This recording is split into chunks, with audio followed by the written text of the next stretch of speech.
Hello, hello, hello! I was muted that entire time! Oh my god. What are we gonna do tonight, everybody?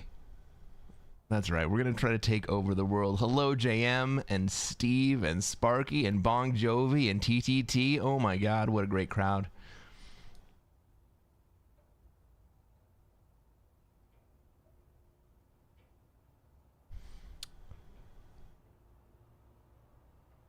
Oh my god. Sebi, what's going on, man? We got 30 days left in this season. And we got some ground to make back up. But you know what? I have faith. I have faith that we're going to get there. And if we don't, you know, we'll just play until we do.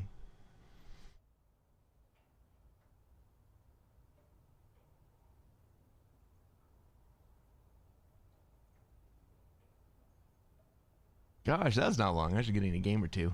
Yeah, probably. But, you know, we're playing in the middle of the night right now. Mostly against Europeans and Aussies, which is really, really fun. Because normally, y'all are asleep while I'm online.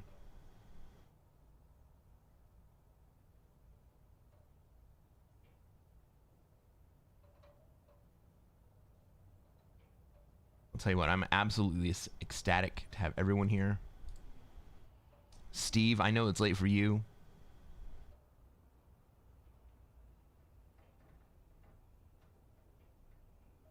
You told me your screen name changed, but it didn't change on my screen, my chat screen right here.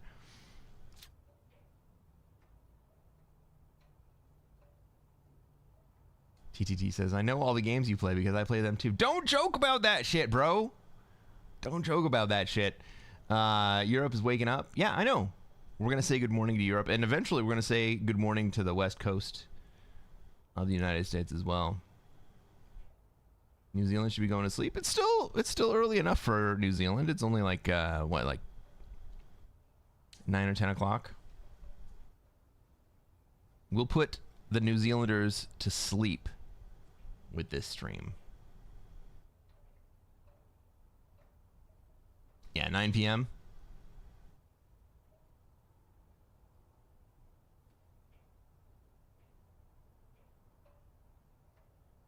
Bong Jovi, thank you for the resub. Thank you for the resub, my friend. It means a lot that y'all would want to spend some money to watch my stream without commercials. 7 p.m. in Australia. Fair enough. Well, did you have some good dinner? Let's turn on some music. I forgot that I didn't press play on the music. I don't know how much of it you guys hear anyway, but I try to keep the volume low enough that it's not overpowering.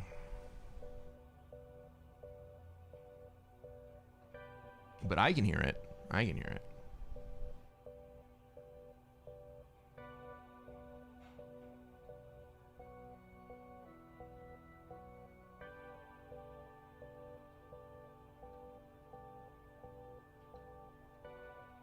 Well, it's fantastic to have you all here. I'm working on a new little intro. The David Letterman introducing the amazing Cresquin is fan-fucking-tastic. And I went through all of the YouTube videos that I could find where that same magician is being introduced by different hosts. And I'm stealing all of the audio, and then I'm going to splice them together. I'm going to have them for my own intro. It's going to be good. I'll have it maybe for the next stream. Unserious Pickle does not feel very positively about her homeland. What's going on, Pickle? George Michael Faith?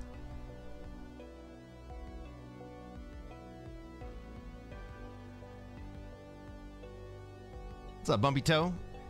Good luck today. Thank you, sir. I shall do my best.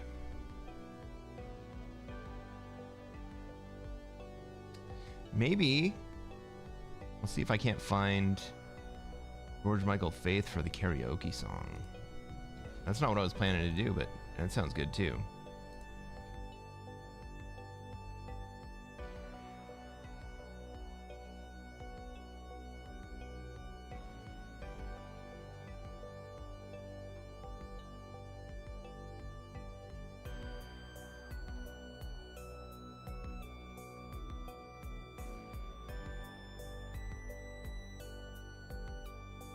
Hopefully it's in a key that I can sing, because normally I do a little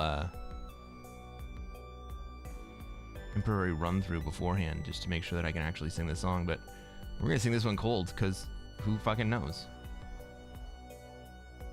Clearly not me.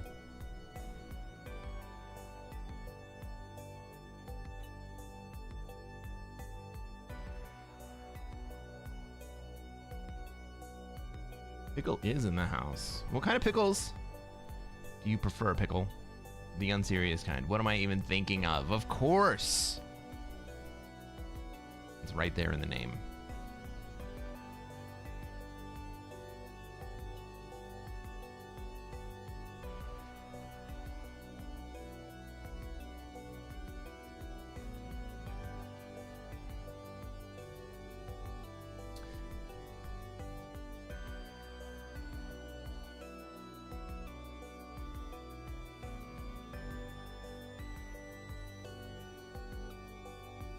I have a little story for everyone once we get into the game. I want to talk about Zen.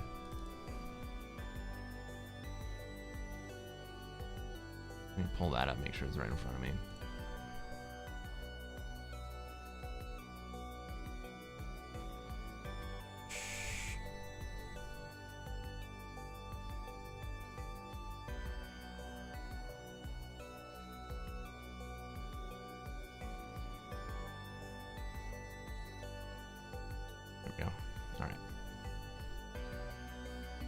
But I think that'll be a fun conversation.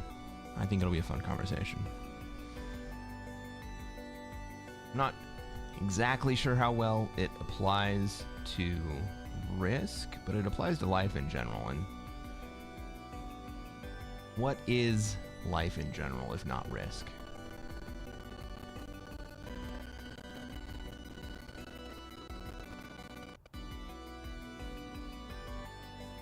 Maddie, I missed your redeem earlier. Welcome to the stream. I know you're here.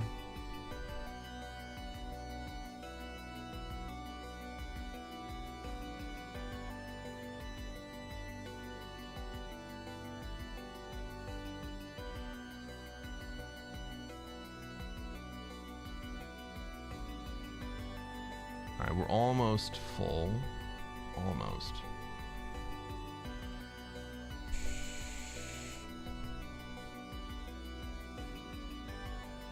All right, everybody, we got a game. And we're going to play some Classic Fixed. Nathan Wiggins, welcome to the stream, my man. Ladies and gentlemen, welcome to another episode of Cresquin Plays Classic Fixed. I am Cresquin. I am a Classic Risk Grandmaster. And what are we going to try to do tonight, chat? Try to take over the world. That's right, Bong Jovi. We're going to try to take over the world. Let's take a look at this map.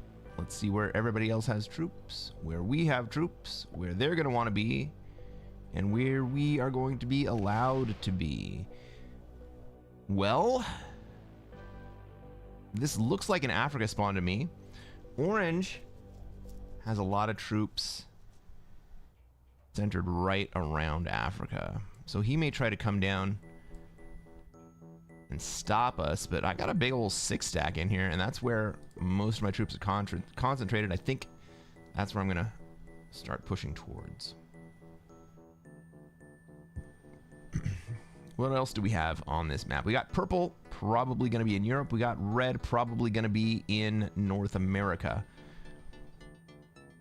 Purple may also decide to go for South America.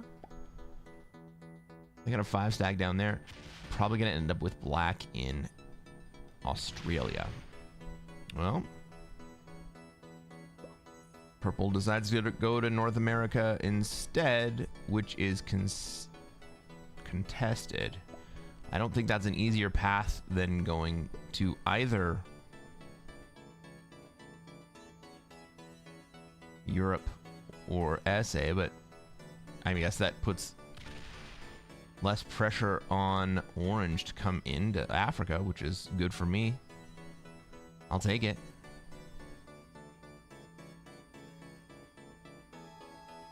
I think I'm going to take my card in China, put one troop over there, put the other 2 troops into Africa, and then I'm going to combine my troops in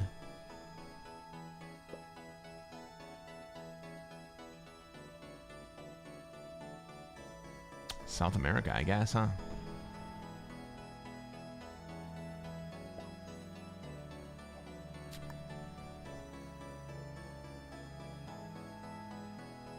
Alternatively, I could start moving towards Africa here.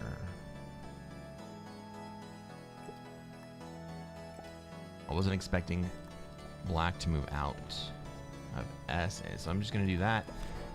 And now I've got those troops pointed at Africa. Where is pink going to go with this? Maybe pink goes down to SA?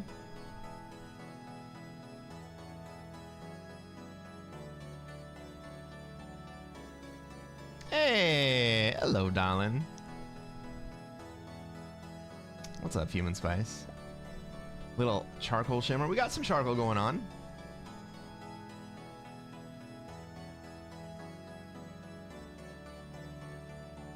Going with some gray on gray.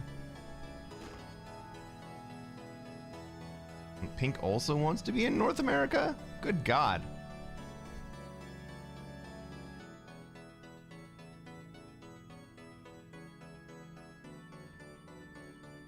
Oh my goodness. Spicy. Thank you.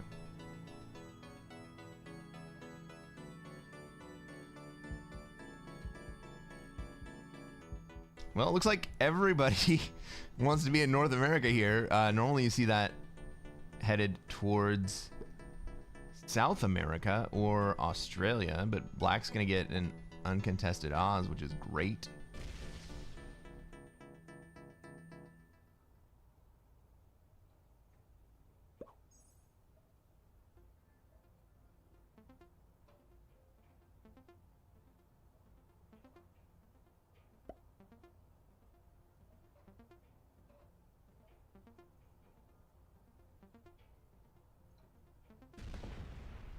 Spice, you're making me blush. You're making me brush. But I like it, so keep doing it.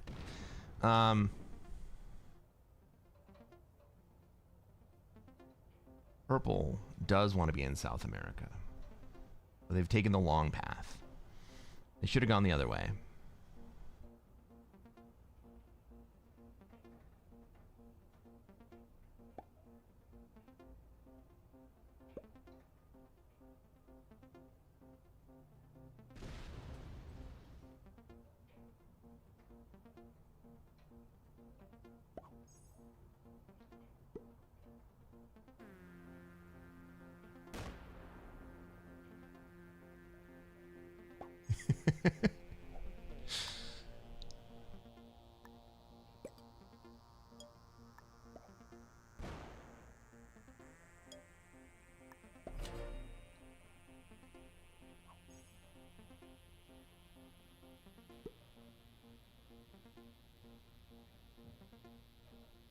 You guys.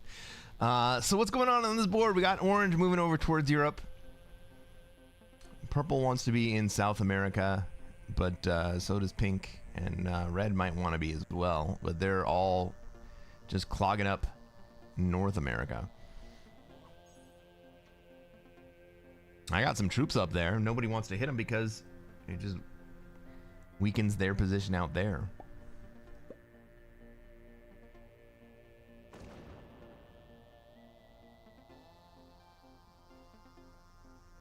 Well, my 3 in Siam is under threat. Can't go anywhere. I think red actually moved in right there to make sure that black was going to have trouble getting in.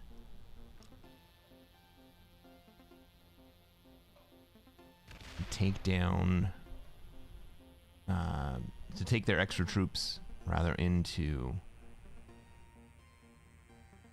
Australia. Okay. Purple comes out the other way. They're going to want to come through Africa to get to their position, so I'm going to let them come. I don't want to stand in that way, but it kind of looks like orange does. I don't know why purple would have gone into NA in the first place. Oh. Purple blocks the whole thing up. Fantastic.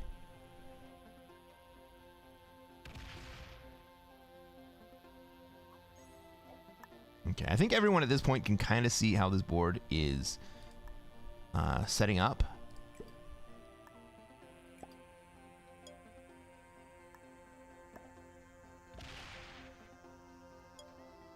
Except for North America.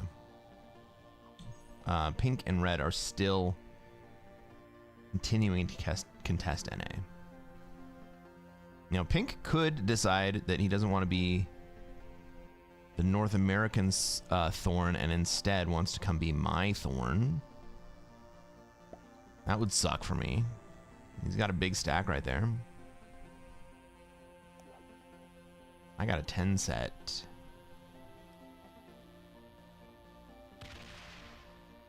I go second to last, so basically everyone's going to have 4 cards ahead of me.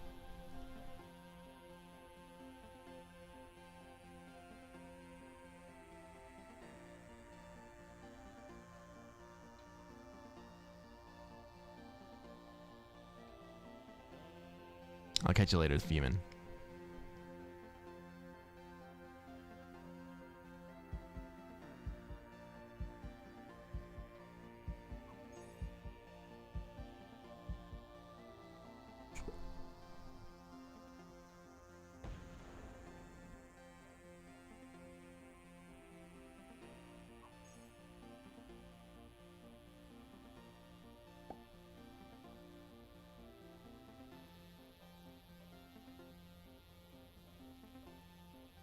Do I have kill lines on anyone? I don't think I do.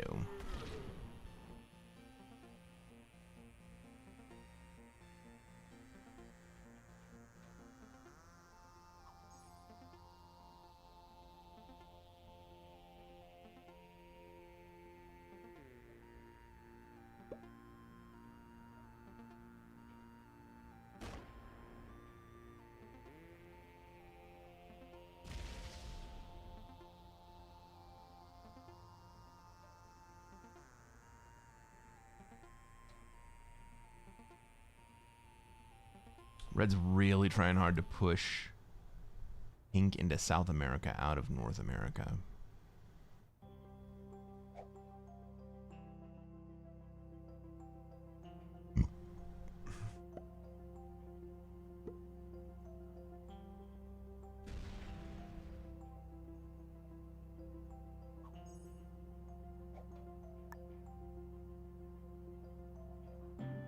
I do have a kill line on orange, but I don't really like it, so I'm not going to take it.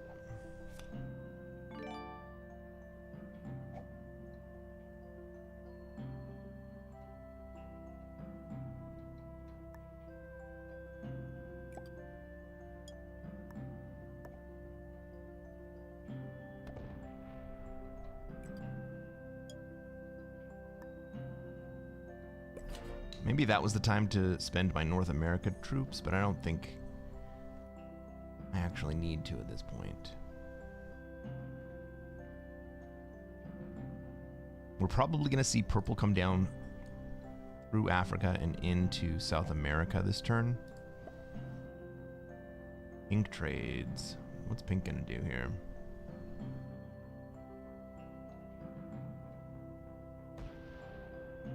Pink goes into SA. Are they going to come all the way through to Africa?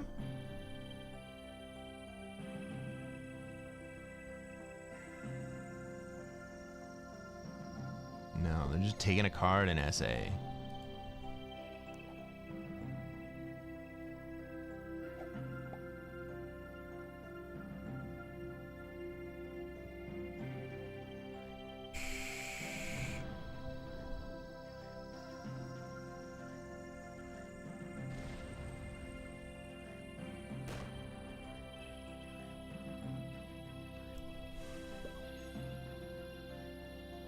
Well, red takes me out of Siam. We kind of knew that was going to happen.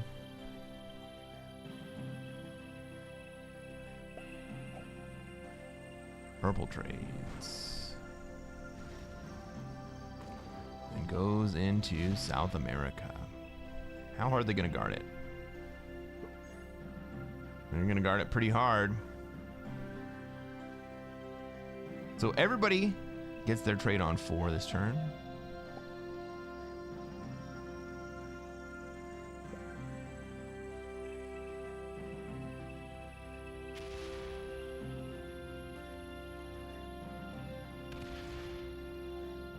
Black is looking like they're going to get Australia this turn. Yeah, I was questioning whether or not orange was going to take the bonus, and it looks like they are. And they're going to take the European turtle. Purple's in trouble? Yeah, kinda.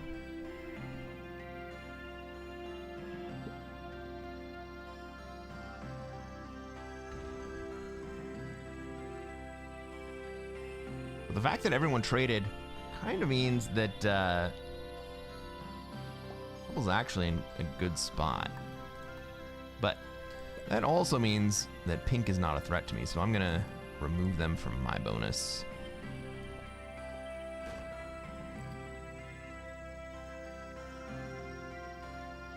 Take? Yeah, let's go ahead and just take the bonus here.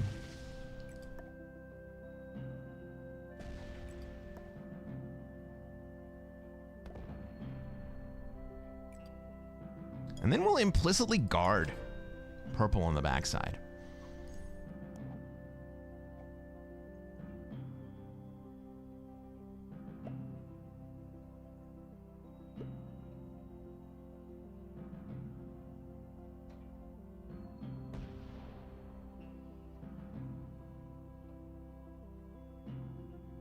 Right, we don't break and we guard at the same time. We assume that black is more concerned with moving into Australia this turn than they are breaking me and orange. If they do break me and orange, it's not the end of the world. Purple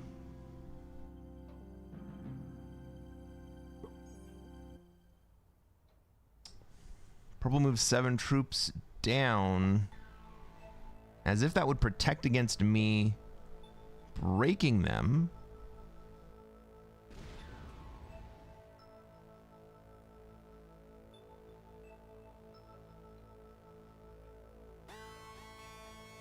I mean, surely it wouldn't protect against me breaking them. And I could have done it last turn if I really wanted to. The 7 troops really don't do anything except weaken their position in Venezuela.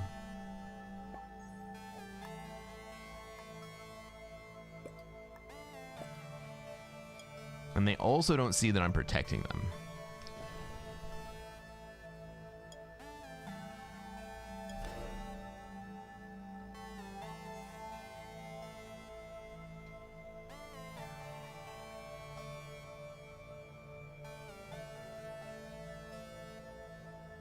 It's enough troops to make you think twice?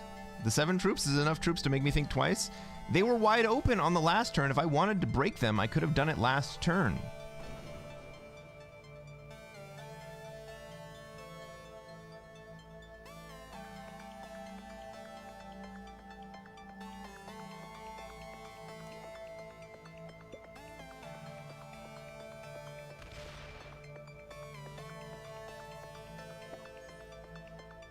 So here I take out pink's exteriors.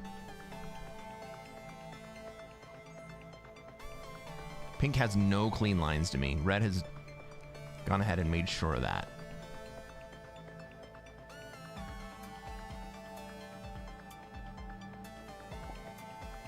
It kind of looks like orange is going to help me with this.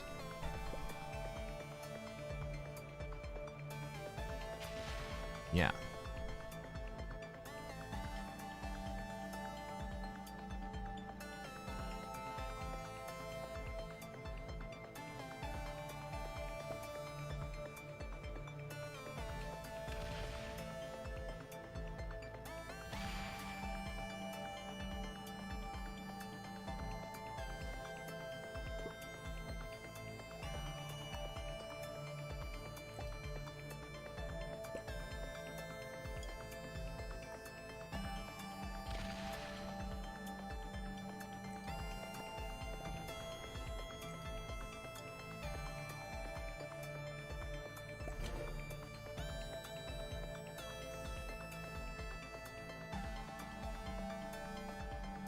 That 18 Middle East is spicy. It is kind of spicy.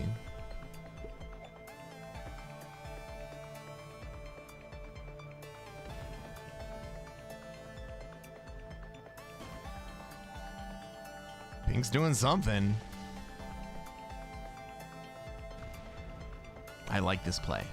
I like that play.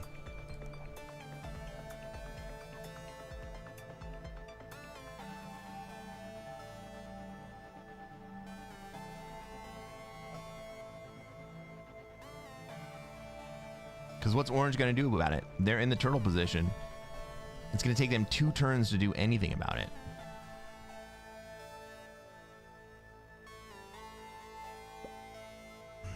As long as I have an exterior in Asia, the 18 in Middle East doesn't really do anything negative to me.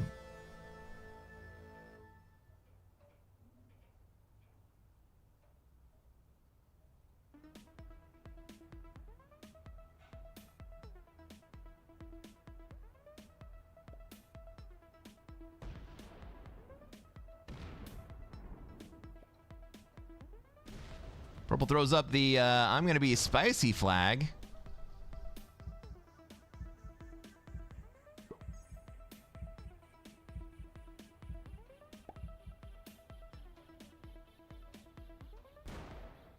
Fun times.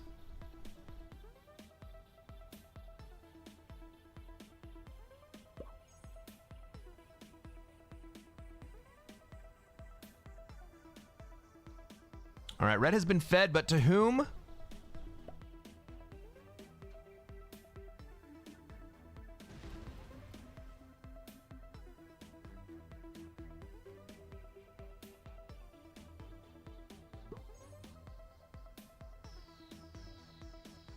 Well, pink can get it if he wants.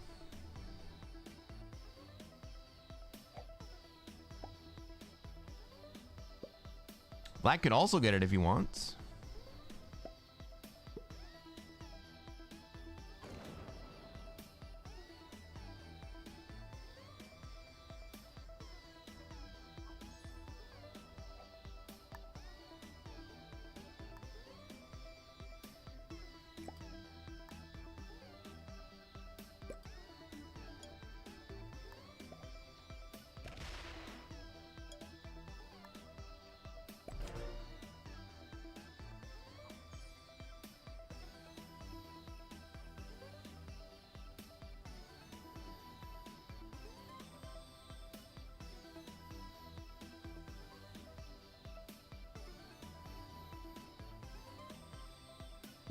But I think everyone's going to wait until red takes one more card. We have automated bots in this lobby, so even if red bots out, we will eventually take another card.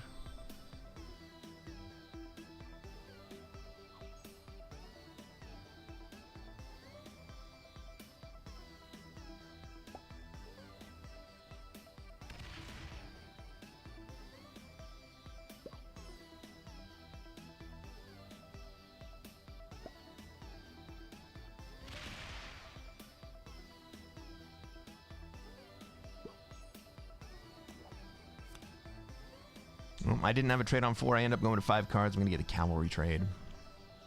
Bad.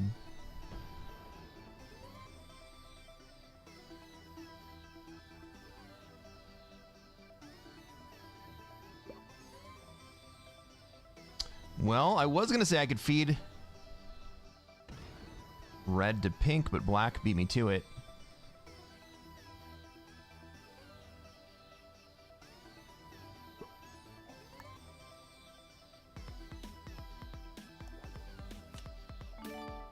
What did we learn from last stream? We trade before we place troops.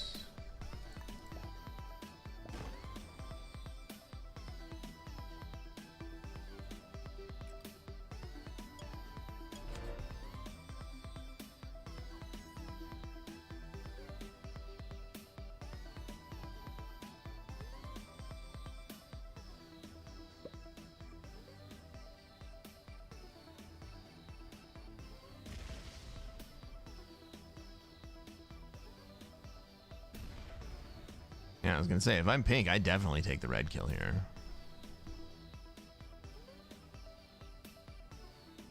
Pink instead gives the red kill to purple. Why would you do that?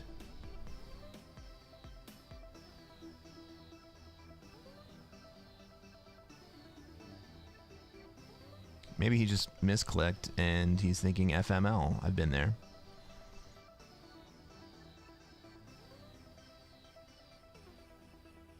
Joe B says, purple didn't have much choice without a card hunting stack in Asia. You're kind of right. The problem is that in fixed, losing 30 troops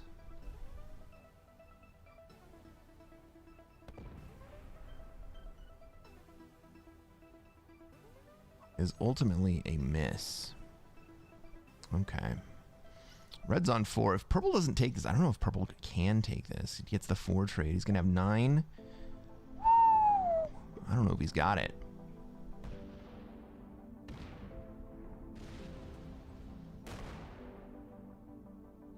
Purple misses.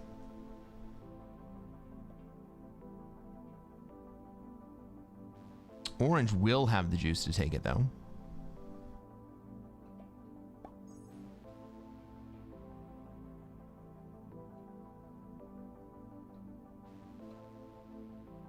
It's buffering a lot. On my end, the stream is running pretty cleanly.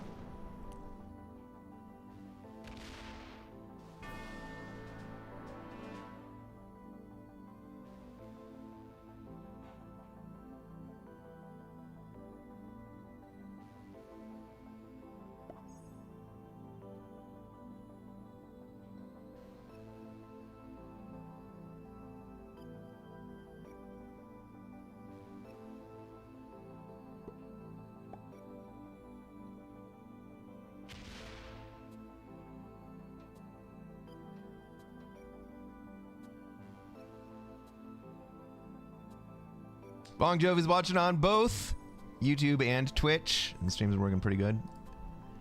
Great to hear.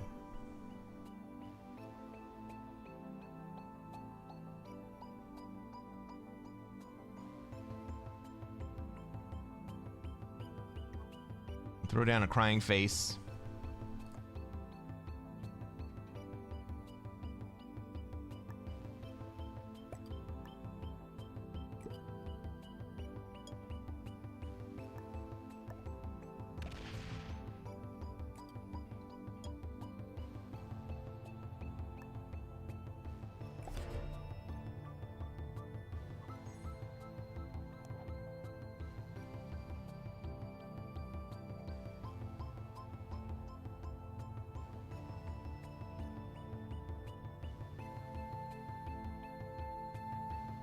YouTube is buffering quite a bit. Well, on YouTube, we are running ultra low latency, and so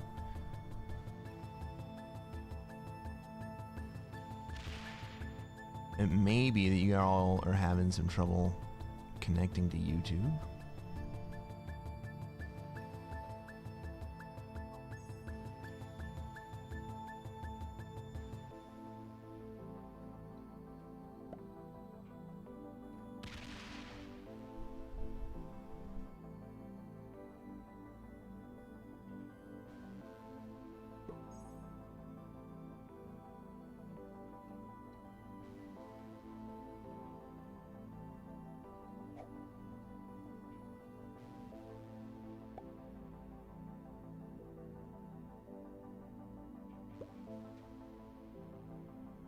All right, orange is getting ready for black, wanting to take down Asia.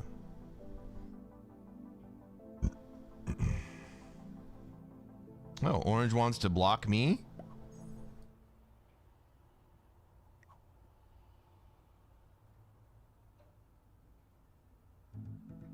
Okay, so orange is not a friend.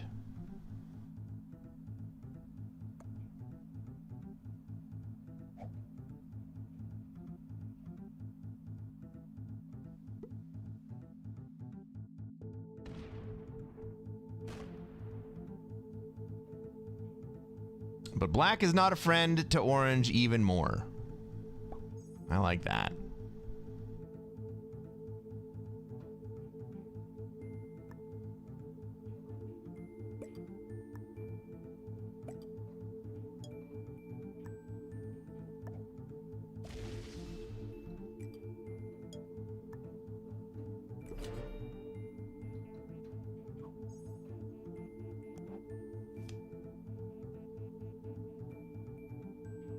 All right, we got a 10 trade, and we hold Irkutsk. If we continue to, we'll get 2 extra troops out there as well.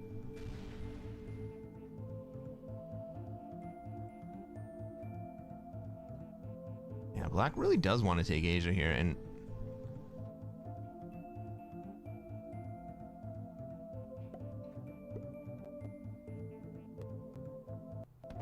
the problem is that Orange and I are going to have war on 2 fronts.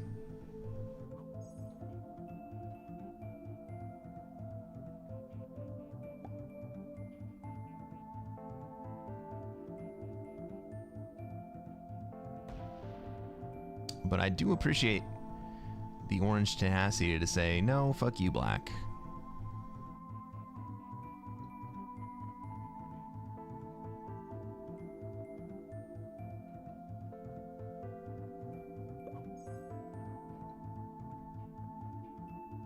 That should take pressure off my 6.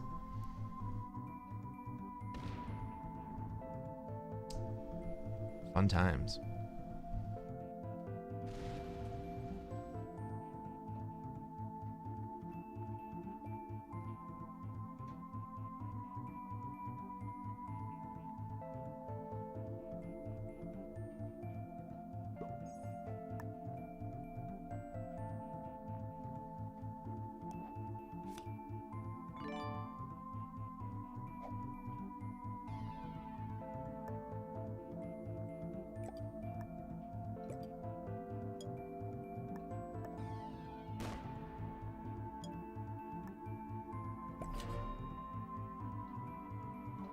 All right, so we're looking outward from our 67 stack.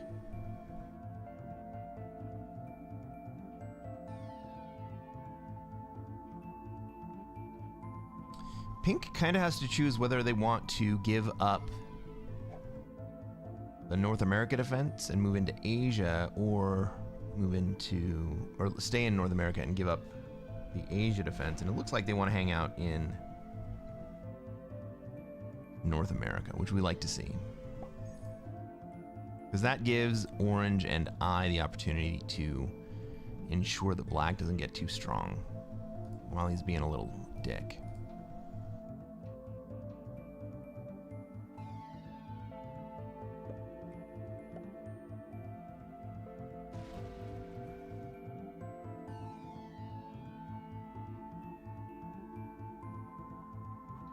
Purple goes to 5 cards, but he's actually put himself into a position where he's protected from pink. I think it was a good play.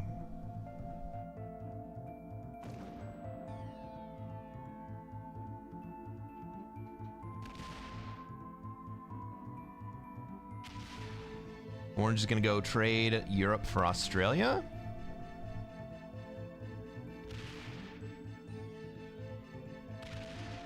Maybe kills black here. That'd be fun times. I will trigger a trade. He's not going to quite make it.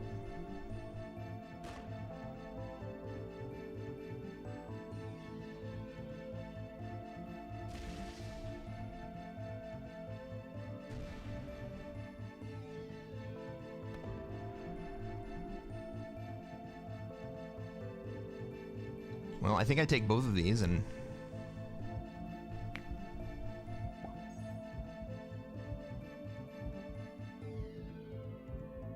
black trades, fuck.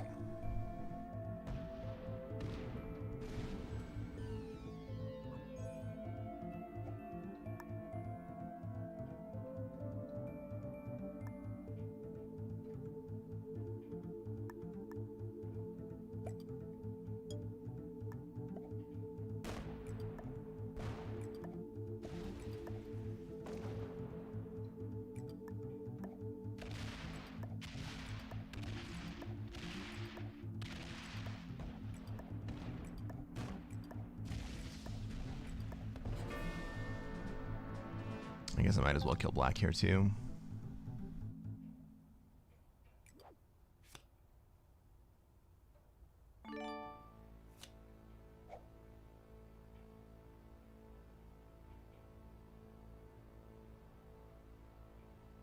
I can either take dudes now or I can take dudes later. I might as well take dudes now, I guess.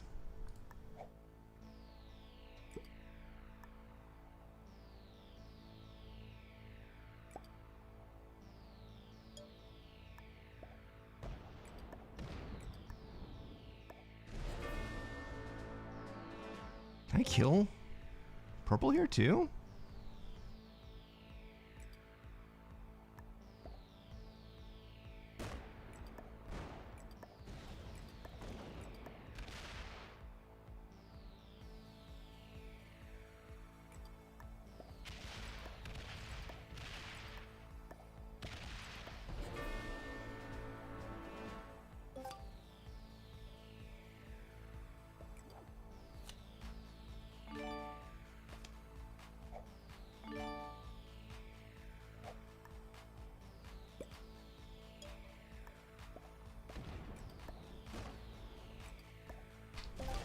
Good game, everyone.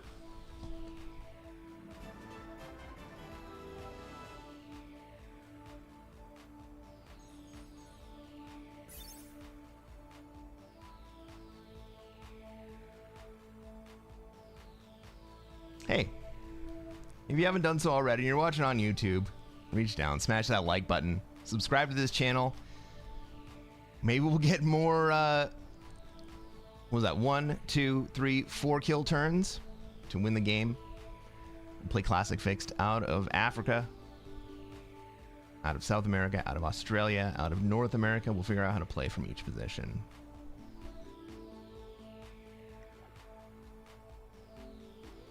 Highest player in the lobby was Orange, the expert, playing out of Europe. Purple was an intermediate trying to play out of South America. He took it probably a turn too late.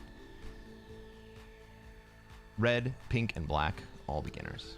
Good games, everyone. We'll catch you on the next one.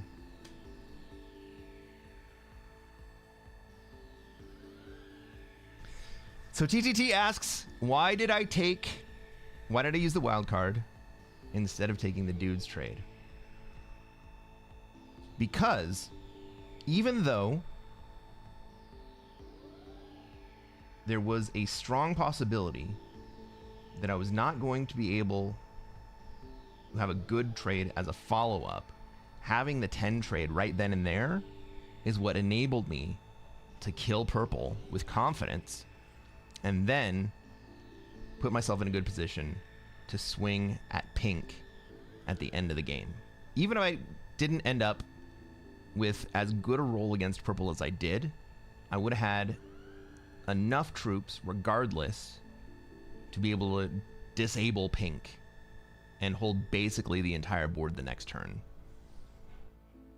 And I was going to get a 5 trade from pink anyway, and I didn't know what cards he had. So I thought I might just try it. How close am I to GM now? Not close. I'm probably like 23K. Let's take a look. Yeah. 23K. But that's a great game to start off the stream. Feel great about that.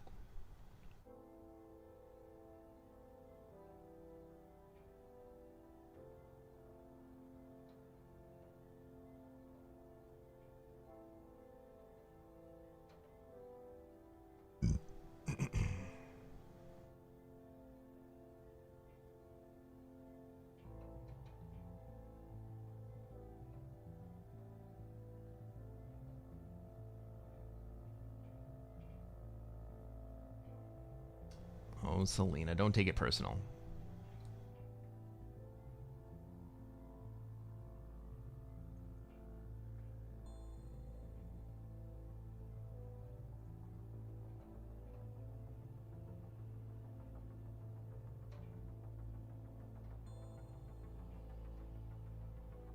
Yeah, Dicey saw what was happening there. Ladies and gentlemen, Ladies and gentlemen, welcome to another episode of Cresquin Plays Classic Fixed. I'm Cresquin. I am a Classic Risk Grandmaster, and what are we going to try to do tonight, chat?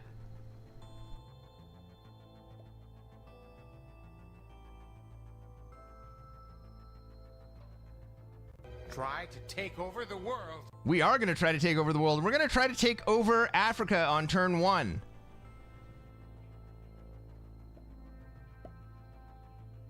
We've got alliances. This is not my lobby.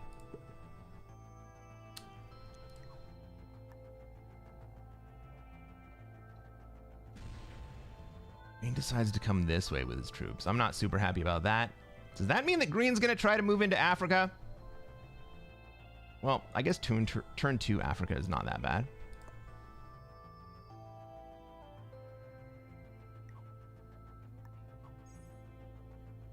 Let's make friends with all of our neighbors. Do we have any reason to be friends with blue? Not really.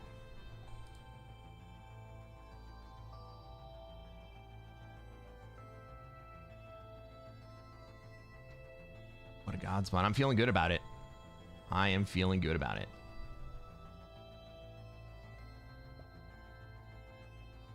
The 6 in Madagascar is suboptimal, but that shouldn't prevent us from taking turn 2 Africa.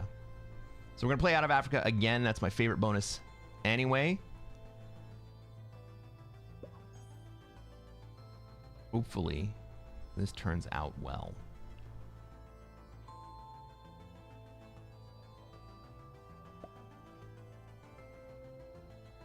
Okay, red puts troops into...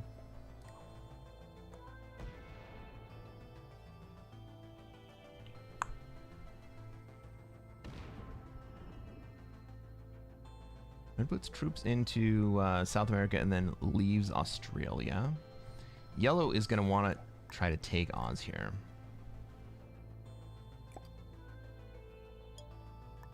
So we'll just get red here. And then we'll move the rest of our troops forward.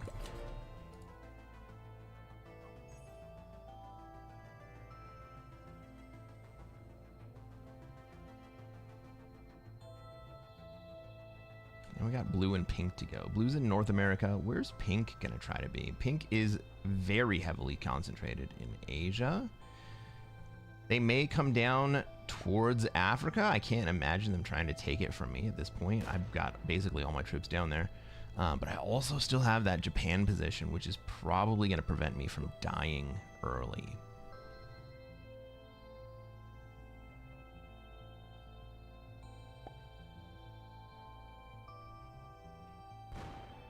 Ah! Pink wants to be in Europe. I understand that.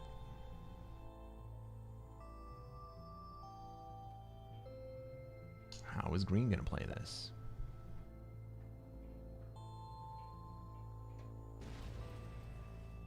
They're not consolidating troops. They're hitting twice instead of consolidating troops. Okay. Well, green not moving their 4 out of my bonus really throws some gum in my works. So what do? Do I hit the green 4? I think I have to.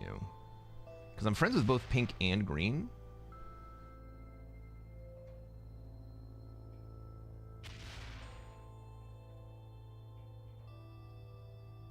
Yellow doesn't quite have Australia yet.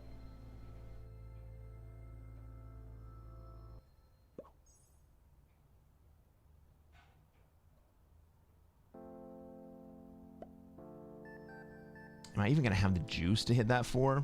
That'd be close. I don't like it. Maybe I'll give it one more turn.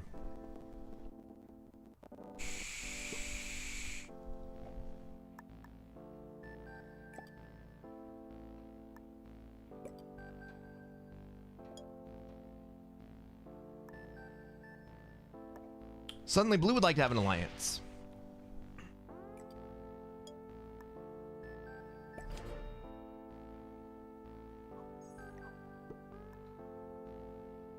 One of the cool things about fixed is you can have patience. It's okay. Blue is moving out of South America. No, he moves down towards SA.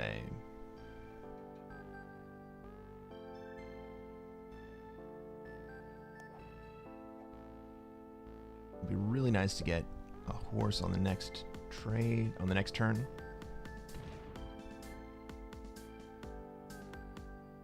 Does Pink move their 3 out of South America into Scandinavia? They sure do. That's going to give Yellow a path out of... No. Goes to the big stack. Respect. That's going to give Yellow a path out. And then Yellow moving out will give Green a path in.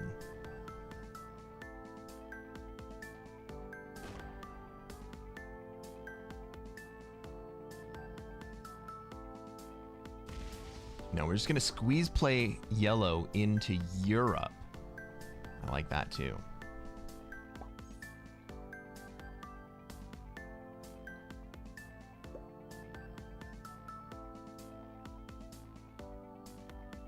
Ooh, if Yellow moves into my Africa, then I hit Yellow instead of Green. That's a great play by Green.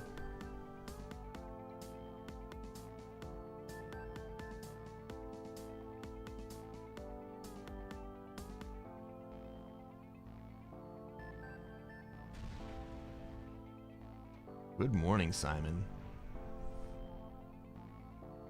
Why not Europe? Why don't I go to Europe?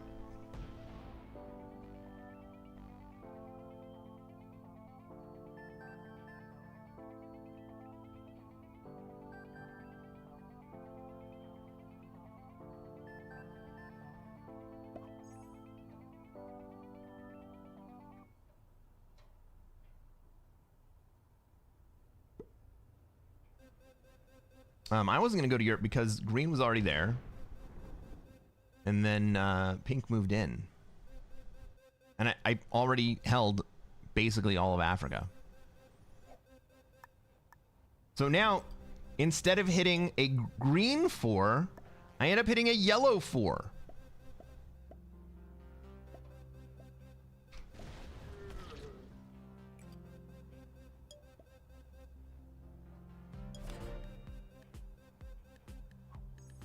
I think yellow just threw me a thumbs down. That doesn't really matter very much. You knew what you were doing, dude.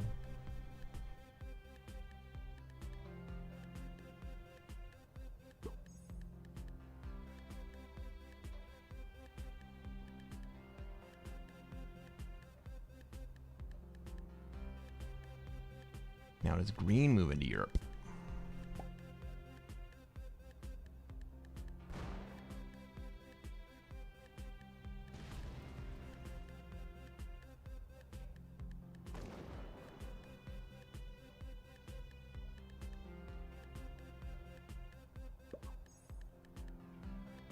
Pink says, I don't want you coming into Europe, but also you can't leave.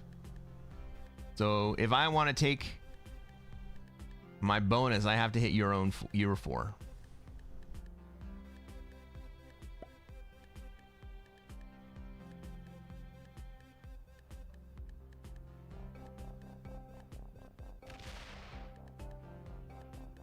Well played, Green.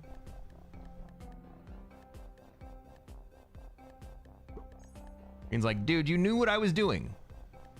I telegraphed exactly what I was doing, and you came into my bonus, and now I hit you. Yeah, I'm glad I got great dice too. Maybe yellow comes to break me here.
Alright, there's my trade. What do I have to get through? Green and through... Alright, bro. I love you.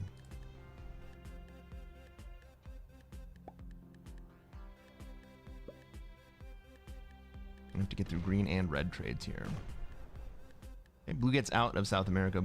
Red's going to have SA.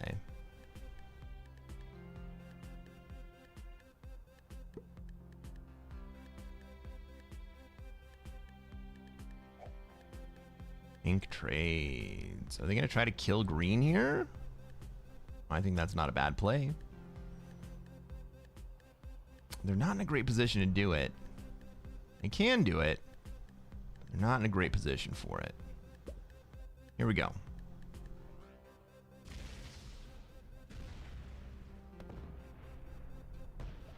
$15v13 lands hard. 7v4 misses. Well, red has a green kill here. Or yellow has it.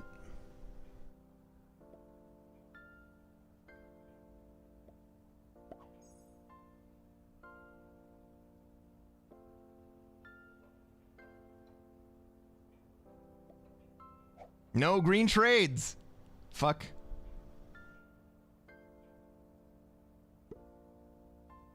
Yeah, the 7v3, or was it a 7v4? Not quite enough.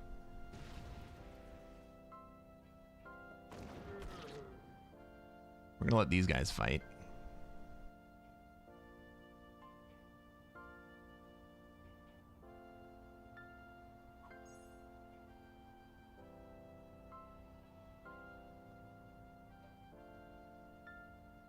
I don't think that for 3 cards...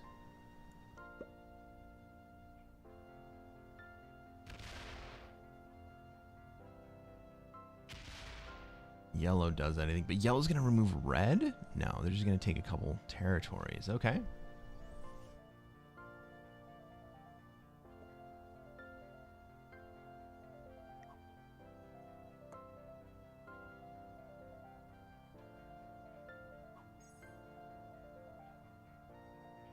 Yellow says I need to attack your territory. Red's gonna go to 5 here.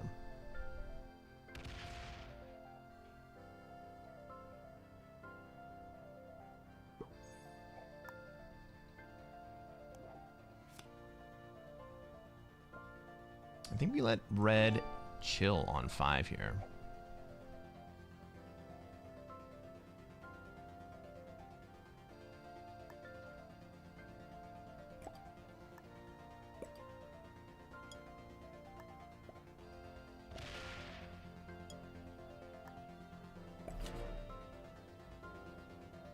Yellow wants to take Asia. We're not going to allow yellow to take Asia, obviously. But yellow recognizes that I am moving out. We're going to keep generating.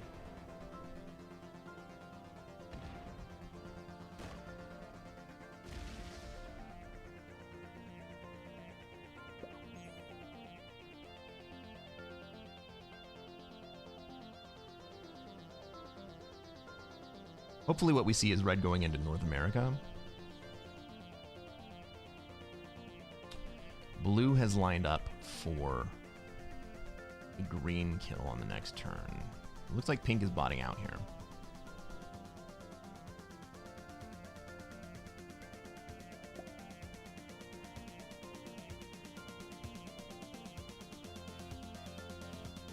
No, but I am kind of happy that pink didn't decide to break me to take a card there.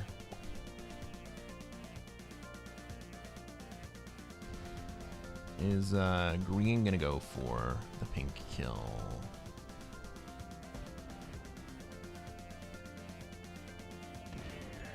Yeah, but they just make themselves cheap.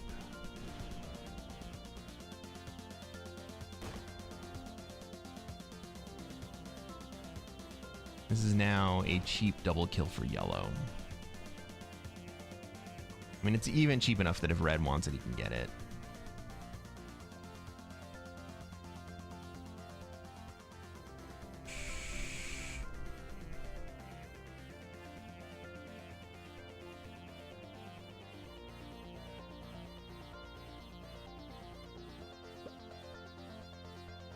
I think after yellow takes this, it's an upgrade opportunity for me into Europe.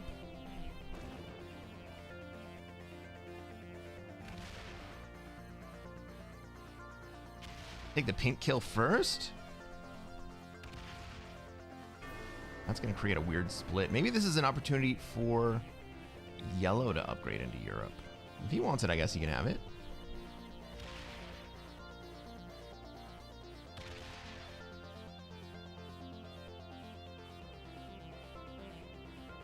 Oops. Well, red with a trade should be able to get green for 3 cards.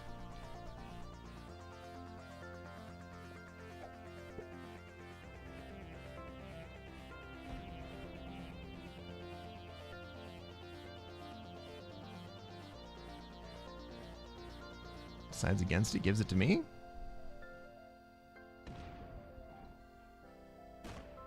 Okay, this is me upgrading into Europe then.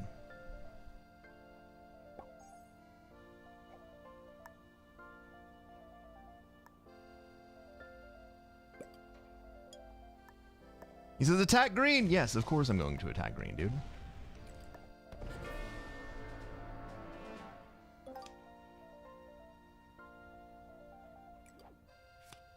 We get cannons out of it. This is attack blue? Nah, dude, I'm upgrading to Europe here.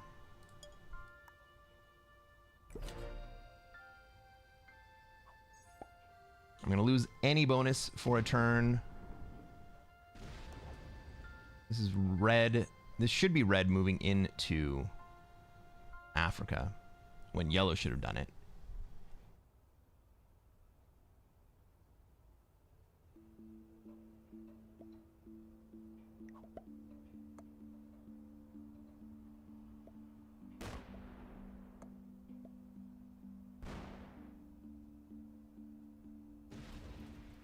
Ooh, yellow gets the break. We did not expect to see that. This is going to leave yellow in a really rough spot.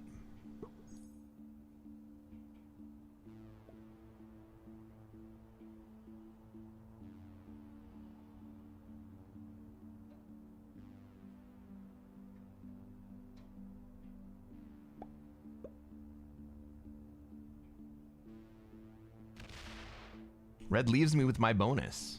Interesting.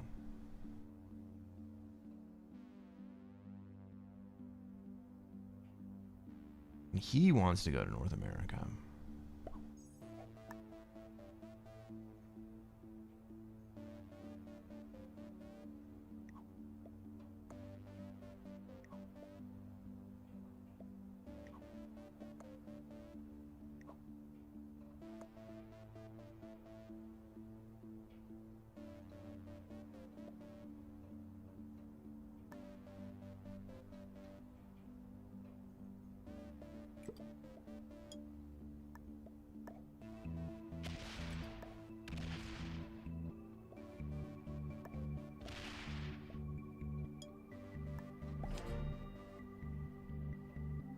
All right, so I'm lined up. I'm pointed at red.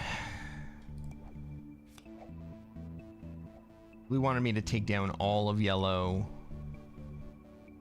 And maybe I should have.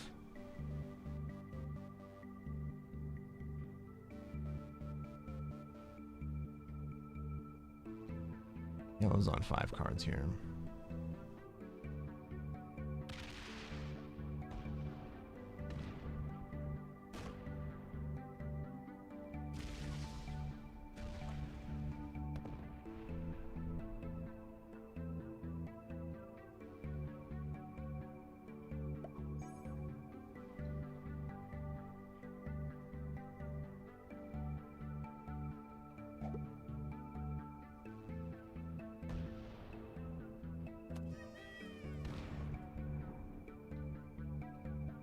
All right, Reg, you can trade.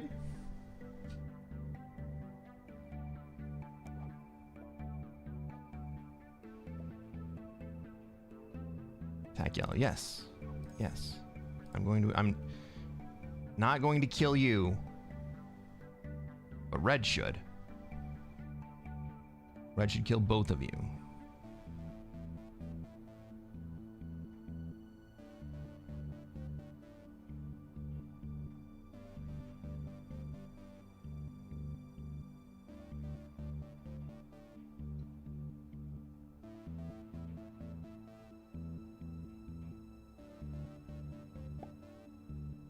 Red goes to 5 cards. No, he trades.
Blue's like, why didn't you leave him with territories?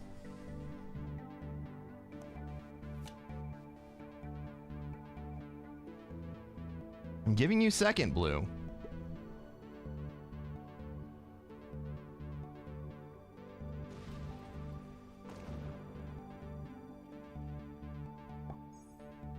Blue just doesn't understand. No, Blue does not understand.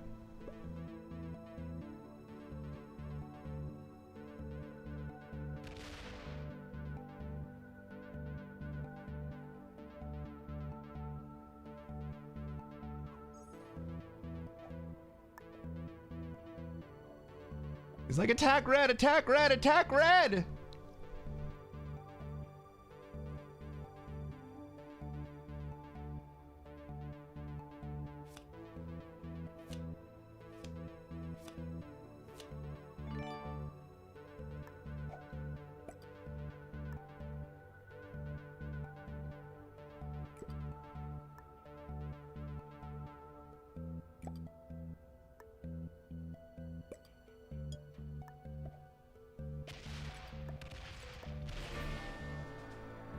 Like, dude, I'm going to attack red, but I also had to make sure that I was going to win this game in the process.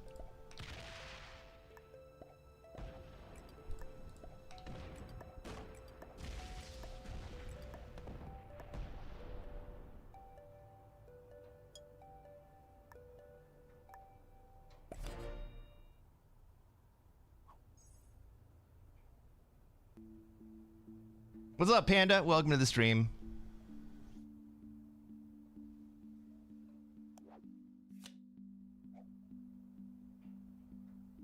Like, Blue, I'm gonna give you second place. That was the deal we made.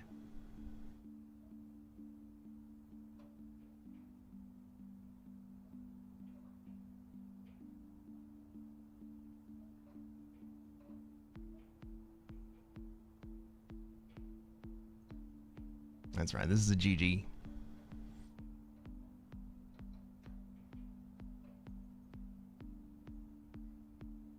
Matt Hayward says I should have killed Blue for being a little whiny bitch.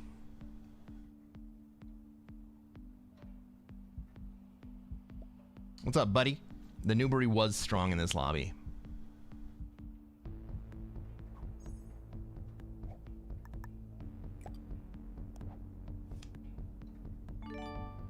I don't think he was stalling. I think that was him botting out. Yeah. No reason to stick around and watch yourself lose the game.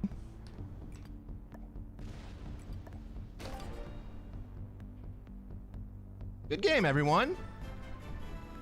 Got another couple chain kills there. Hey, if you have not done so already and you're watching on YouTube, reach down, smash that like button. Subscribe to this channel. We'll play more Classic Fixed. We'll show you how to play out of Africa, out of Australia, out of, well, God, South America's shit. But out of North America and Europe, because nobody can take Asia to start the game. What's up, Elijah? In this game, Blue was an expert. Well, you played it just right to get yourself the end game. Green was an intermediate. Oh, sorry we had to kill you early, buddy. Oh no, green and yellow went to war, right? Pink was an intermediate. Where was pink? Pink was hanging out in North America.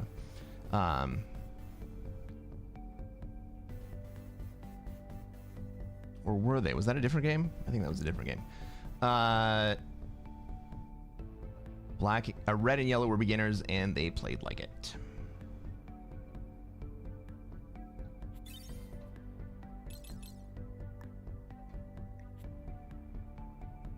$23,551.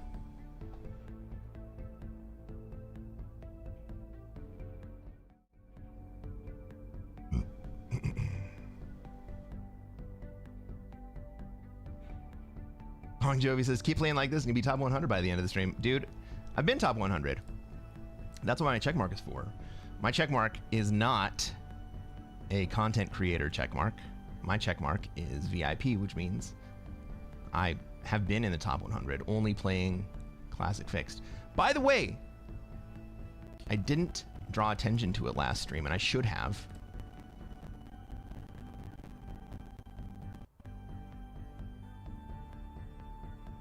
We played our 2000th game of Classic Fixed on the last stream. And while we're at it, if you didn't notice, we are now above a 33% win rate, only playing Classic Fix. I'm really happy about that.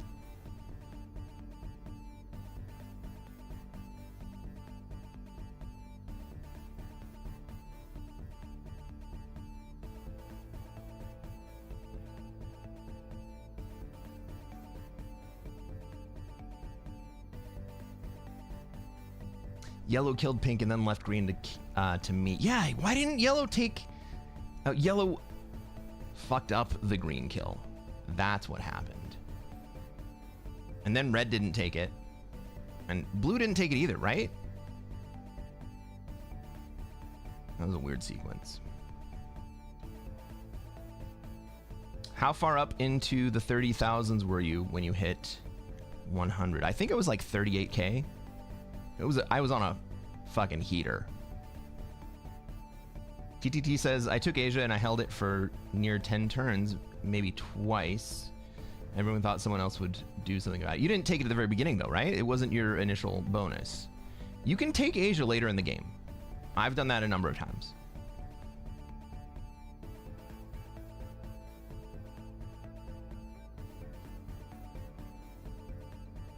But Asia in the beginning of the game is totally totally untenable. You can't hold it.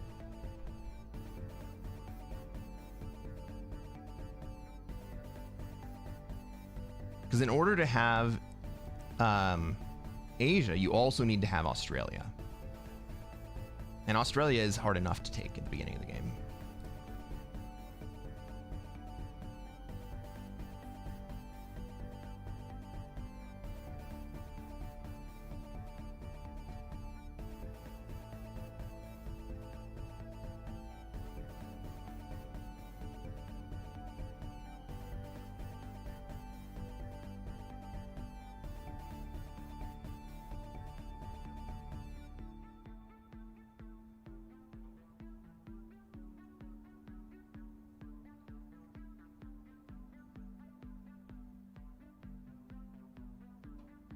Now, I will remind everyone that if you are watching the stream, we can't play in competitive games with each other.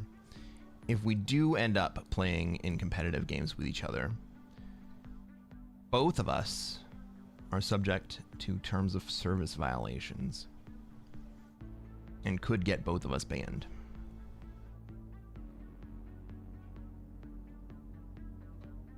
All right, everybody, we got a lobby.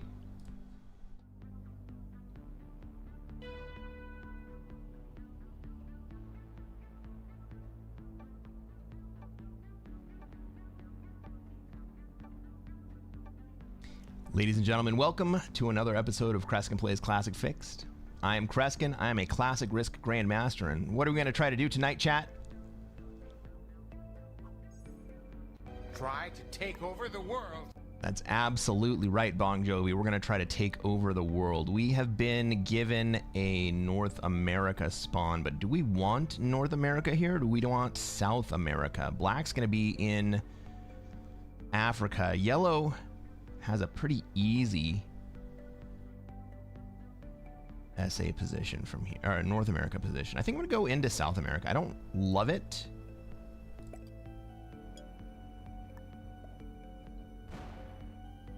Ooh, I don't love that either.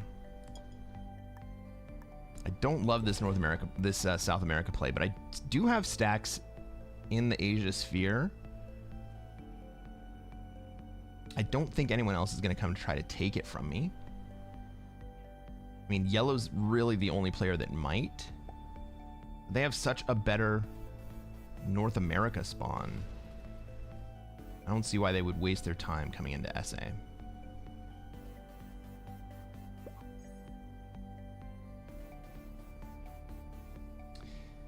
TTT asks, rank is based on points? Yes.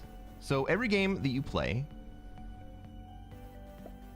you gain or lose rank points. And those rank points, the amount of rank points that you gain or lose is determined by the rank of the other players in the lobby. You basically get ranked on a 1v1 basis against everyone else in the lobby. So if you lose to a Grandmaster and you beat a novice, it is less valuable to you moving up in rank than if you lose to a novice. I'm sorry. Yeah, than if you lose to a novice and beat a Grandmaster. No, the other way around. If you beat a novice and lose to a Grandmaster. No, the other way around. If you beat a novice and lose to a Grandmaster, it is less detrimental than if you beat a Grandmaster and lose to a novice. I think that sounds right.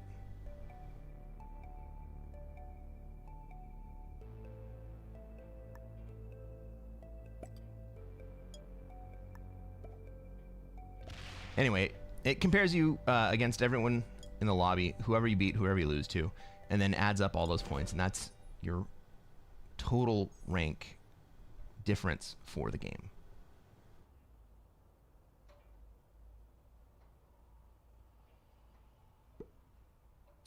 Only Just Chilling says, if there's a GM in your lobby, you get more points. Doesn't matter if you are 1, 2, 3, 4, 5, or 6. Really? I didn't know that. I'm open to it.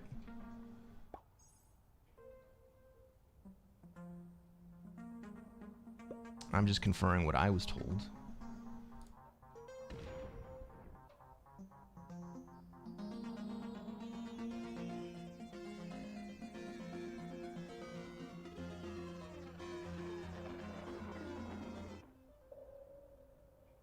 Hey, what's up, Knowles? Oz is so expensive. Yeah, that's why I'm not going there, man.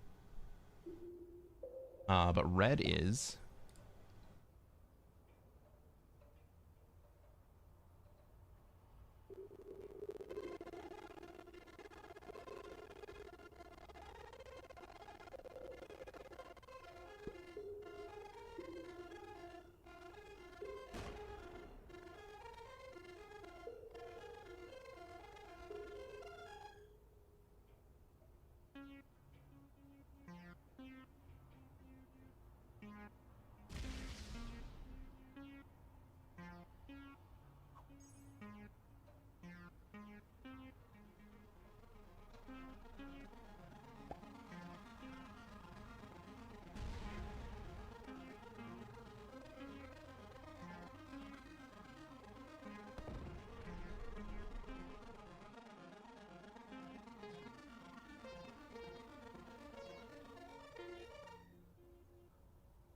Well, if I'm going to be playing South America, I want to preserve an exterior stack as long as I can.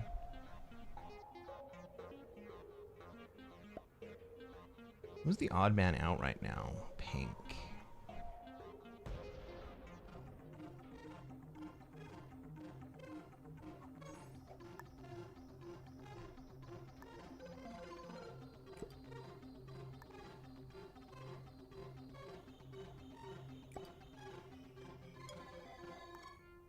Is Pink moving towards Europe and I'm just getting in his way right there?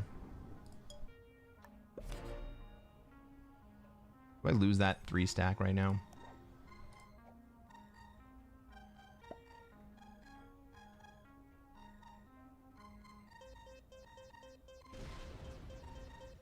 Oh, Pink's going to Middle East. I like that play.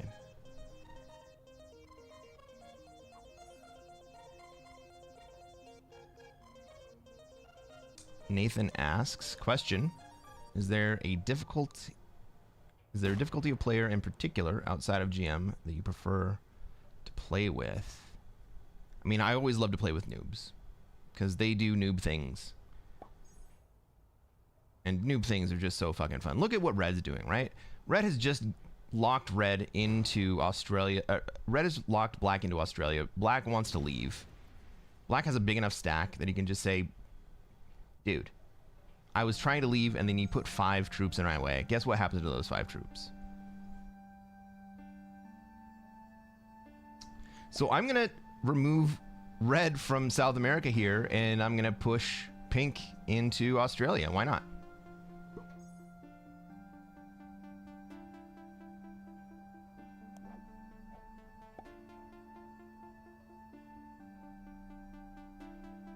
What's up, Battle Sausage?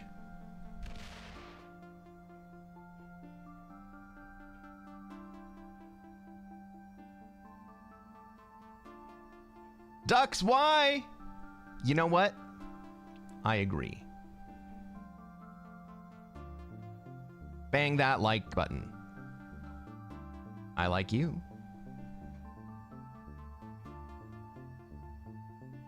Noobs are messy? They are, but you can manage the noobery. You can predict and you can manage the noobery.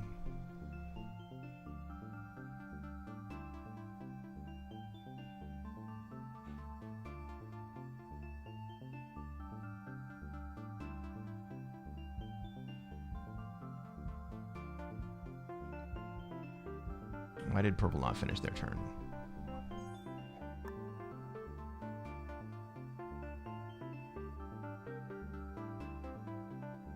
The Chinese rail workers are taking over the North American continent again?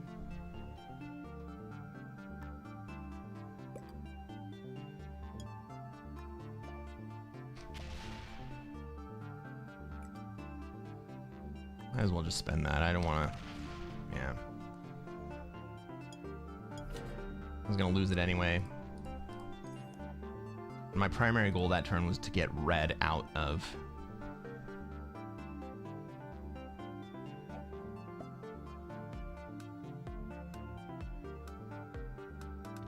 my bonus. Ooh, Pink's playing it. Well, Pink should have enough troops to do it next turn, even if red trades here. He's given red and black, or yellow and black, a chance to get out of the way. And really now he's focused hard on black.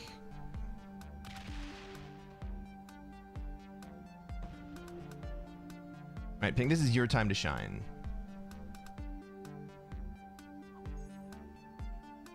Nobody else is coming that way.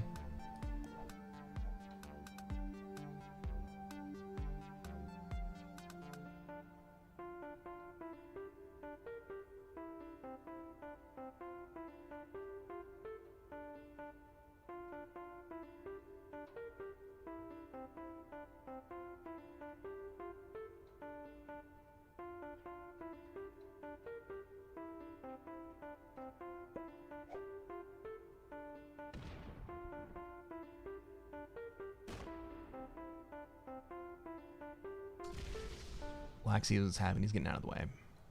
Okay.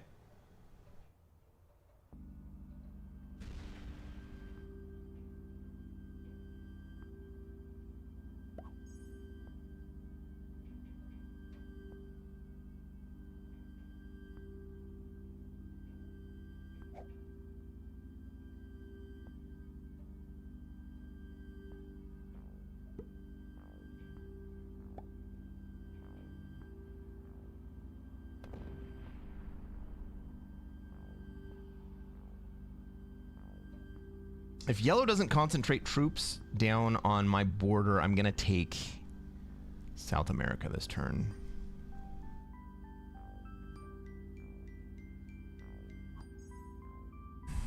$11 sucks. 11 sucks.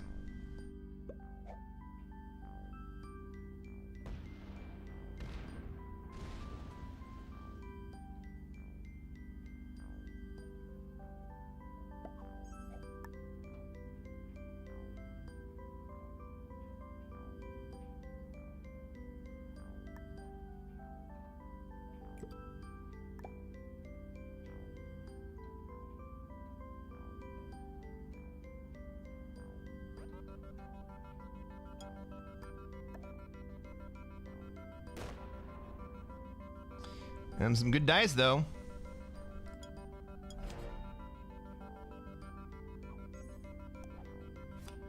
I'm going to end up with the 8 trade. Yeah, it would be kind of unconscionable at this point if pink didn't go kill red for the 4 cards and the bonus take.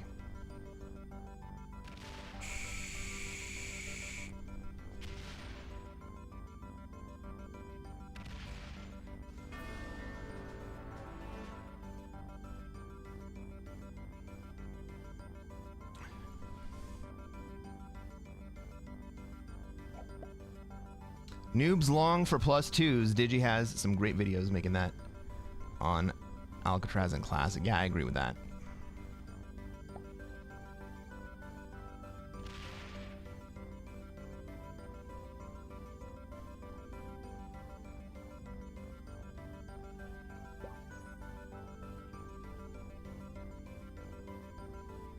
Tom. I don't think I know Tom. I know Risky Phil. Risky Phil's great.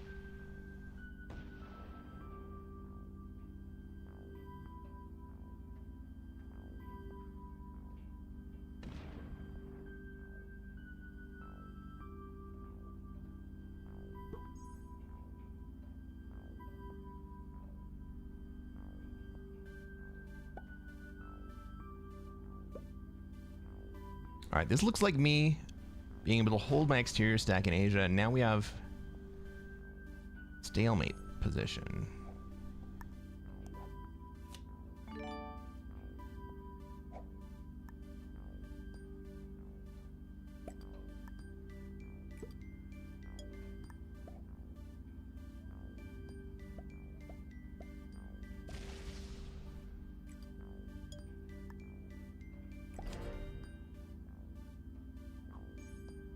It's a scary board?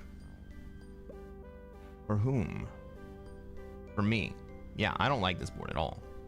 But I'm not guarding against either the Africa or North America border. And I have a large enough stack that I think it survives out in Asia for a while.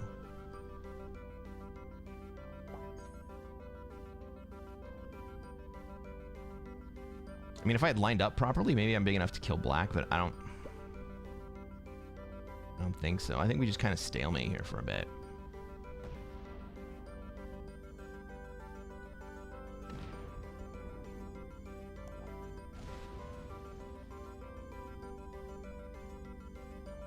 You think I get 3rd place? Depends on who goes to war.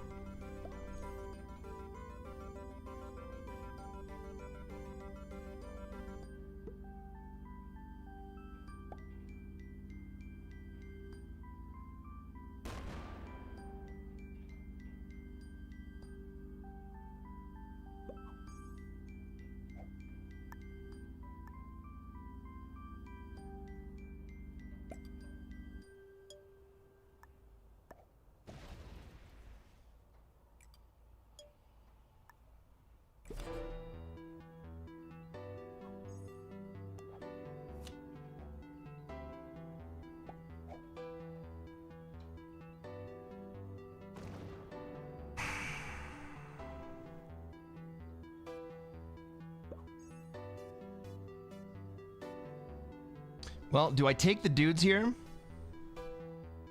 I can't do anything better than dudes.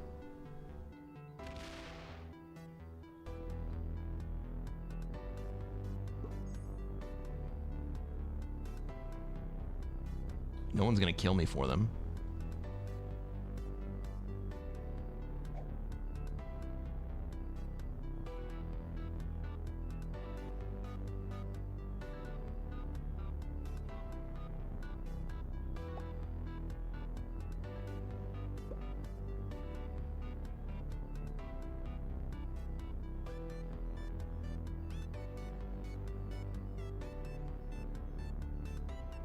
Early yellow doesn't take out my Asia position. That would be suboptimal for them.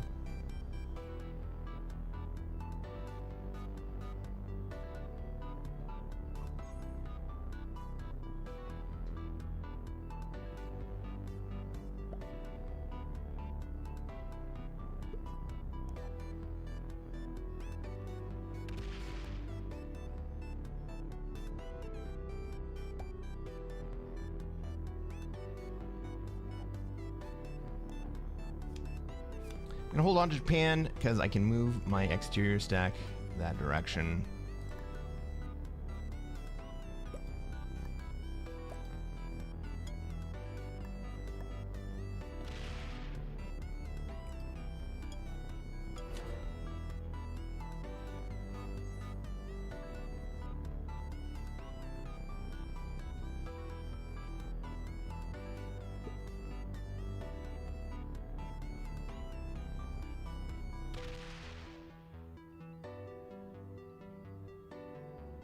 Now, really, pink or purple should be investing troops in getting me out of Asia.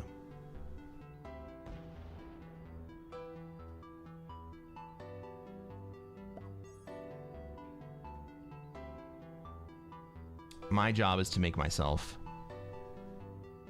more expensive than it's worth. But even if pink or purple does invest in getting me out of Asia,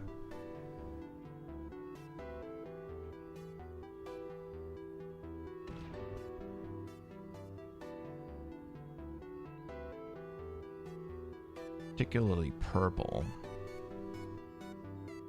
it's probably more than they want to spend on it.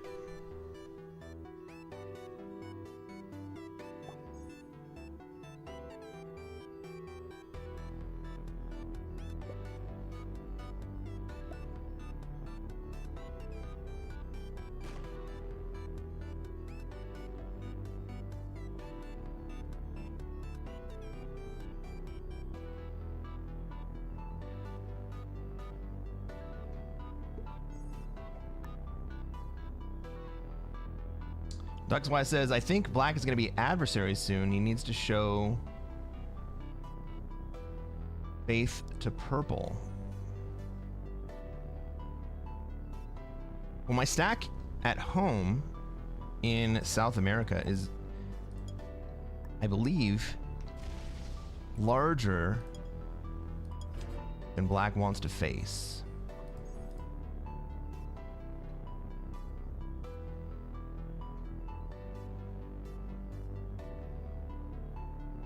I think my stack in South America is large enough that it's ultimately scary to black.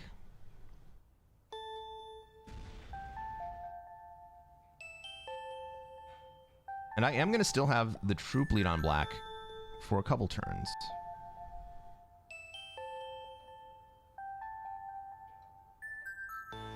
Well, he's getting better cards than me, so maybe that dwindles.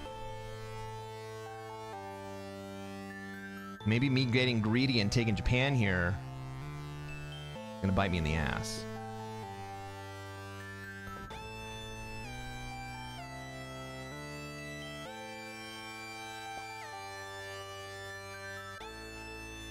So one of the side effects of the South America turtle position is that I don't provide protection across my continent into the other continents. Okay, yellow decides to be the one.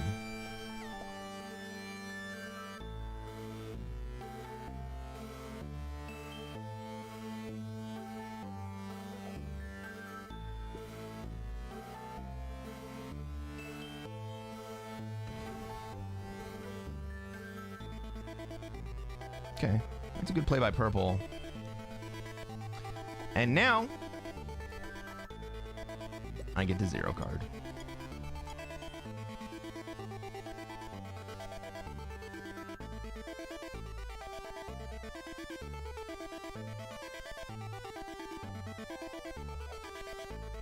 Would have been better if I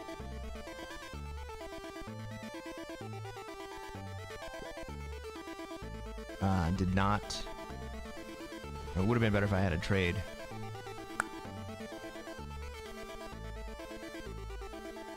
But I'll just chill out down here until it's time. Yellow never wins.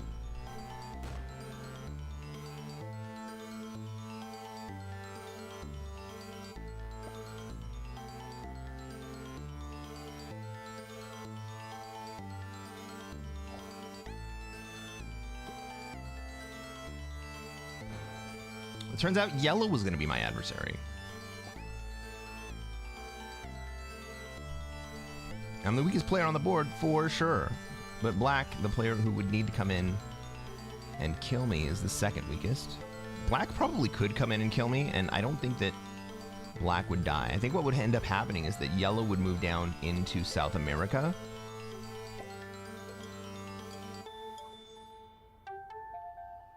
And then purple would have to do something about that.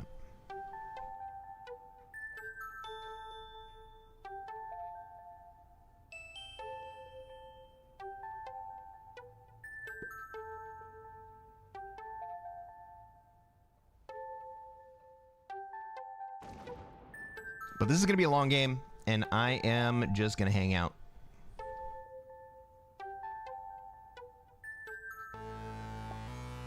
I don't love it. This is one of the reasons that I absolutely hate playing South America.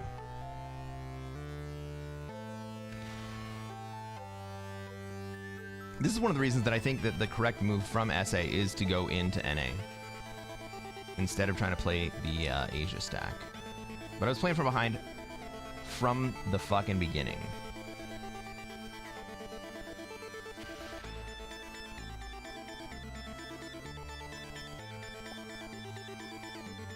And even if I stack up on Central America, I just get restacked on and then yellow kills me.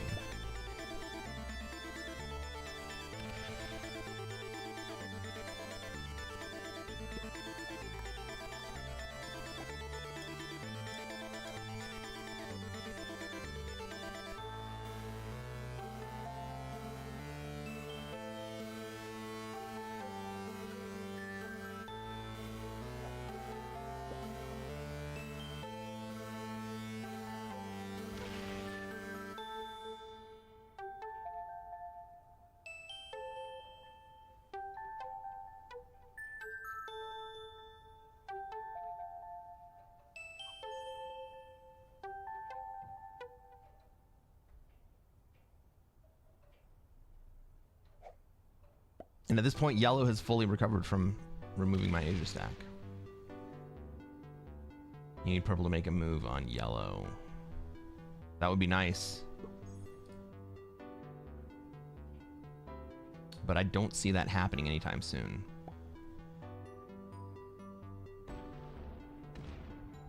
I was gonna say, the only way I see that happening is yellow starting to get greedy. And that was yellow getting greedy. Now the yellow 45 stack is locked up.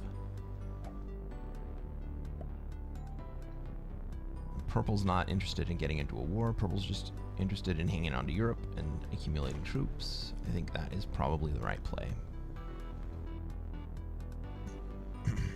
Yusuf says, just wait. I don't think purple's going to make a move. I think yellow will make the first move against purple, if anything happens.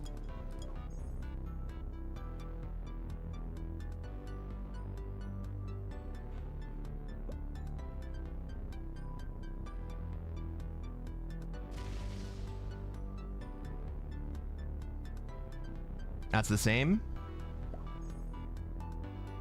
Maybe.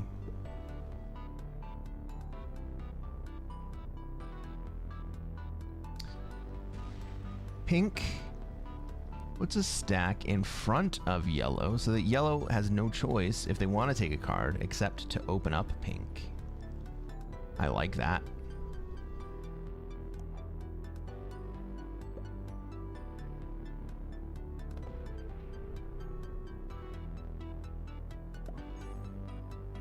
Yellow gives me a card.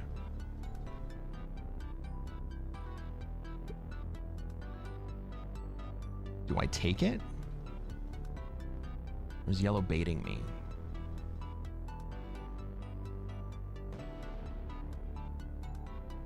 If I take it, yellow can kill me next turn.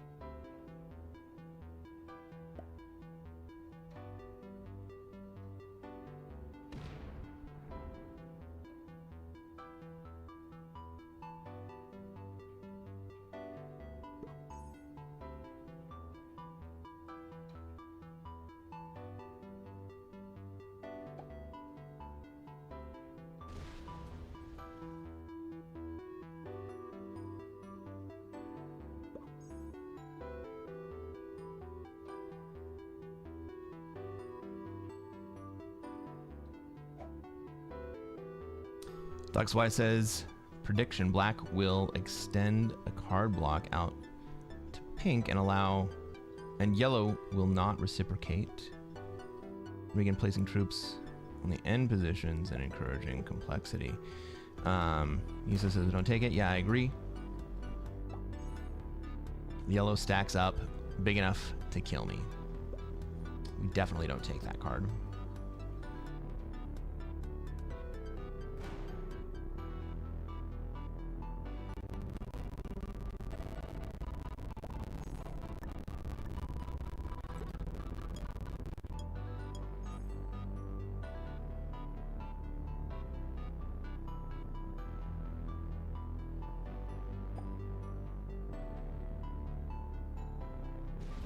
Pink closes himself off again after getting yellow to open him.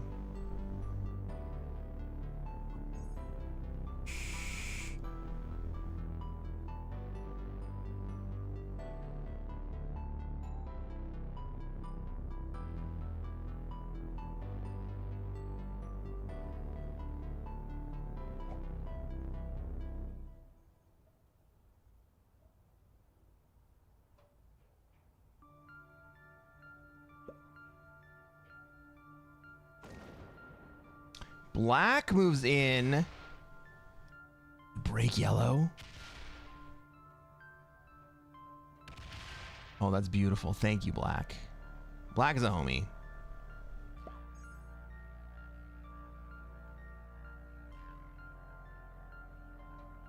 Does purple understand that black is a homie right there?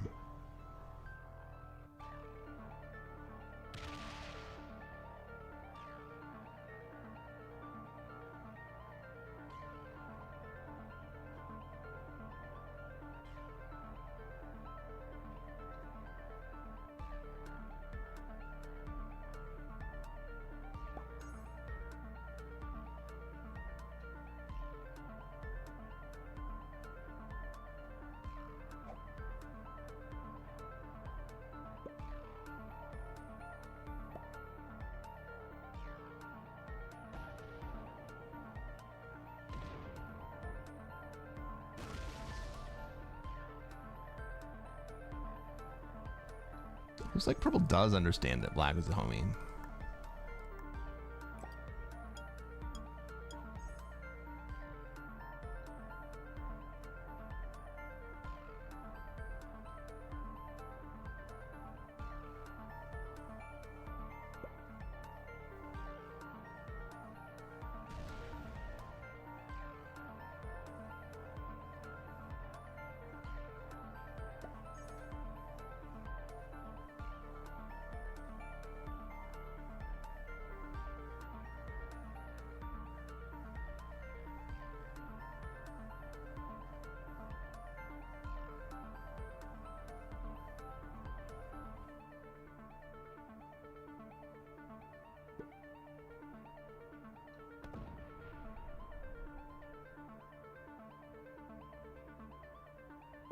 Black and purple are holding hands? Absolutely. Absolutely. That's exactly the way that Europe and Africa should play. They should be holding hands.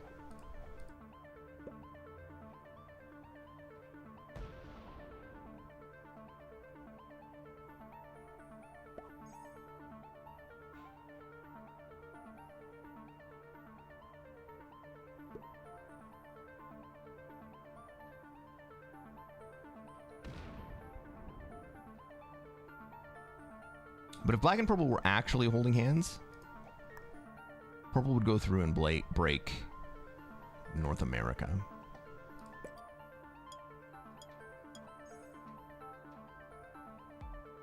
Right, that 140 stack can come through and eliminate fully half of yellow's troops. And yellow will not be able to reciprocate because they have so many troops down in Central America.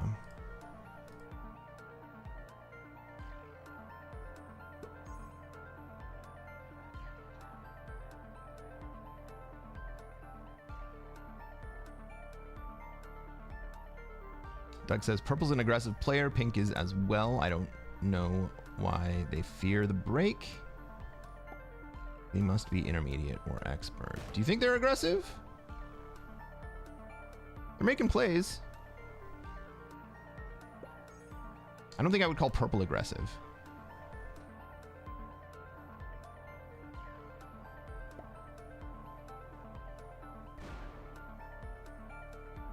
Who called that? Yusuf? Yusuf, you called it.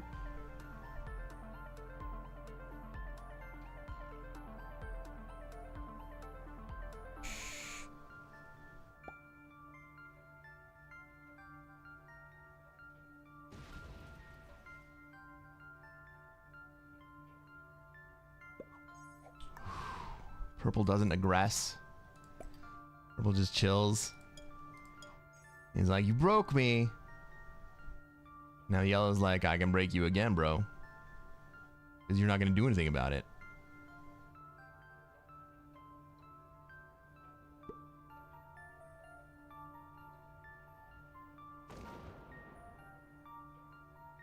No, purple's going to give him a chance. He's going to say, okay, you did it once. You gonna do it again?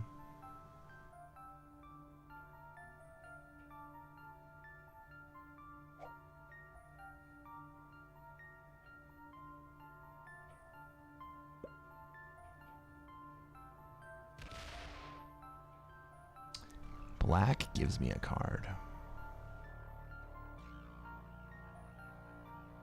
No, black stacks up on me.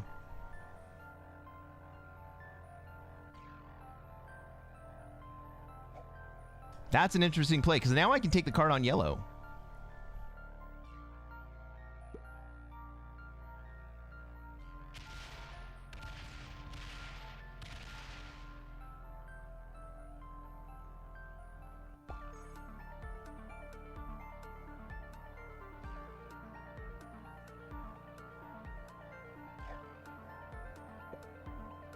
Right, if yellow kills me with all of their troops,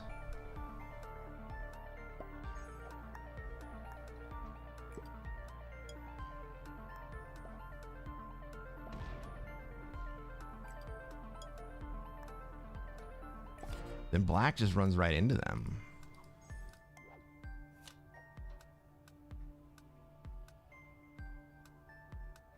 Pink will make a move? I don't think so.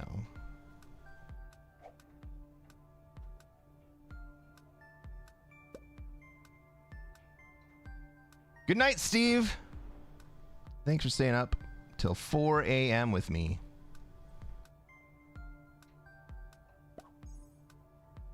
Purple now controls this game. Yes. Purple has had control of this game for a while.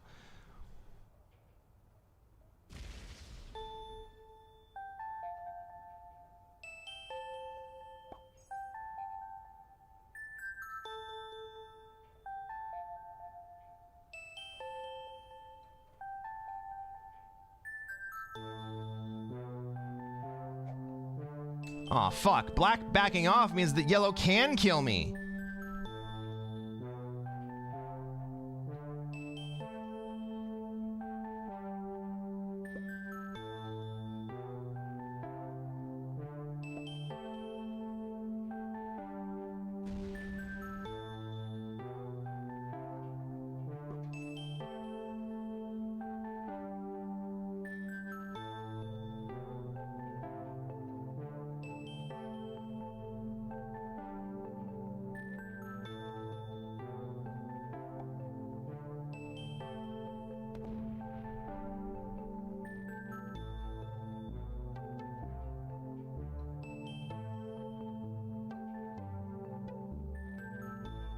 Purple just says, hey, I'm going to put enough troops back here that you can't do that again. Yellow's going to interpret that as a threat. And it is. I'm considering whether or not I should just not take a card. Maybe black will trade with me.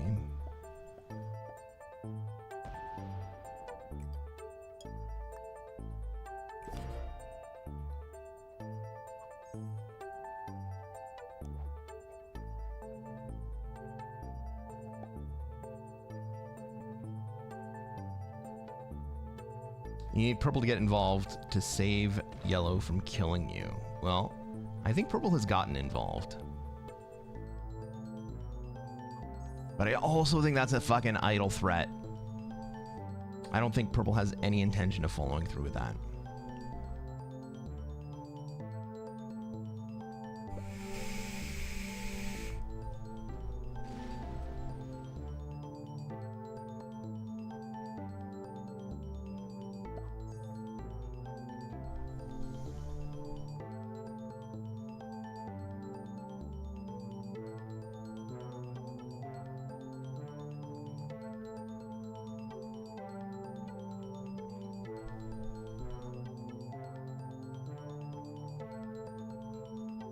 But with that 80 stack sitting on the yellow border, yellow must understand at this point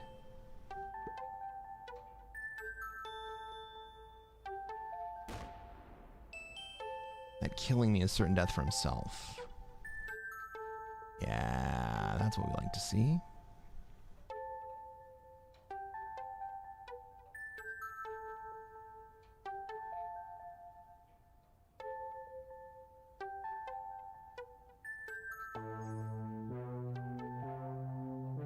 Now we open up black.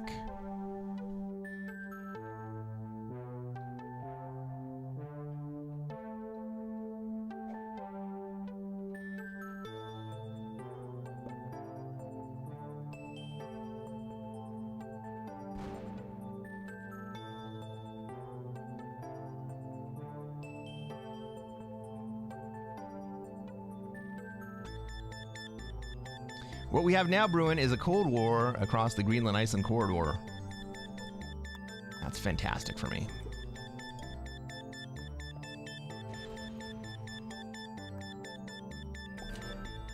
And a 10 trade. All right, now we can truly zero card.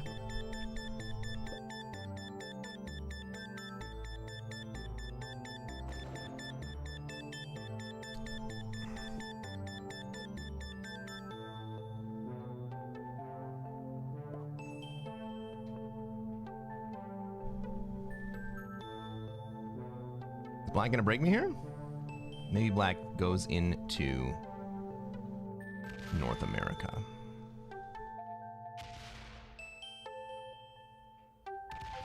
Fine by me. Well played, black.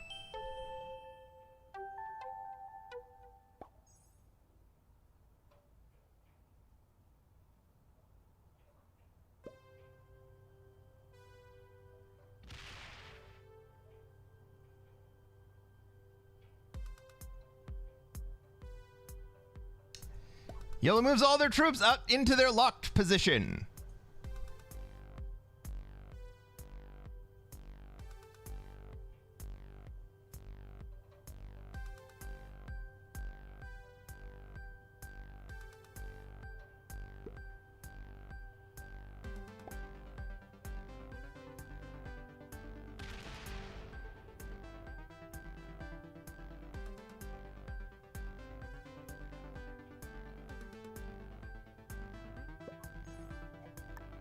You know, if I'm pink, I open up that locked position.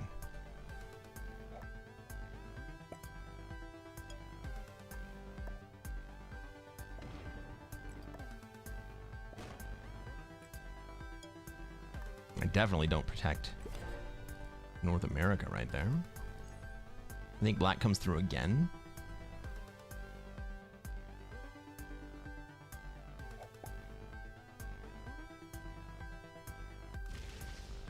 No, pink does not open up the locked position. Pink says, yeah, fuck you, buddy. All right, pink may have the opportunity to upgrade to North America if black doesn't.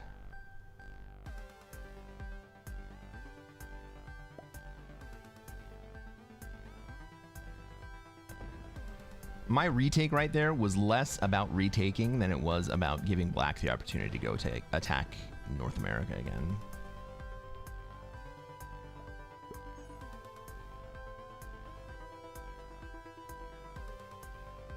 Yellow throws out the devil face.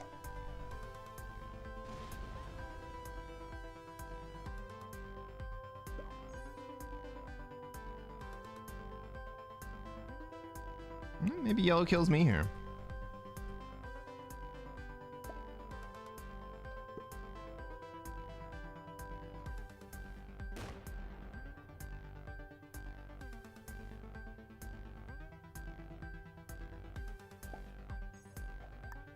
Black poked the bear. He sure did.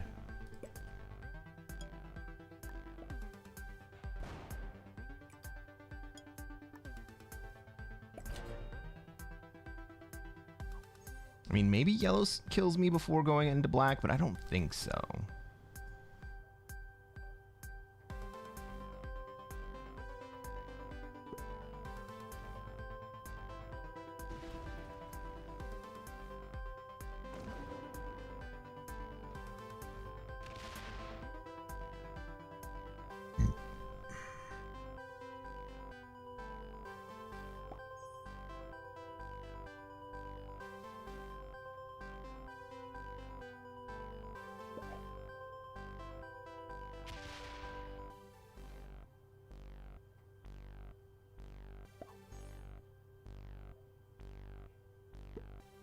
Everyone hates yellow. Yes, everyone hates yellow.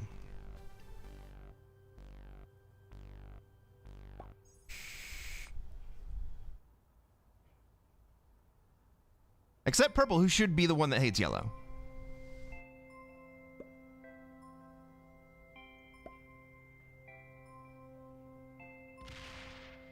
And purple's just gonna do nothing.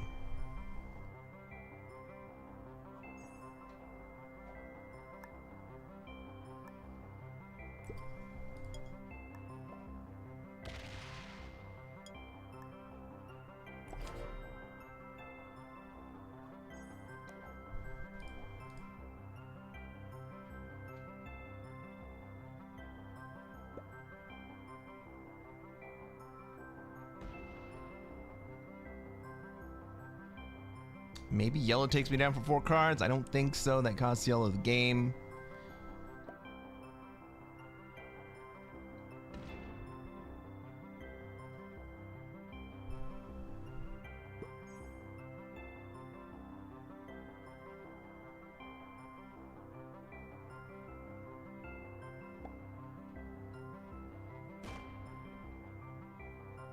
Is black gonna take me down for 4 cards?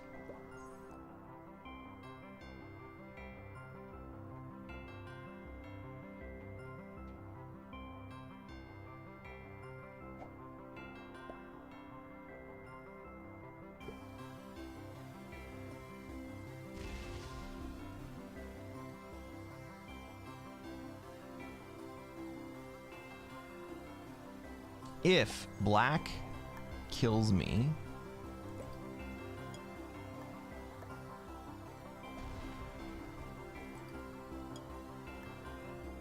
yellow kills black, purple kills probably yellow next, and locks pink into position. Purple wins this game.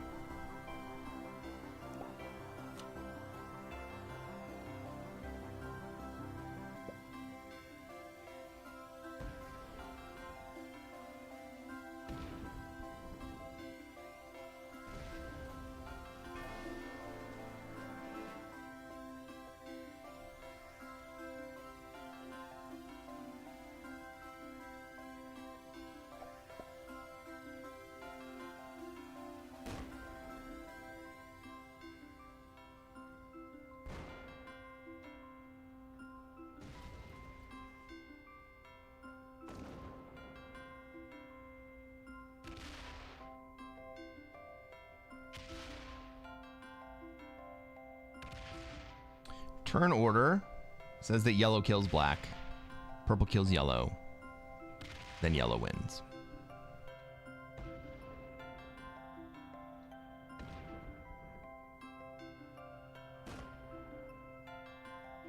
There is a slight alternative where purple kills pink first. I don't see why you would do that. Weird play by black? I mean, black wanted 4th place.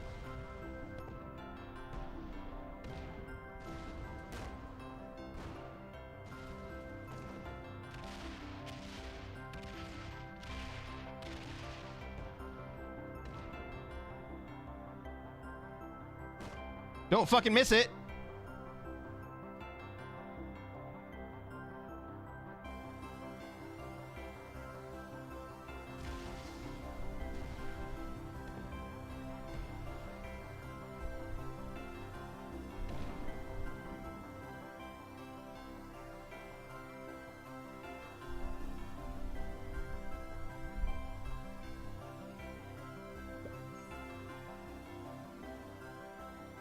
Now purple gets both the black and yellow kills.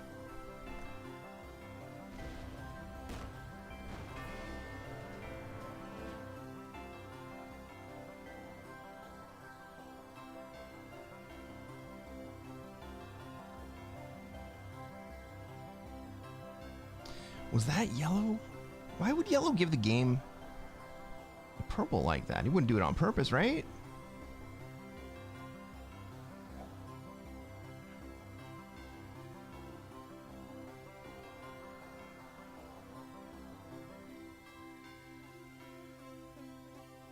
I was gonna run out of fucking time. Holy shit.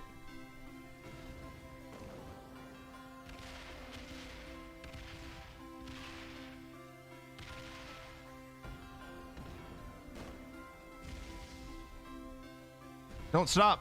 Don't stop!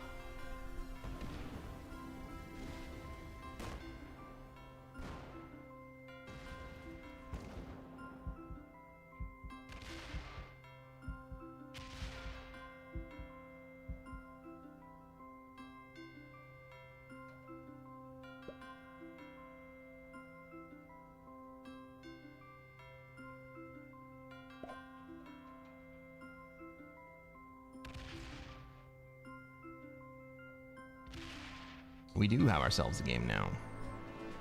This is gonna be a hell of a 1v1.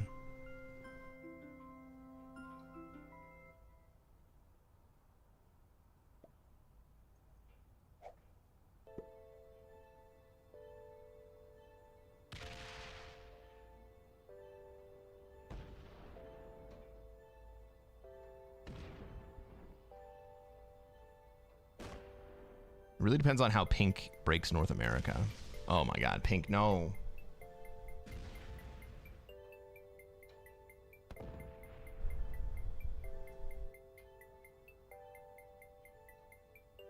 Well, purple wins again.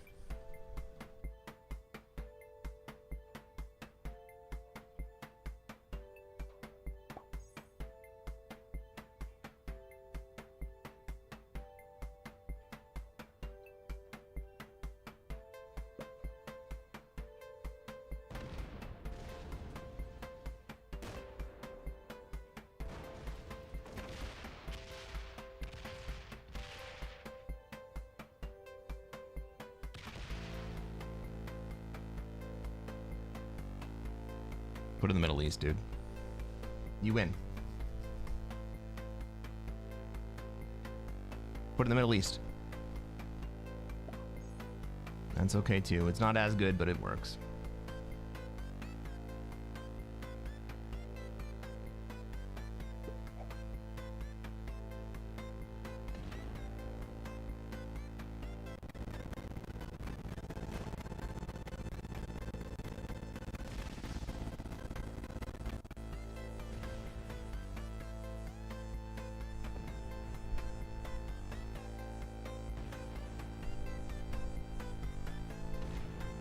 This endgame makes me sad. TTT says yellow never wins.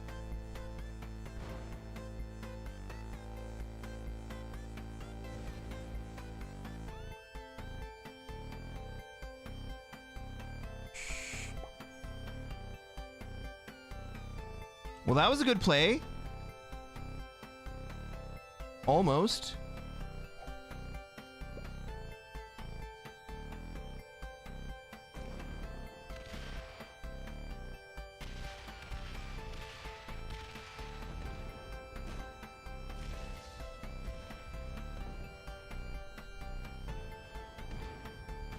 At least purple knows that he can hit that stack. Jesus.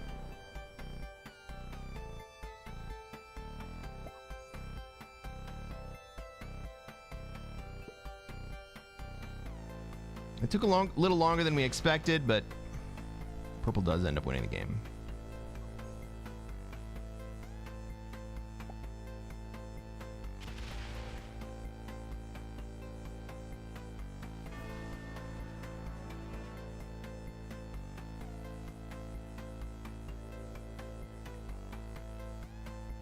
Pink was a beginner, no surprises there. Purple was an intermediate, also not super surprising. Black decided to take 4th place instead of playing to win. He gave me 5th. Well, that sucks. Should we see what that did to my rank? Minus 700? It could be worse.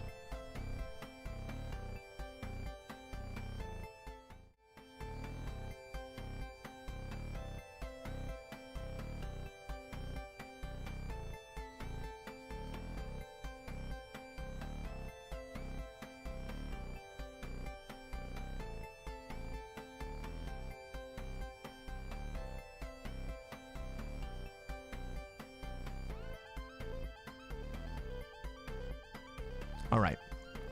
At the beginning of this game, I'm going to offer you guys a story. And it is kind of related to Risk. It's kind of not related to Risk. But I think it's an important thing to understand and internalize. An old Zen parable that made a huge difference in kind of how I see the world.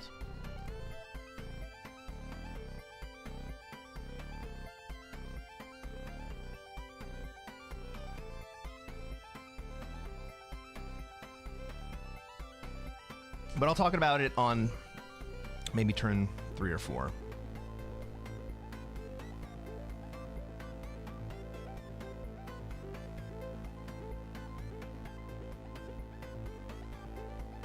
But we got a game.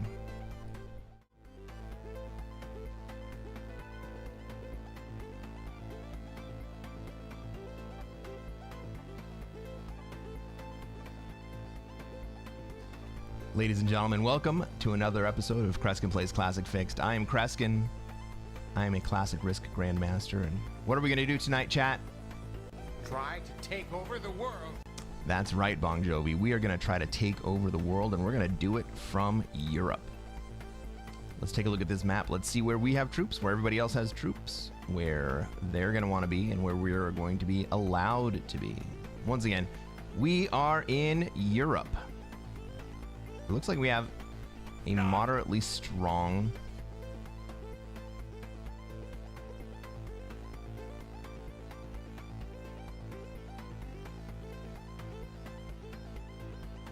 red is in North America, but so is blue. Probably end up with black or green in Africa. Green put all the troops into Africa. Looks like that's the way they want to go. That kind of leaves nobody in South America. No. Green misses the fort.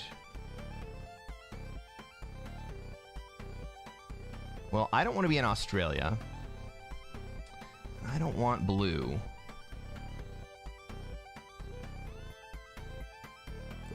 I don't want blue coming into Europe. So I'm going to put all my troops into Europe, and I'm going to take a 4v2 roll.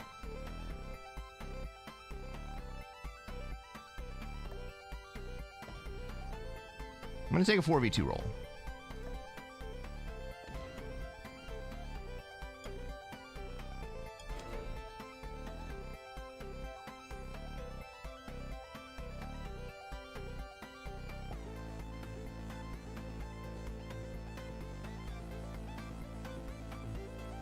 Knowles agrees with that play. Yeah.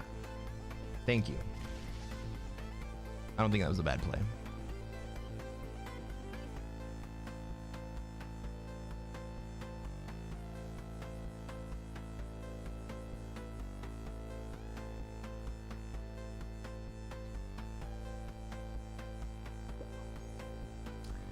What I don't like is that it cost me position, and I'm going to eventually lose that Australia spot. I probably lose my North America position this turn.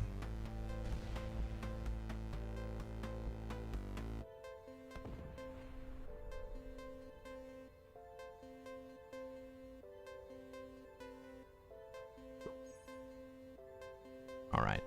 Red's leaving blue with few good options.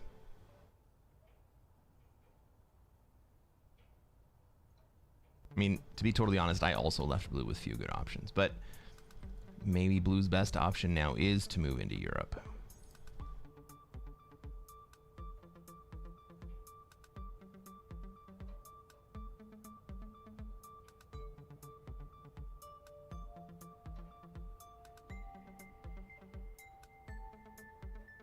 I become easy to kill if no set on 3, though. Yeah, I think that because my 4 stack was in Indonesia, I probably lose that stack early anyway.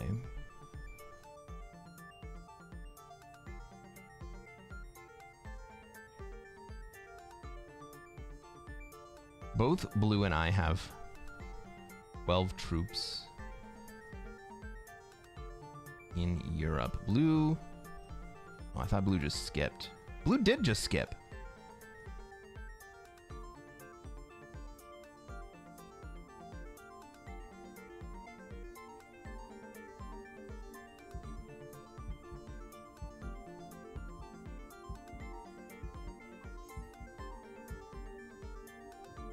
Okay.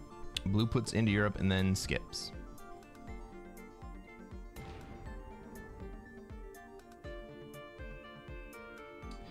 Well, I'm going to try to take a card either in Africa or Asia. I think I go into Asia here.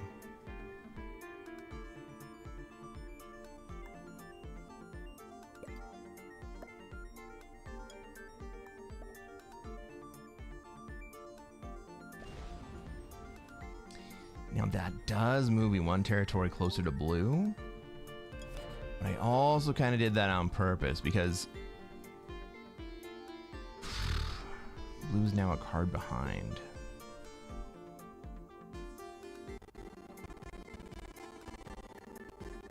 I was thinking about my ability to kill blue in a few turns, but blue being a card behind makes him slightly less appetizing than me.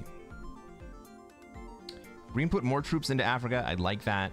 That's going to slow down black, and it's going to cause black to have less appetite pointed at me.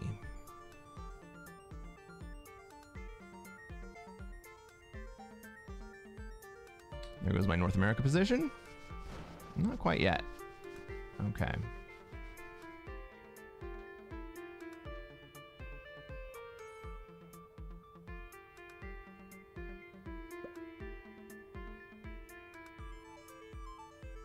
Well, we're not going to have a bonus anytime soon.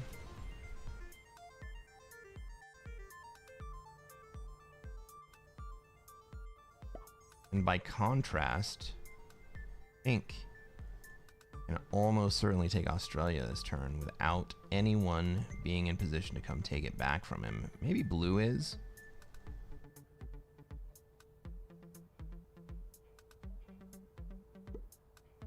Europe needs to get consolidated. I agree. I'm just trying to decide whether it goes into Central Europe or it goes up into Northern Europe. Now it goes into Central Europe.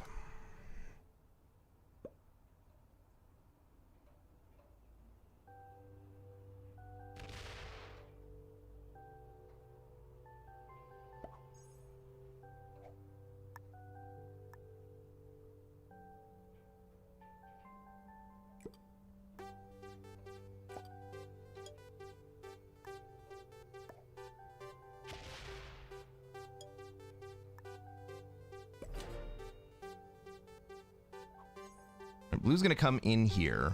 Do I have a trade on 3? Negative. But blue also doesn't have a trade on turn 3.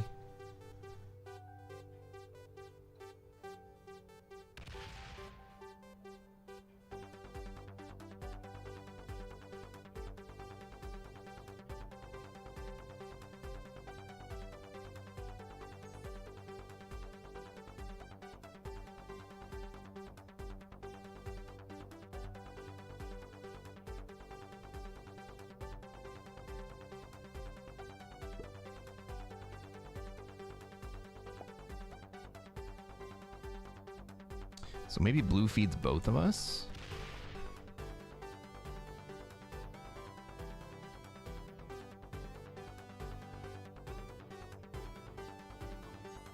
That's gonna take NA next turn.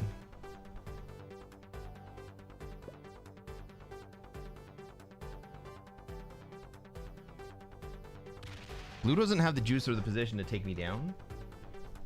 If blue swings at me, and black swings at blue. Or maybe green does. If blue swings at me, then green kills both of us. That's exactly what happens.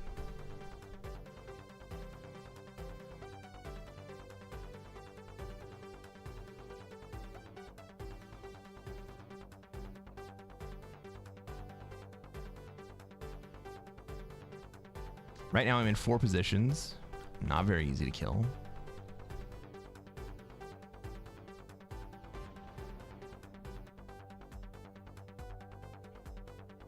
Not impossible to kill, but I'm not very easy to kill.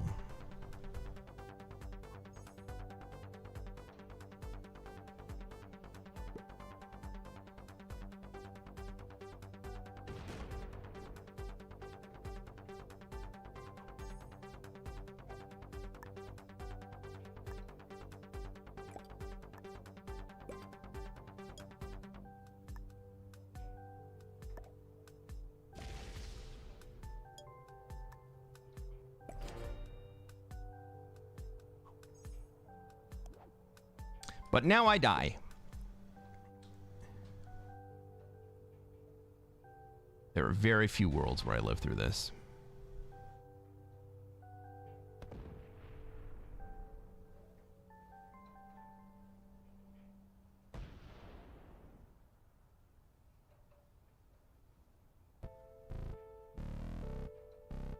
Green closed himself off through Egypt.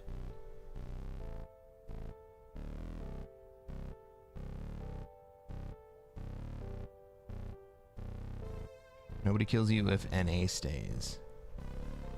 Well, let's see what red wants to do. Red trades. I think red takes North America here.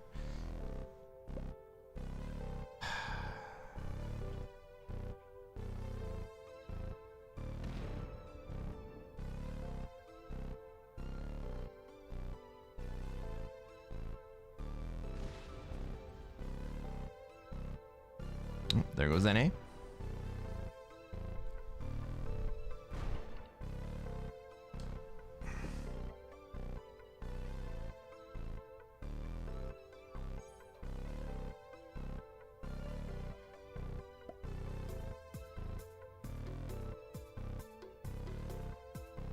I don't think that blue can kill me without beating both of us.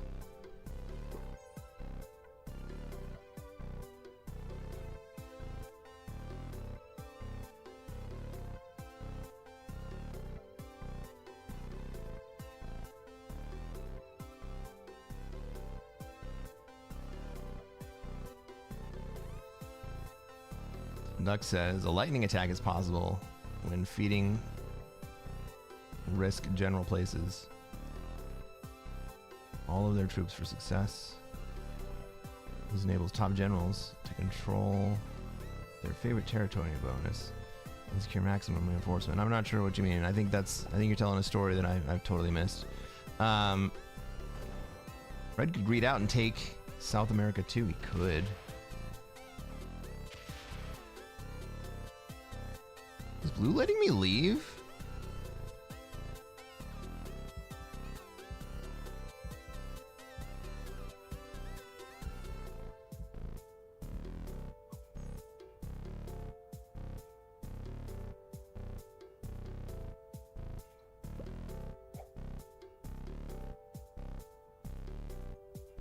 Green doesn't know that he can kill both of us.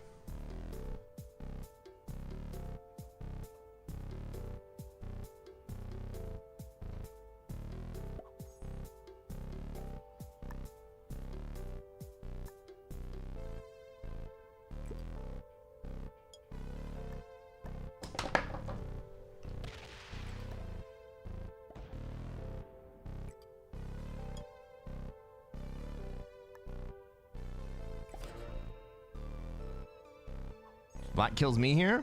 I don't think black has a line on me. Black barely has a line on blue.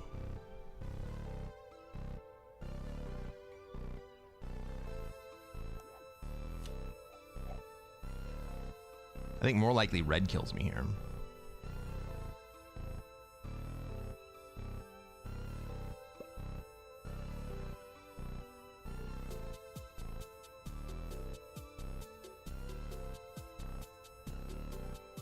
I guess I could go back in for the South America play after this trade.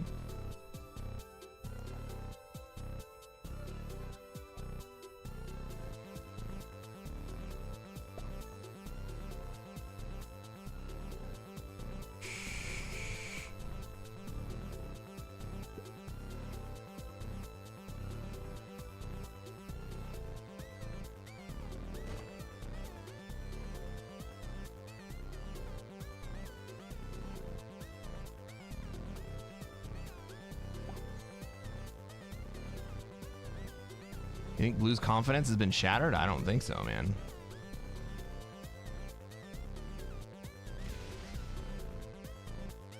And black gives up his line on blue.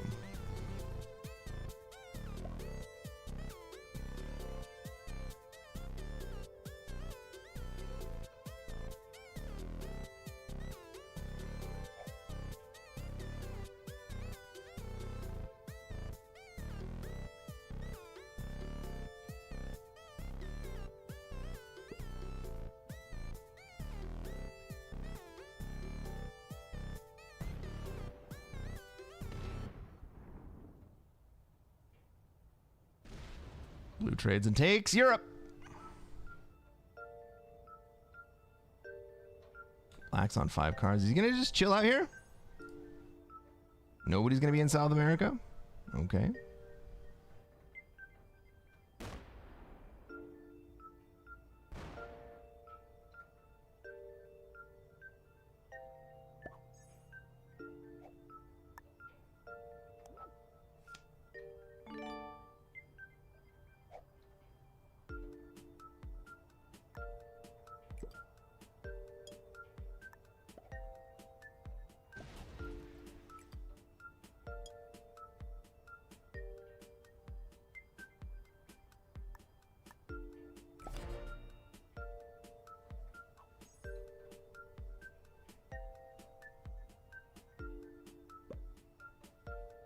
Pink's going for the +4.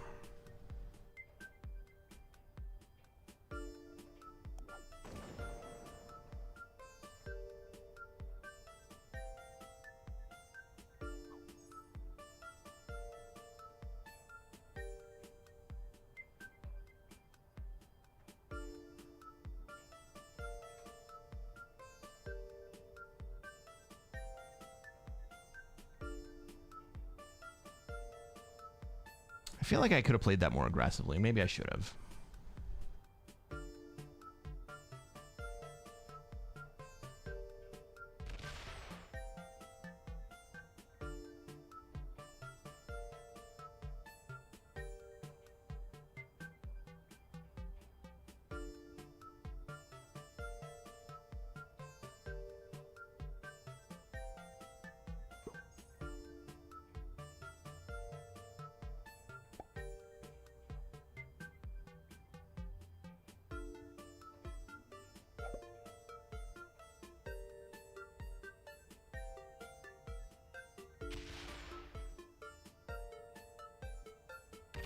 Why, Black?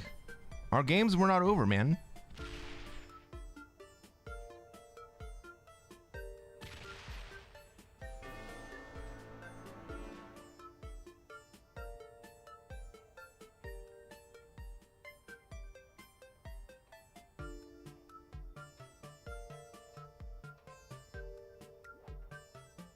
Well, Kayla Garcia. I don't know why you would do that. You just killed yourself as well.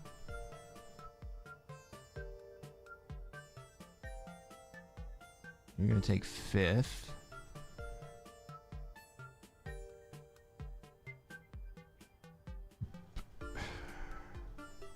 And honestly, red probably wins that game.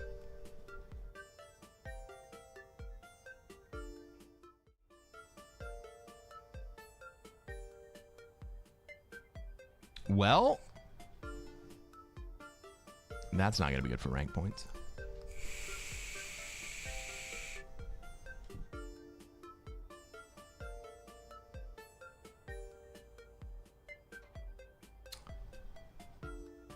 Speedsoft asks, I'm curious what you're pondering. I will tell you what I'm pondering. I was going to do this during the game, and we didn't quite get to it, but let's talk about it real fast right now. There's an old Zen parable. It reads as follows. During his time at the monastery, the cook was a quiet and humble monk. One day, the head monk announced that he was choosing someone to lead a new monastery. He called all the monks together, and he said he would select the one that could demonstrate the deepest understanding. He placed a water jug in front of them and said, "You may not call this a water jug. So what do you call it?" The senior monk stepped forward and said, "Well, one cannot call it a wooden stick." It's true. It was clever. But still an answer in words. Still in concept. And then the cook stepped forward, said nothing, kicked over the water jar, and walked away.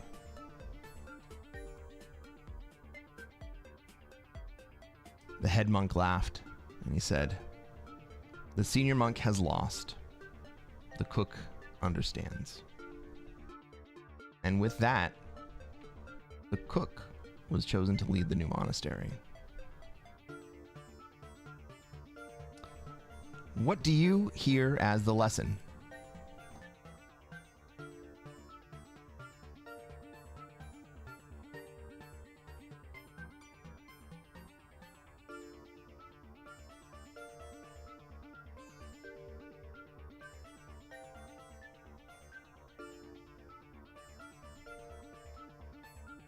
$24-hour stream incoming? Yeah, probably.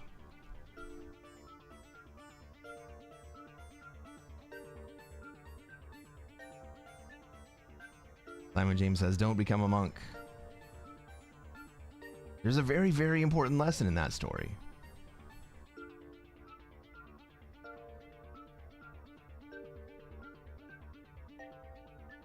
We got a game. I'll talk about it while we're playing.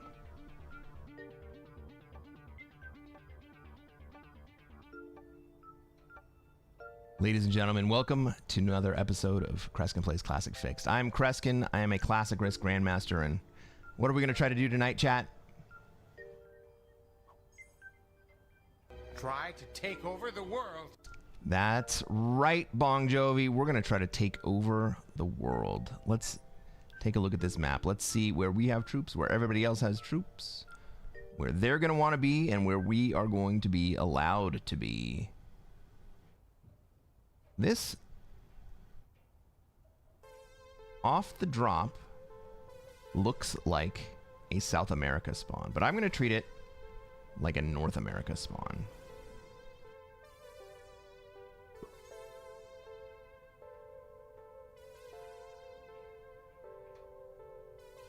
Because nobody has a clean... I'm sorry, a Europe spawn. Nobody has a clean claim on Europe here. Red's moving towards North America. Purple is going to be in Africa. Blue doesn't have a very strong position there. Purple is split between Australia and Africa. Maybe I can move into Africa. Maybe that's my play. But the first thing I'm going to do is I'm going to put troops into Europe.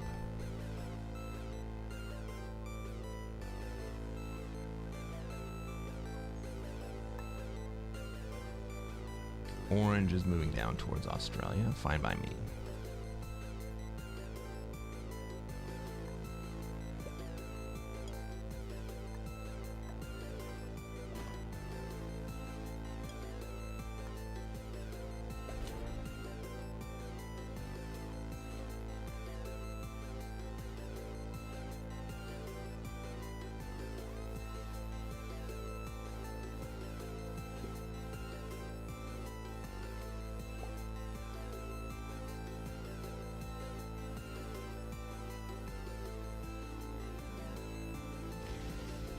All right, so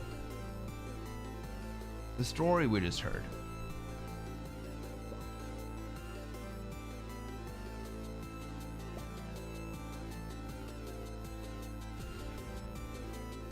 What does it mean? All right, blue is moving towards Europe here.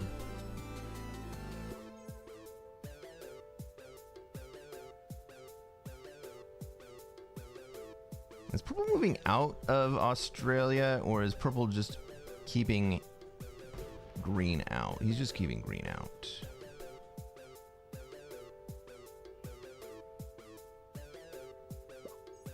So the story we just heard was about a monk. This monk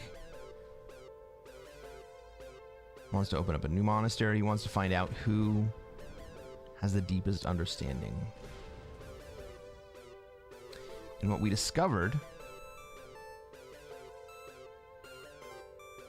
is that the deepest understanding is not developed through words, but through what's real.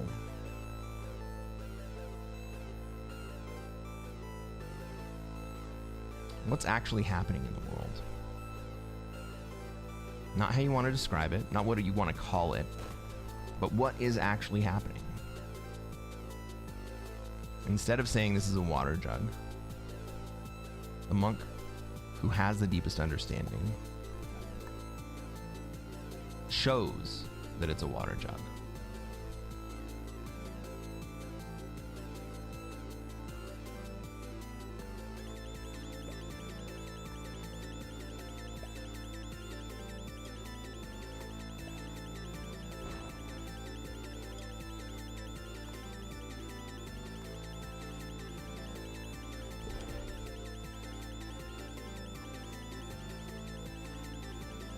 Actions speak louder than words. That is the base level,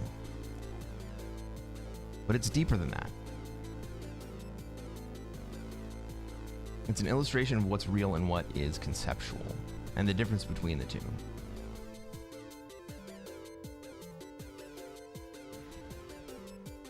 Purple wants to get out of Australia here.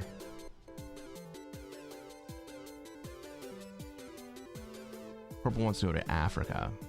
No? Purple does want to be in Australia. Why wouldn't Purple just take Australia there then?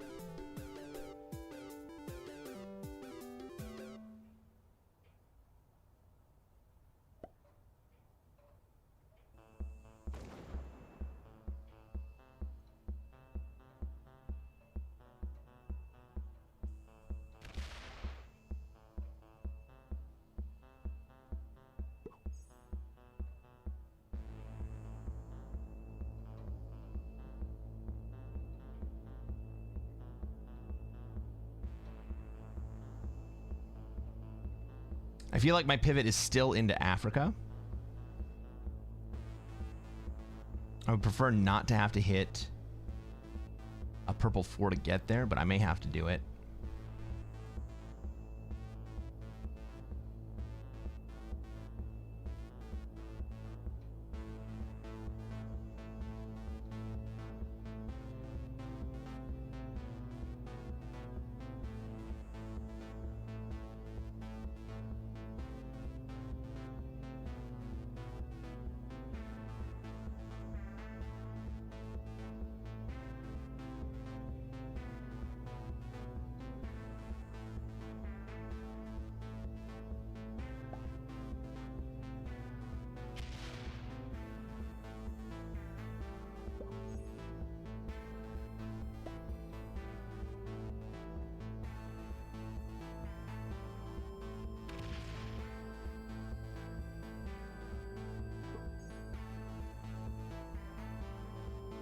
Simon says, we live in a simulation, so the jug isn't real. There is a lot of evidence for us living in a simulation. But does that mean that the jug isn't real? What is real?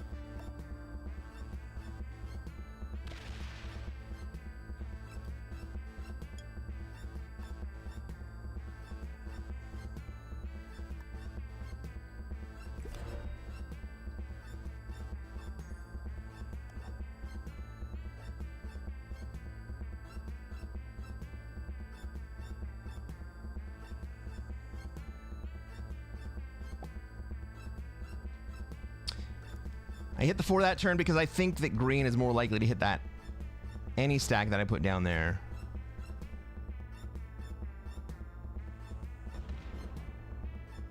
And blue is to hit my stacks.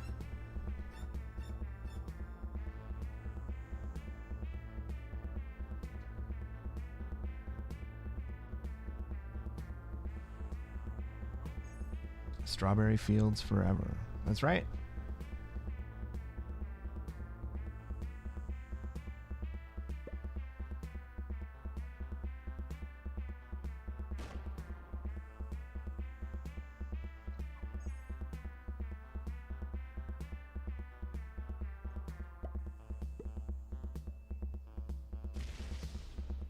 Simon says, if the game was real, we would have had 3 noob corner slams by now. My friend, we have had far more than 3 noob corner slams.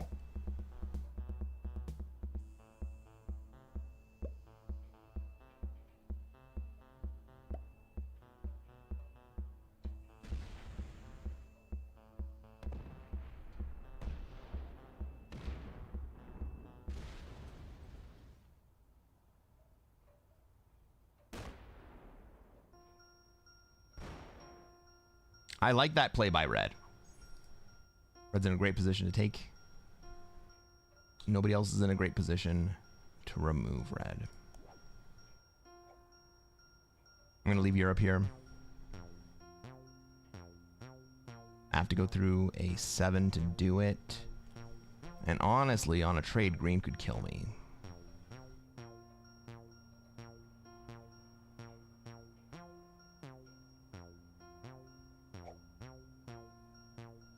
Orange trades. Orange could kill me. Chooses not to.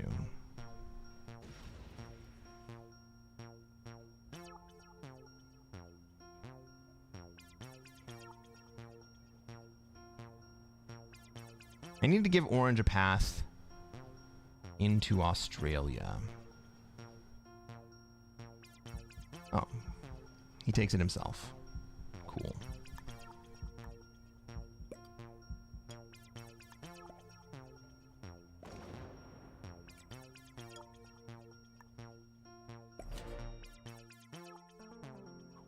Well, now green can't kill me. So I got that going for me. But we go to 5 cards again.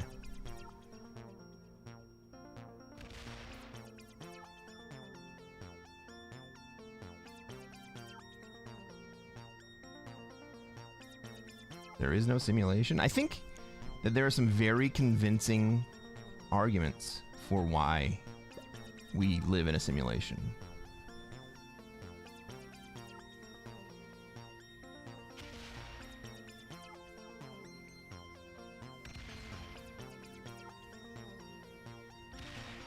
Oh, let's go, blue.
And after all that, we end up with the cavalry trade.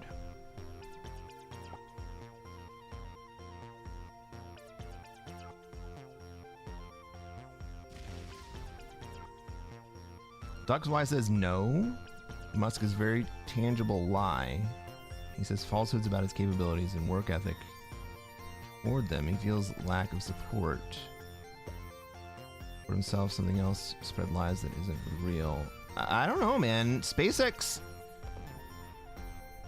seems to have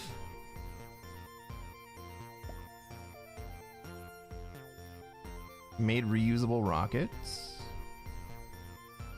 Tesla seems to have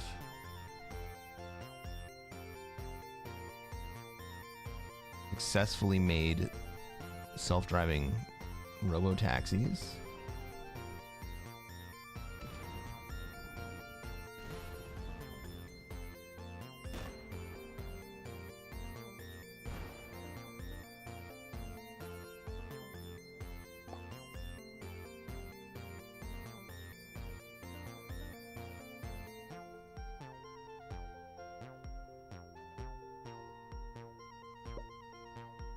Scrapbuzz says, so the cook was simply sick of the Zen master's shit, and when he heard that there was an opening at a new place, he decided, that's it.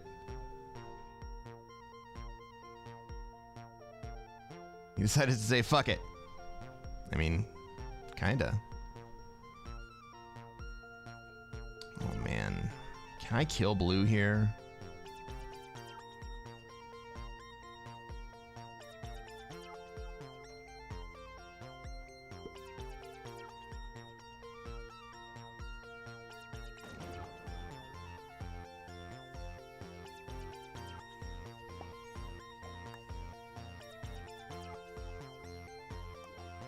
Let's try.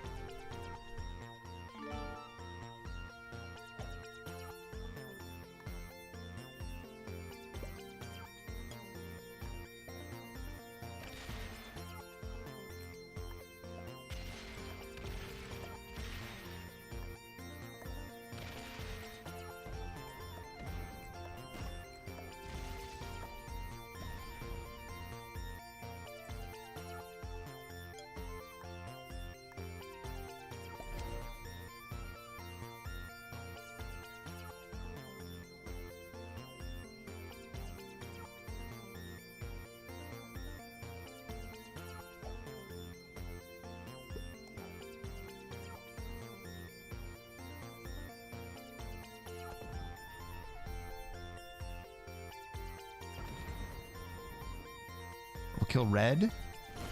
Where's purple kill? Oh my god. Purple's gonna miss the orange kill? No, he gets it. Holy shit. This one's gonna be fast.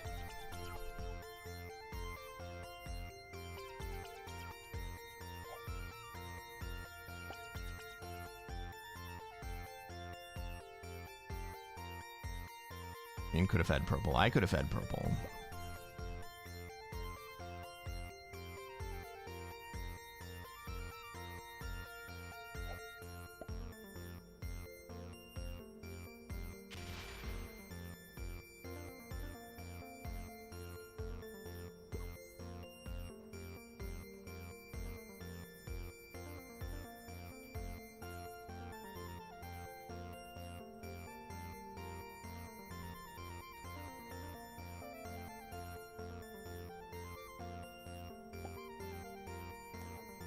Unfortunately not.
But blue also can't kill me here, which is what I was really worried about.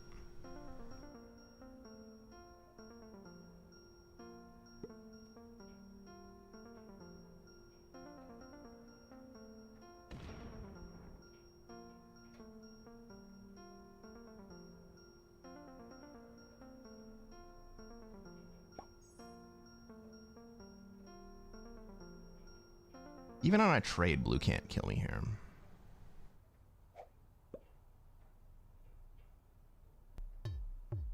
You can feed me.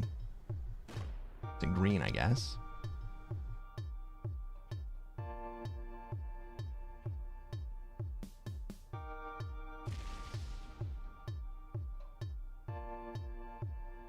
But we also know that red and blue are not friends.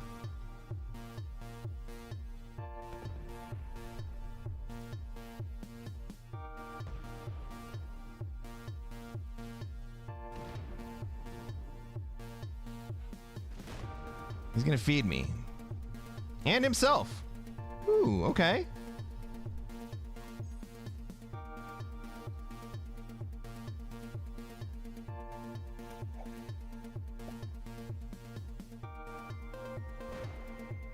This is GG for green.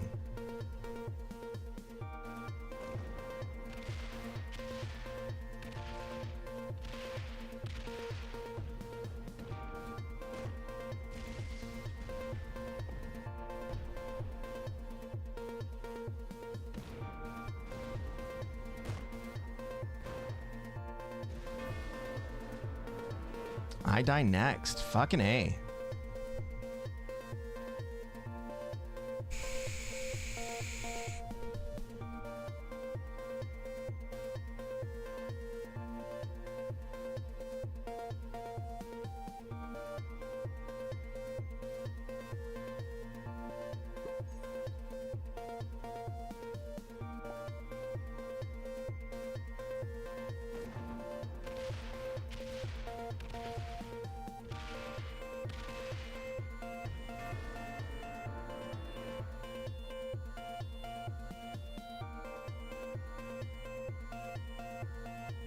We're gonna keep watching this because green should have won that and now they're not. Red's gonna win.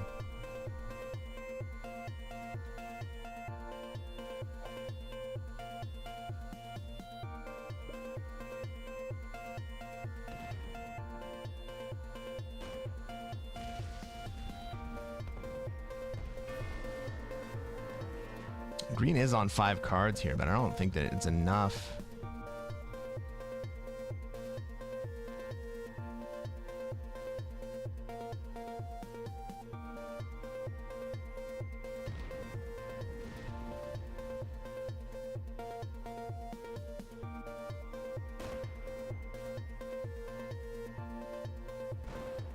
Oh, red goes the wrong way. If red had gone to Alaska first, he could also had North America.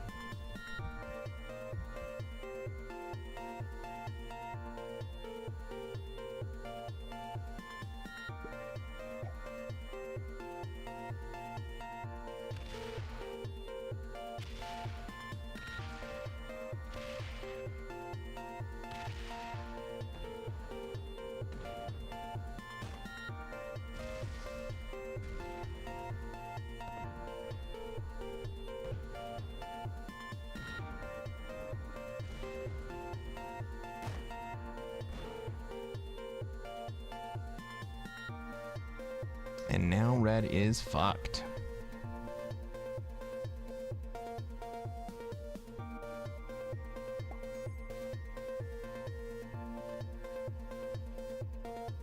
He does have the 10 trade.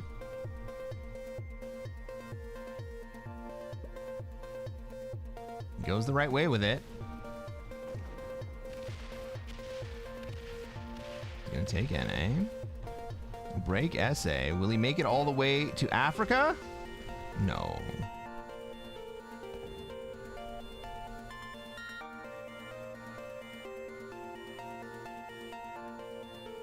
(10v8) lands, but he's not going to be able to break both.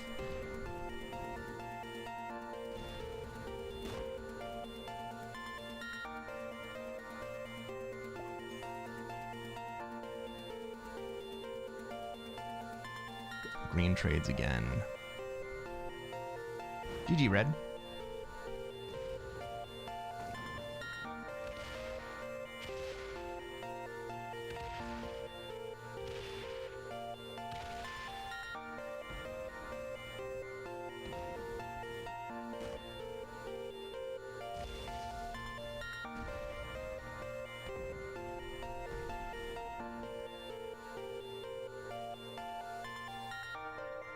Well, green deserves this win. Blue decided to hand it to him. But if green fails to win on this turn, I'm going to be very upset.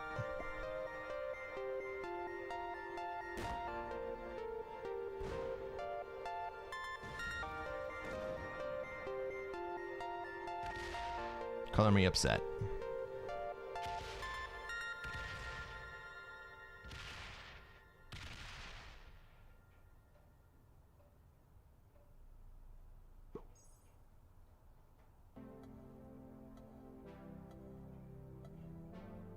Well, what is that? A 6th place and a 4th place? No, a 6th place and a 5th place in a row.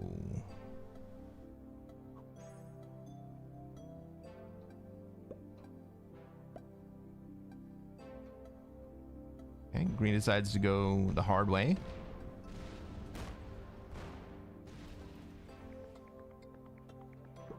And then finally learns that the hard way is not the right way to go. I think I got 4th. Purple was still alive, green was still alive, red was still alive. Red killed me before blue.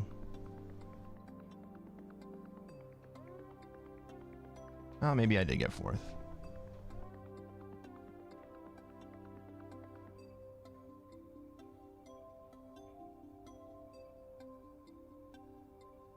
I'm not wearing any underwear. Becky, we are not pandering. We are pondering. Welcome to the stream. How's it going? Good morning.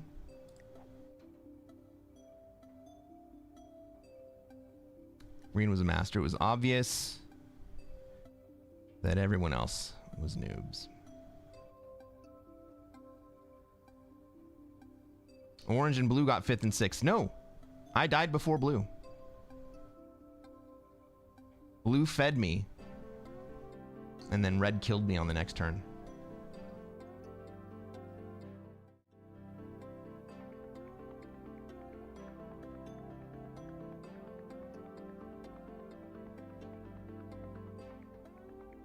Morning. How long have we been on? 3 hours? 3 hours is normally where go take a short break. But we got a game. Oh, I don't want to be in this game.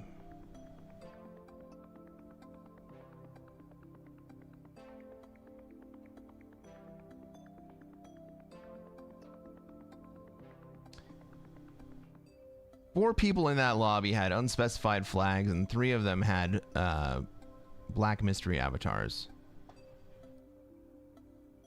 That did not look like a friendly game.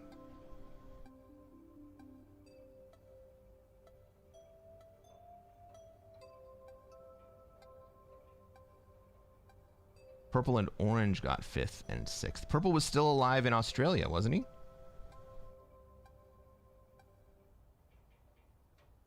You rewound, I got 4th? All right, I'll take 4th.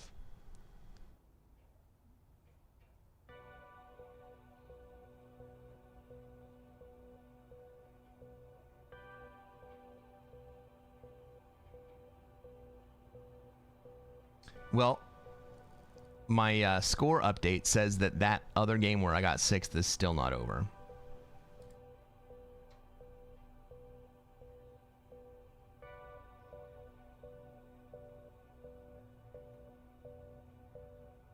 Oh, green killed purple and almost threw the game. That's right.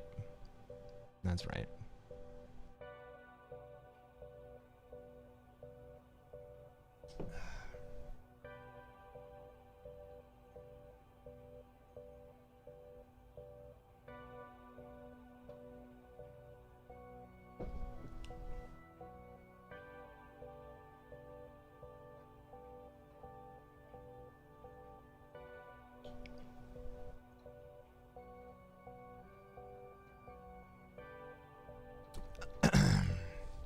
By the way, Captain Smitty, welcome to the stream.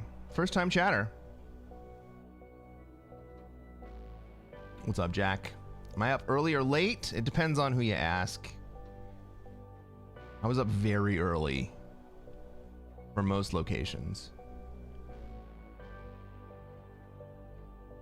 Except for Europe, New Zealand, Australia, Asia, India, Middle East, and Africa. We got a game, everybody.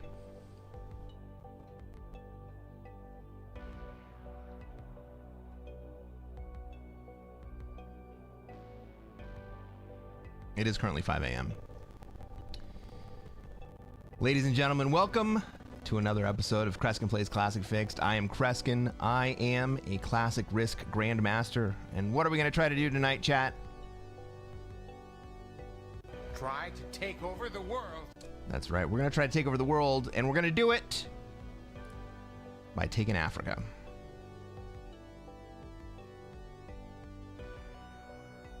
All right, Black.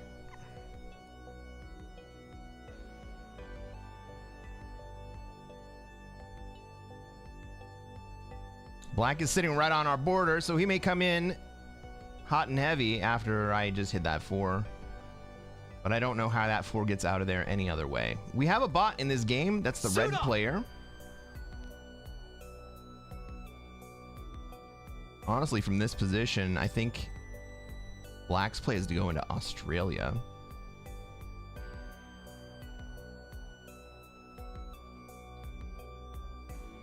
Captain Smitty, thank you for the follow. Captain Smitty was our 560th follower on Twitch. How freaking cool is that? Oh my god!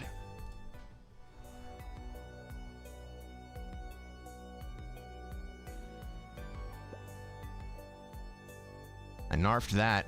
All right, everybody.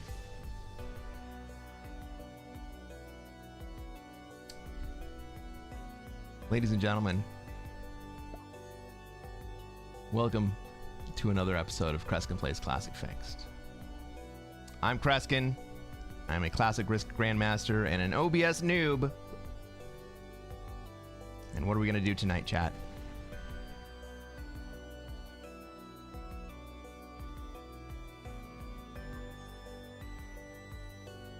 Try to take over the world. That's right. We're going to try to take over the world. Thank you very much, Unserious Pickle and Bong Jovi, for hitting that. We were gifted most of Africa on turn 1. And in South Africa, there was a black 4. I decided to take that 4 out of the equation. Black is taking their very first turn and moving towards Australia.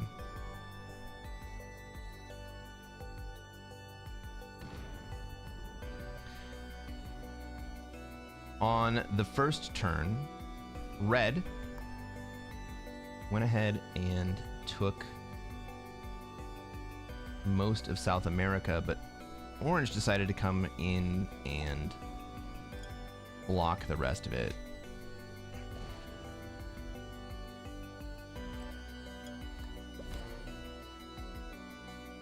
Now, this is a risky play.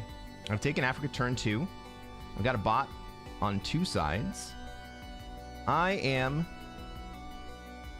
taking the risk that that bot is not going to break me. And it turns out he did not. But he did remove one of my very valuable exteriors.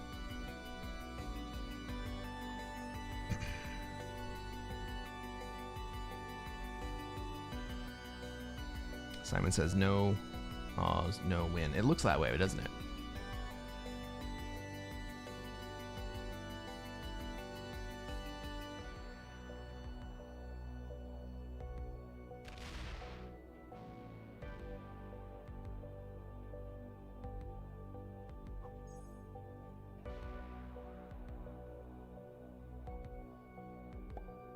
Orange is stuck in a very tough spot. Blue wants to be in North America.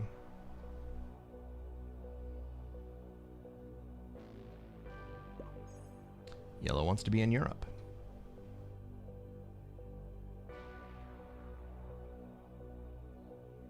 Orange has so much material in North America that it's like almost impossible for blue actually gain a positive foothold.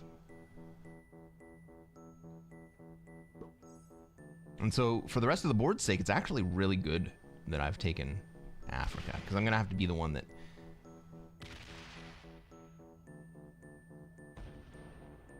moderates orange in the bottom of the map.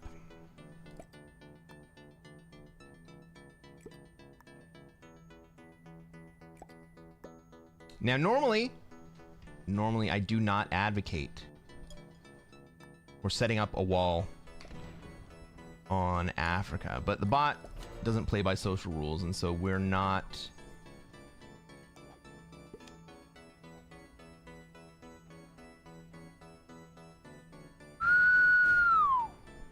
oh my god, I thought I was gonna see a 6v5 right there. The bot doesn't play by social rules, so we're protecting against a naive opponent in the bot.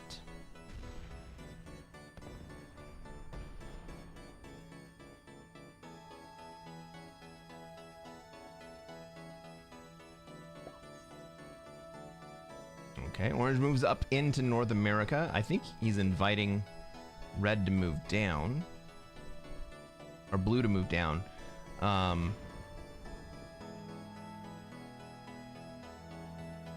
orange is still going to have quite a bit to clean up.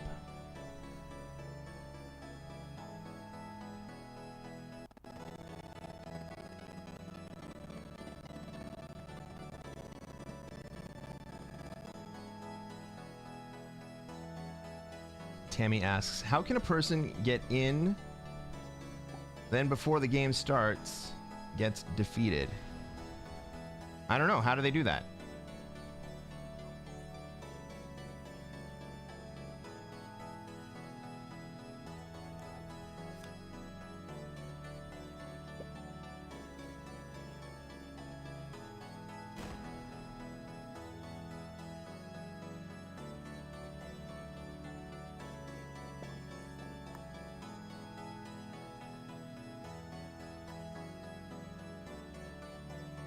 I'm not going to trade here. This is a slightly risky play.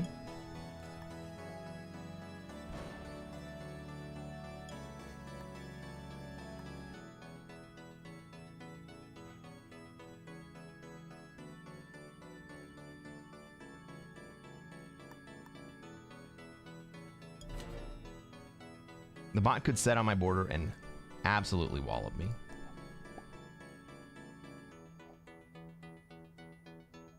Well, I end up with cavalry. I'm going to take the cavalry trade this turn.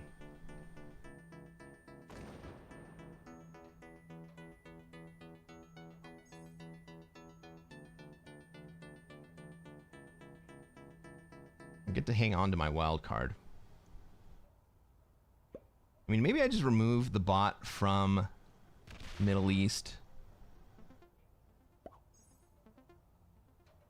I think yellow's going to remove it from Southern Europe here.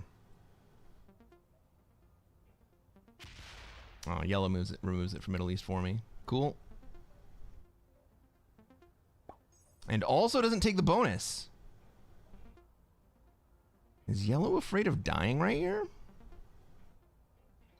He's on 4 cards.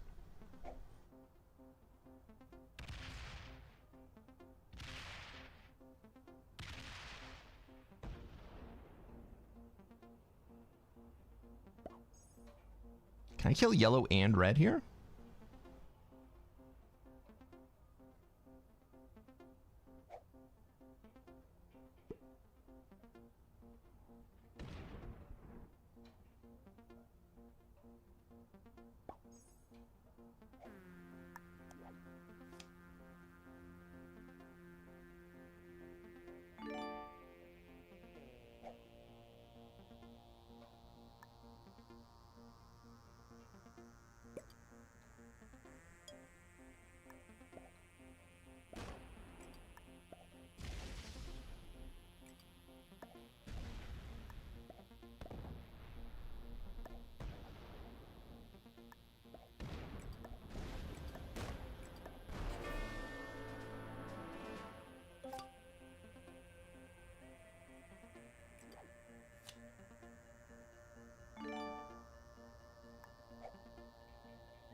That was worth a shot.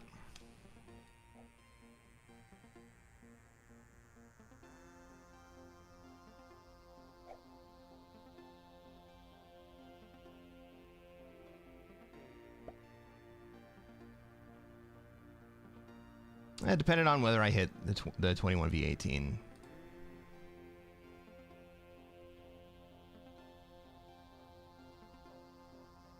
If these guys let me hold, I kill orange next turn anyway.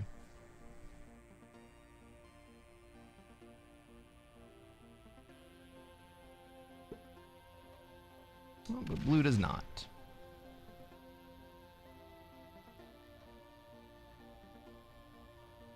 Breaks me in Africa. And black breaks me in Europe.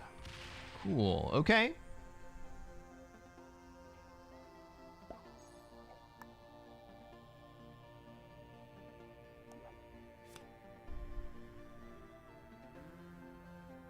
Well, no one can kill me right here, so I might as well just settle into Europe.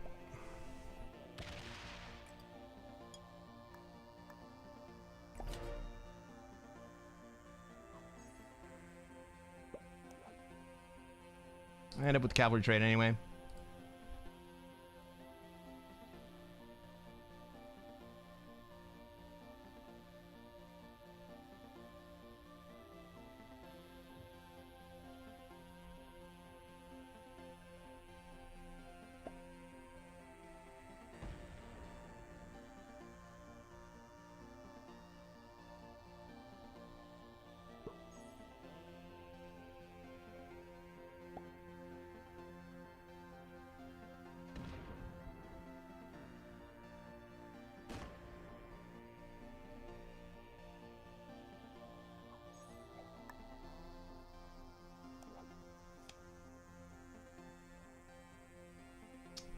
So Europe looks good to me.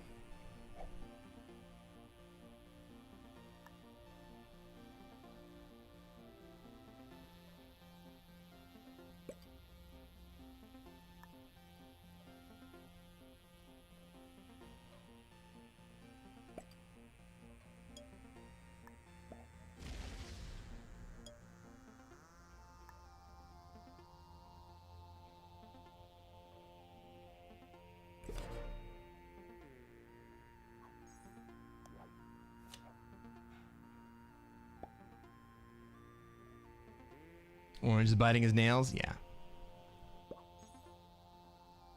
Orange is playing his right.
All right, so I didn't line up directly next to blue right there.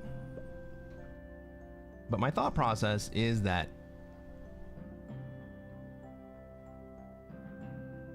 I want to remain in position to kill blue.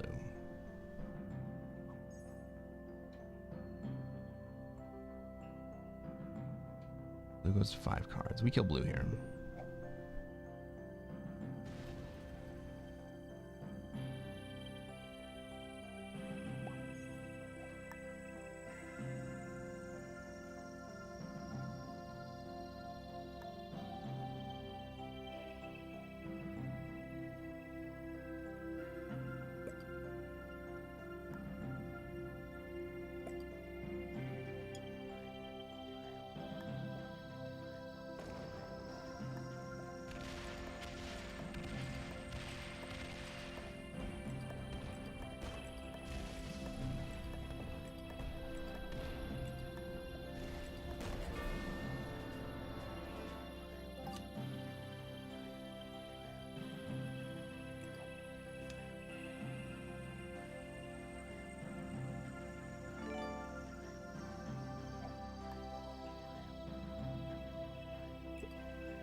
Easy one.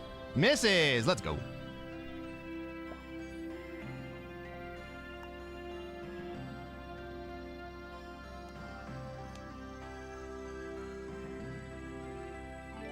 I'm blessed with an amazing trade again.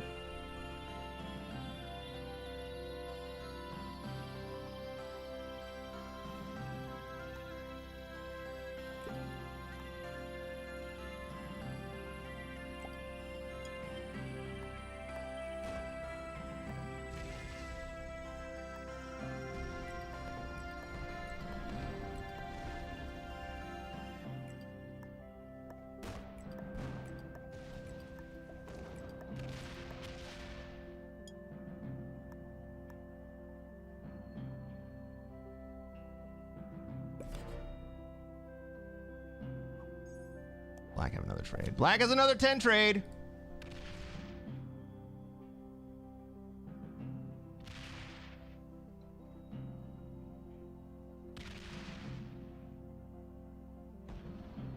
With good dice, Black could clean up the board here. He's a little slow.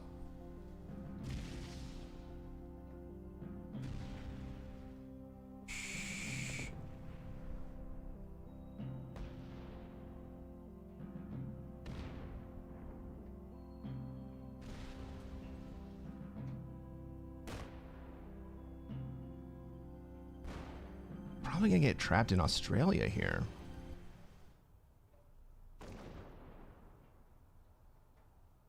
No, he's smart enough to stay out.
Yeah, unlucky. I had some bad trades there too.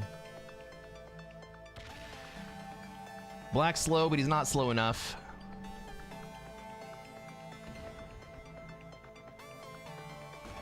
He will easily take too much territory for me to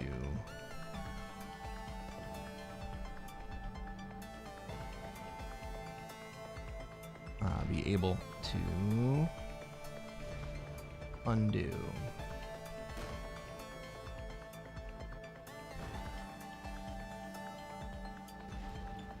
And that's game.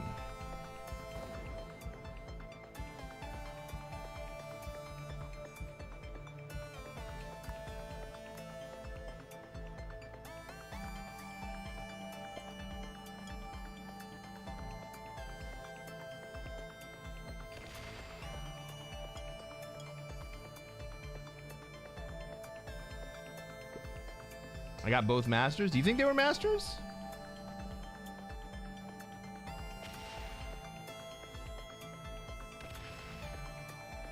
We're gonna find out. I did get some horrific rolls.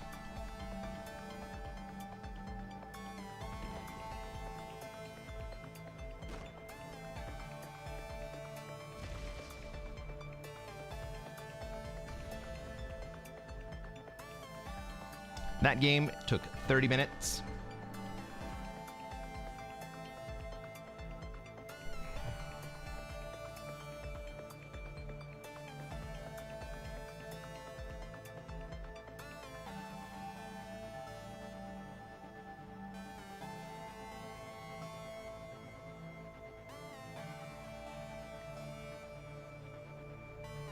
Black was an expert. Blue and orange were masters. Thank you, TTT. You were correct. Azel herbivore. Port bien. Sorry, my guys. Ranj Gibson would like to be friends. No, not this time, buddy. Let's see what that did to my score. Oof. I finally absorbed that 6th place score. That hurts. All right, everybody. I'm going to take a quick 5-minute break. And you know what that means. I'm going to leave you with some words with friends. If you are on YouTube,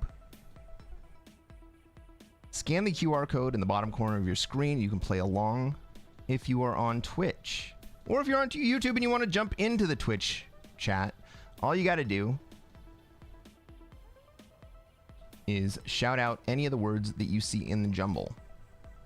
I will be back in 5 minutes.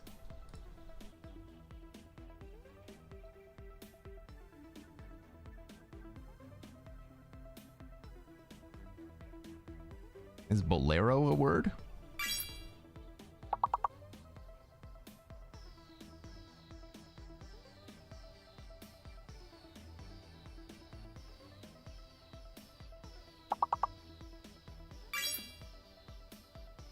Suit up! Let's go, Simon. Bolero is a word. Let's go. All right. Good job, Panda. I'll be back in 5 minutes, guys. Enjoy the game. I'll come back and play the last round with you.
Suit up!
All right, everybody, I'm playing this round with us. Oh my god, what fucking word is this?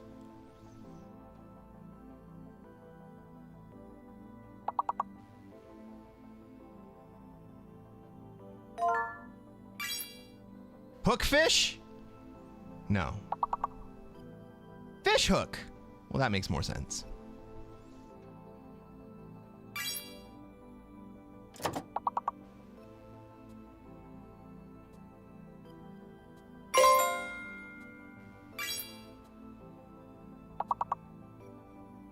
If you say a word that's valid and it doesn't show up, it's usually because you can only say one word per lock period.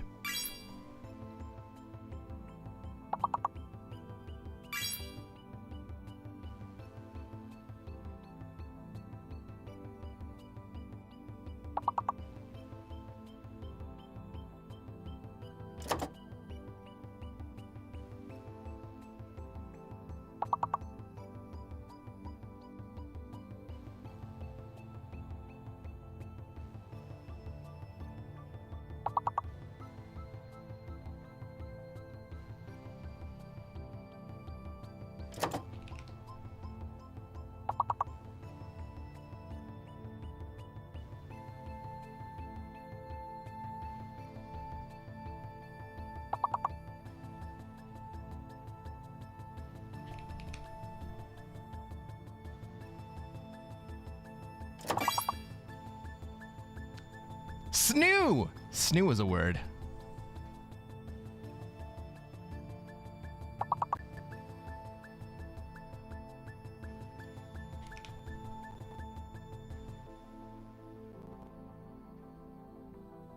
Oh, it was shoe, not snoo. All right, one last round, and then we'll go back to Risk.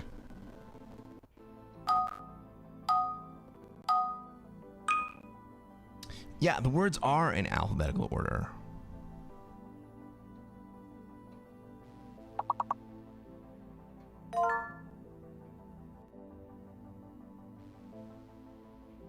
All right, one of these words is fake, and it's the letter L.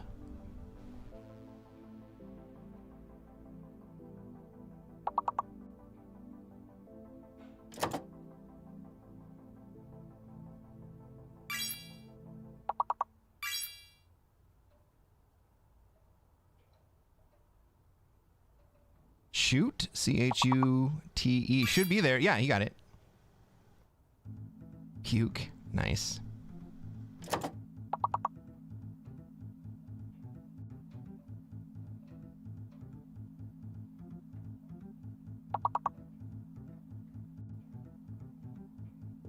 Oh, the letter L is fake. Fuck.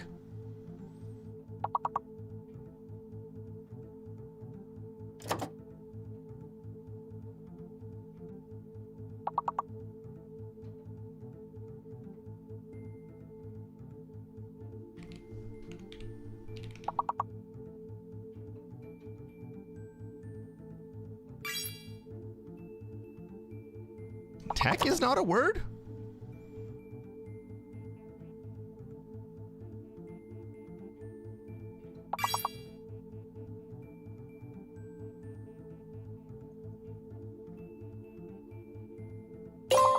Loot is definitely... Oh, L. Fucking L, man.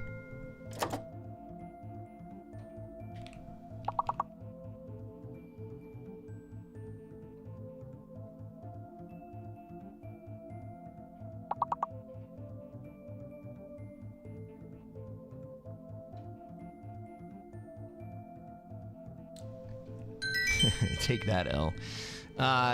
Well done, everyone. Well done.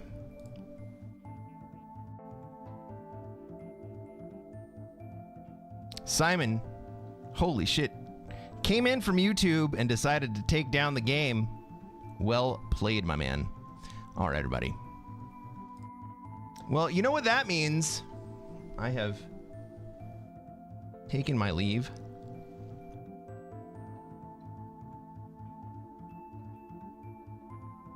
I have refreshed my beverage. And now it's 5:45, is that right? Yeah, 5:45 a.m. And we're gonna play some more Risk. Rigged? I'm not wearing any underwear. Matt, that's how it's rigged. That's how it's rigged. What's up, Jonathan? Good morning, sir. How are you today?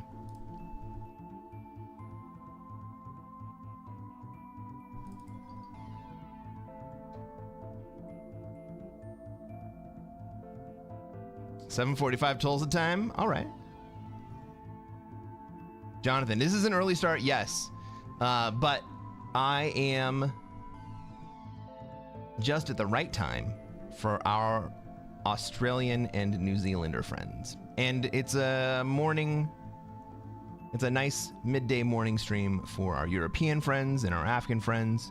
For everyone on the East Coast of the United States in Eastern time, they should be waking up and getting some coffee right about now. Early risers on the West Coast are getting up.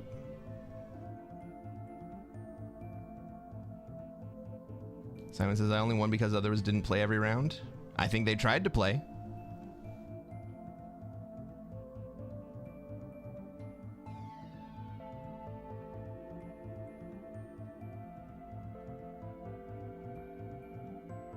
Early afternoon in Europe. Lunchtime.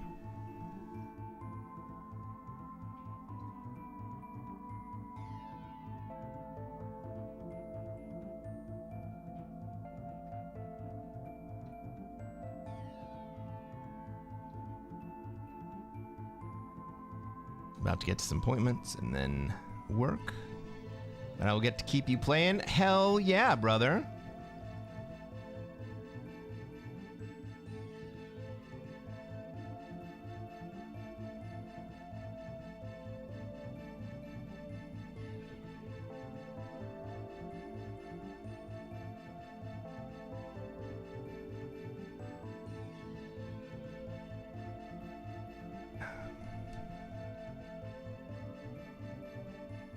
Jack, have I said hello to you? Welcome to the stream, buddy.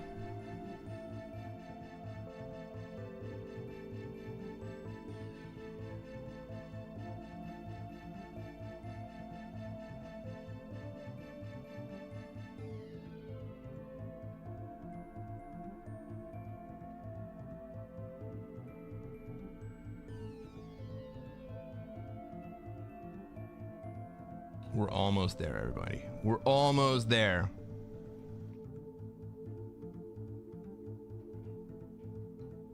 With our little interlude, we only lost 18 people from YouTube. We got a game, folks.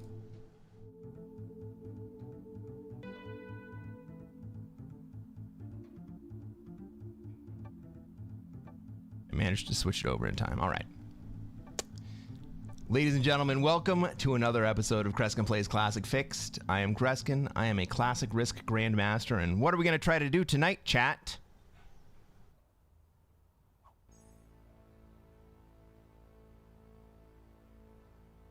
Try to take over the world. That's absolutely right, Matt.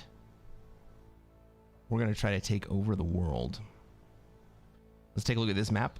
Let's see where we have troops, where everybody else has troops, where they're going to want to be, and where we are going to be allowed to be. Look at that orange god spawn for South America. Holy shit. This is a Europe spawn for me. I don't give a fuck what black wants to do. I definitely move into Europe here. Or I guess I could take Australia. It depends on what purple wants to do. I think purple moves into Oz. I would much rather be in Europe than Australia.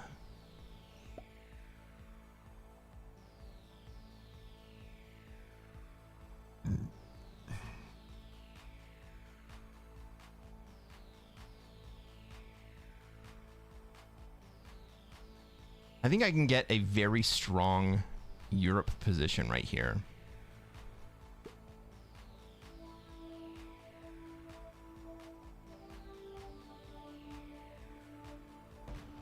Ah, you fucker. Oh, you double fucker!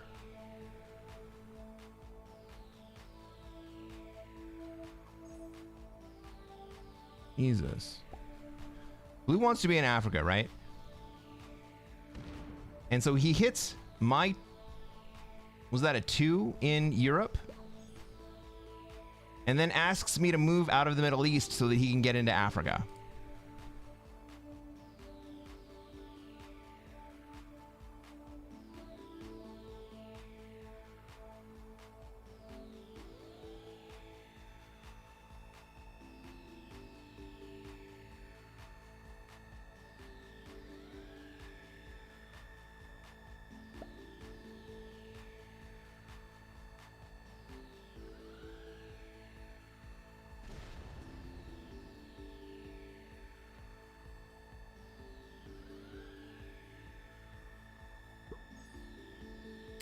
Let's see what purple wants to do. Purple wants to go to Australia, obviously, right?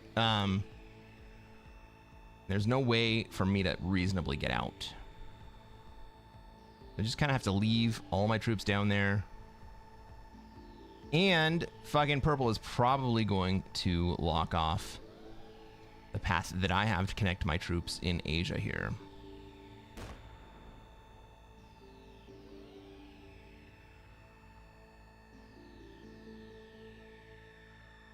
That can't possibly be purple trying to get out of Australia. No, no, no, no.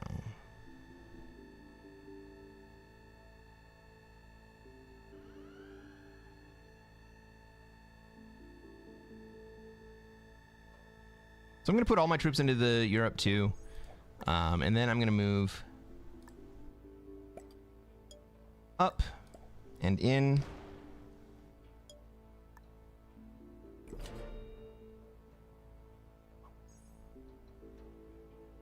All right, now I'm in Europe. Maybe black still wants to come in.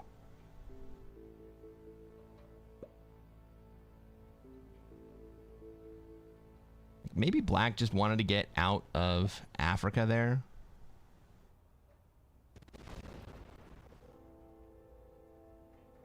No, he definitely still wants to come in.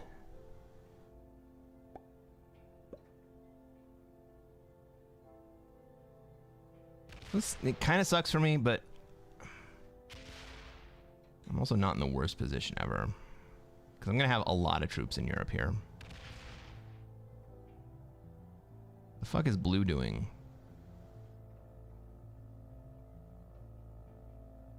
Why leave Japan there?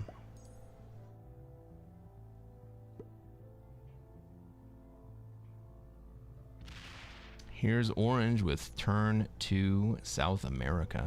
He probably holds. I don't think anyone else wants to come in there.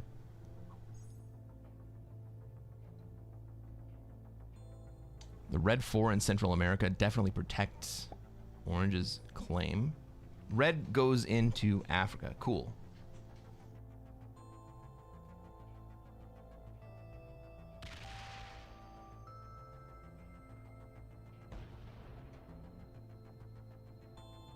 And then spends down his external positions in Asia for some reason.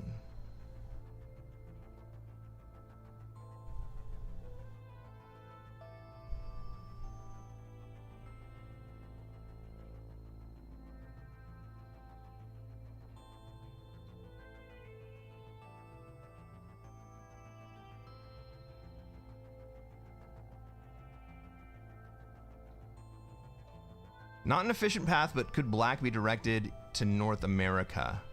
That's what I'm thinking he might want to do.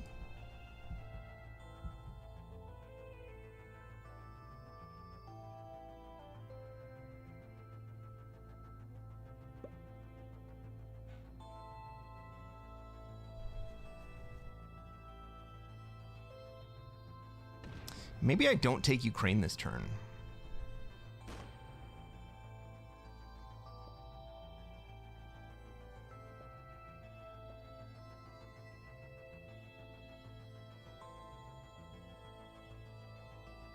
That'll give Black an easier path into NA.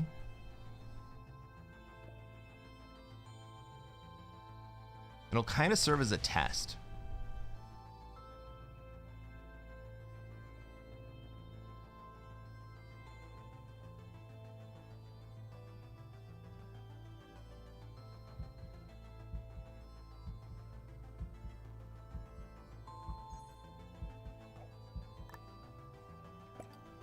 All right, let's not block Black's path to North America.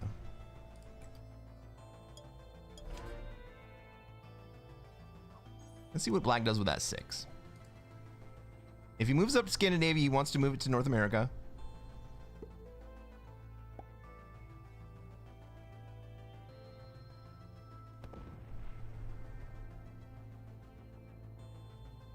He does move it up to Scandinavia, but he takes the hard path.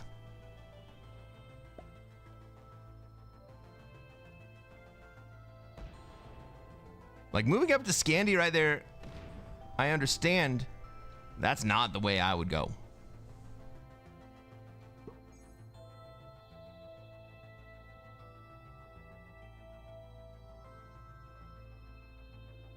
It was just a screw you red path. Yeah, it absolutely was just a screw you red path. Red's in a very, very tough spot right here.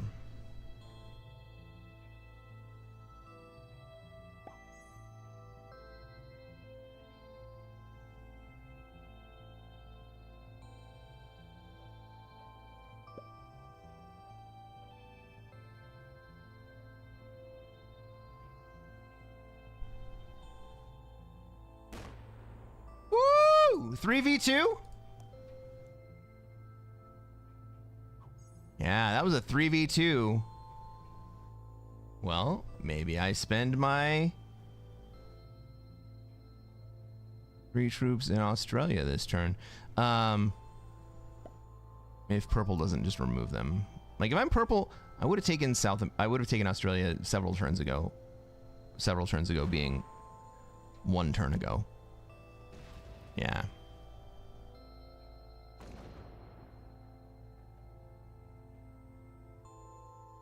Red's done? I mean, Red's got a 12 in South America. I mean, if blue trades before red, that'll be problematic for red. But red still has the Central America position, which is protecting him.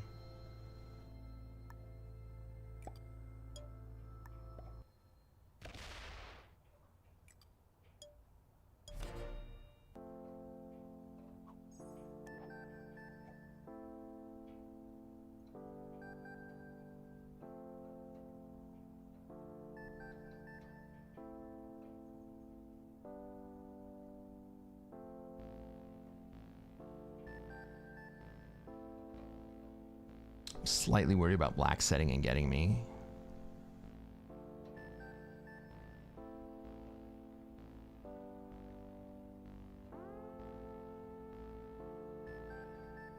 Blue's gonna slam red, you think?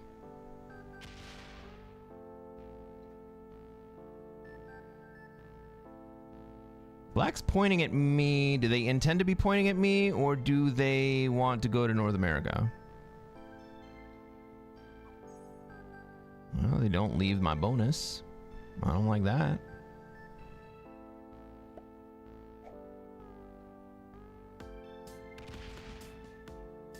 Oh, blue did slam red.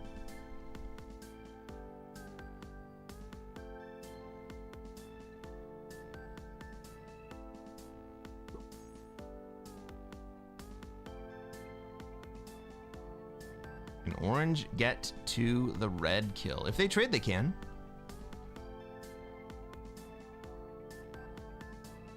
Blue got great dice on that slam, too.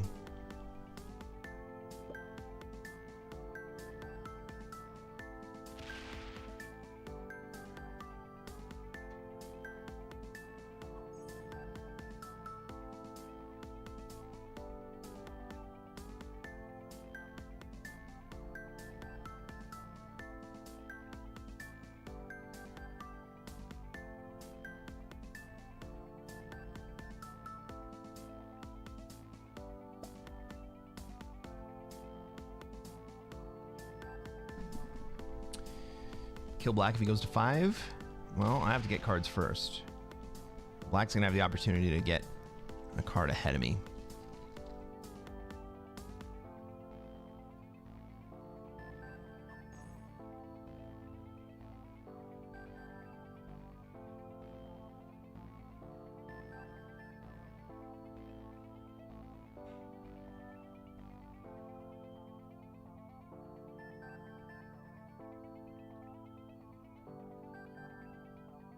Maybe black just wants me to get out of the way.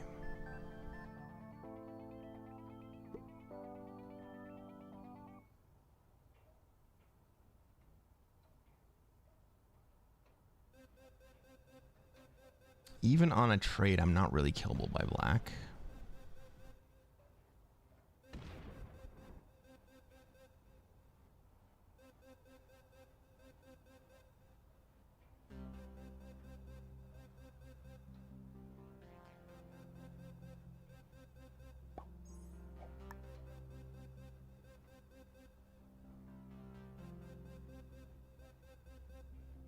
What if I get out of the way for black to be able to kill red?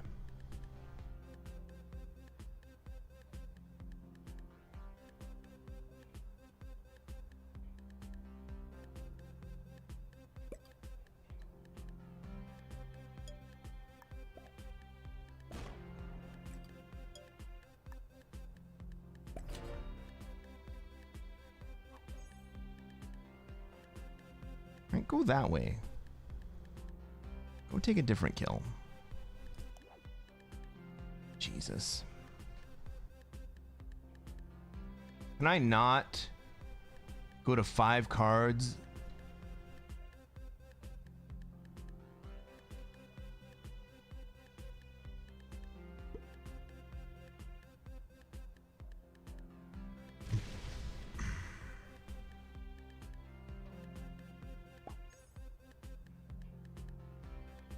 Well, black leaves Europe and kill guards me. It was actually ideal for me.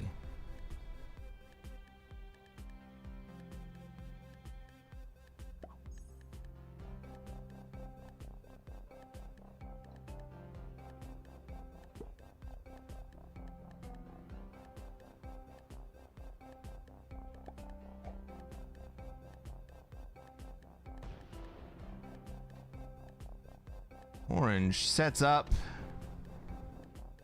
Oh, orange is going to take the red kill. Cool.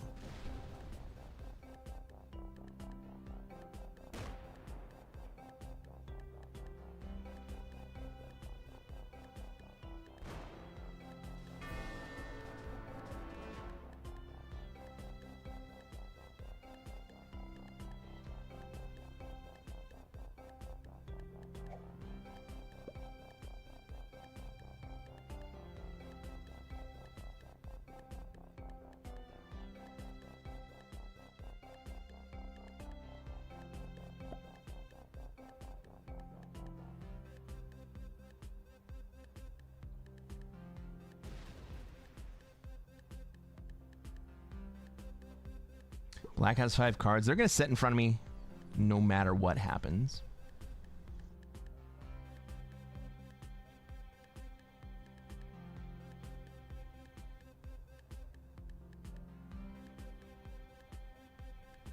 Blue's already traded. Orange has 3 cards. Purple is going to go to 5. Nobody's in a great position to take down purple except maybe blue. But blue has to commit fully to it. And I don't think they're gonna.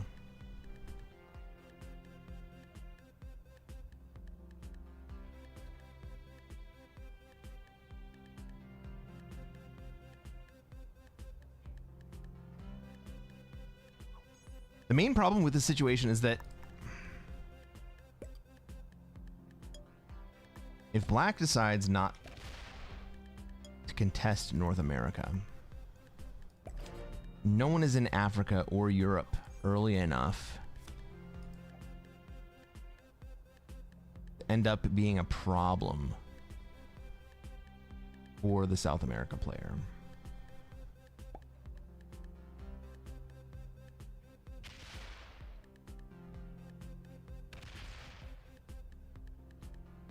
Don't trust purple people.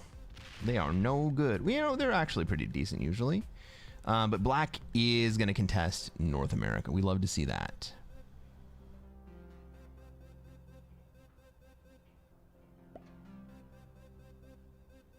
So I'm going to get my 8 trade. I'm not going to get my 10 trade that I had hoped for, but I will get my 8 trade. And with that, I'm going to take the bonus. I think blue respects it. I'm not totally sure about black.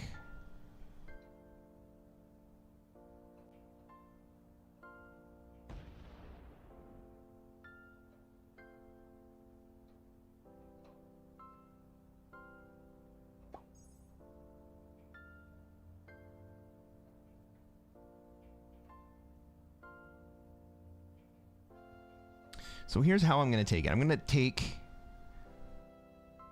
my 20 stack. I'm going to hit Iceland. I'm going to leave most of my troops in Great Britain. Then I'm going to hit.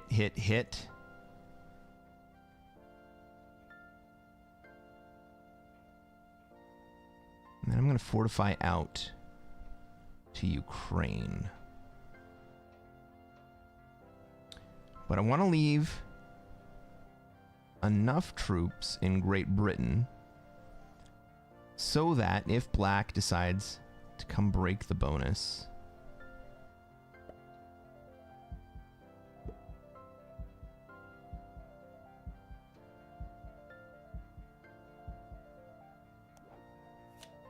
I'm going to have a retaliation stack.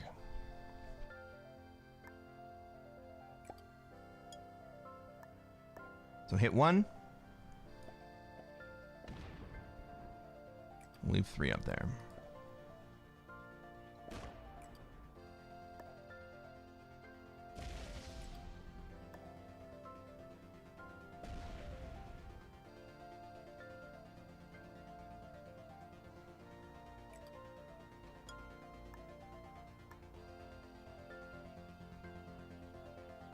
I didn't think that through.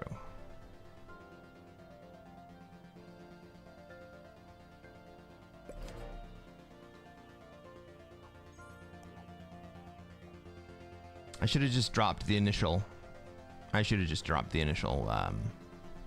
8 in Ukraine.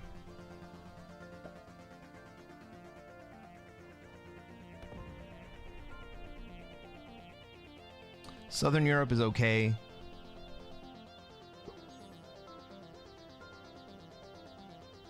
Because it still points back at purple. And it also kind of points at blue, which is nice.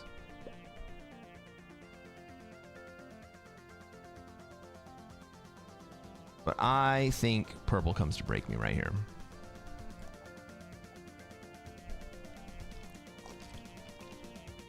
But I guess that's okay. I've only got 1 on Ukraine. And it cost me the turn gen. That's 5 troops plus the 1.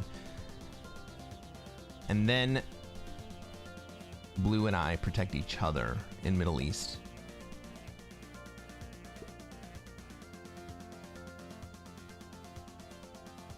And Ukraine. Instead of a nice little wall.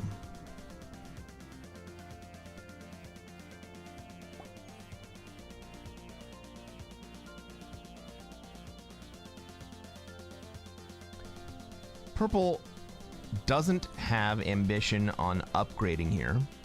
So maybe they just break.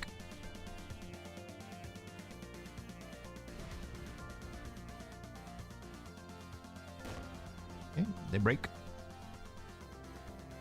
How do we know purple doesn't have ambition on breaking? They have a split guard with a big stack in Siam. Oh, they break me and then open the rest of my Asia position so that I actually have a retaliatory stack on the front side.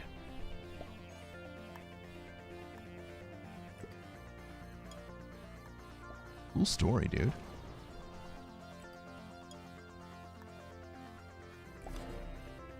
All right, so we pull the 3 down. If black wants to break me, black's an asshole, but also I have the 12 to retaliate. Plus, I got a nice little 10 set coming in. 12, but 2 of them go into the turtle position.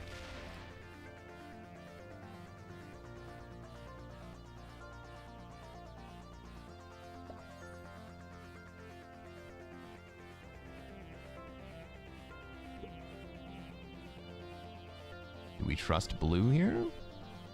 Well, blue has protected himself all across the top side of Africa, but he also put himself into Middle East. So whenever a player in Africa puts in the Middle East, that's a sign of a good player.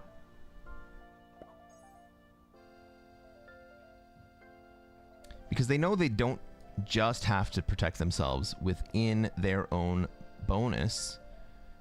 This other territory also protects Africa just as well. Maybe orange comes to break me here.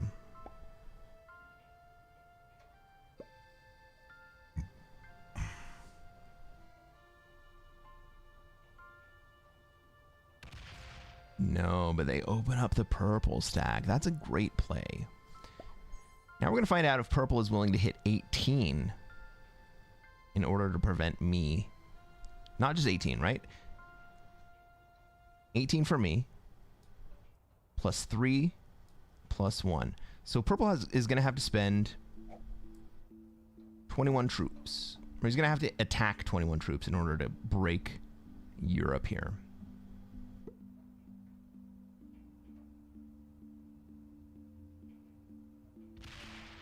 He hits the 10. He's going to do it. He goes through the 10.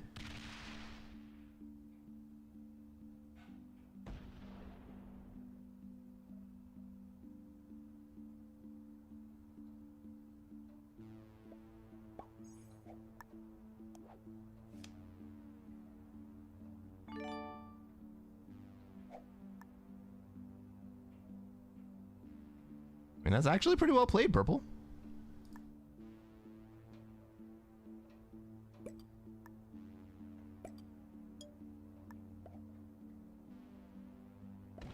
And, notably, purple only broke me. Purple didn't break blue right there.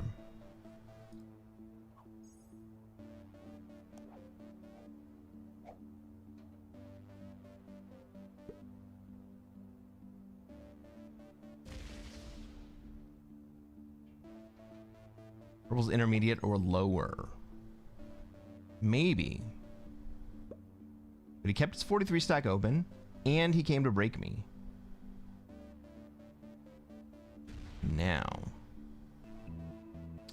Does blue dive back down, or does he still hang out in Middle East? He still hangs out in Middle East. Let's go, blue.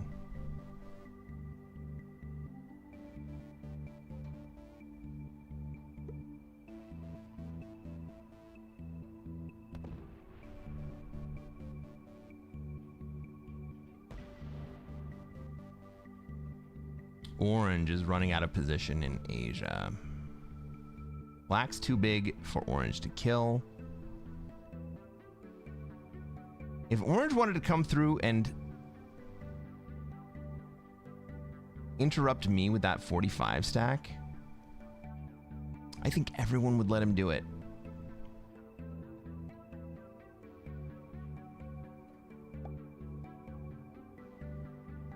Black might be cooked if he doesn't trade soon. So the play for black here is to leave. Holy shit, purple's gonna hit my 22?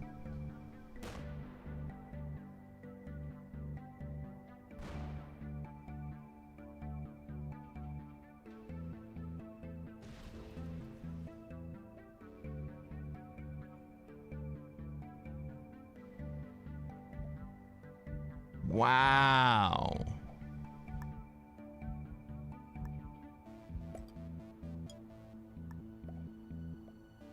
I mean, that's a great play for orange.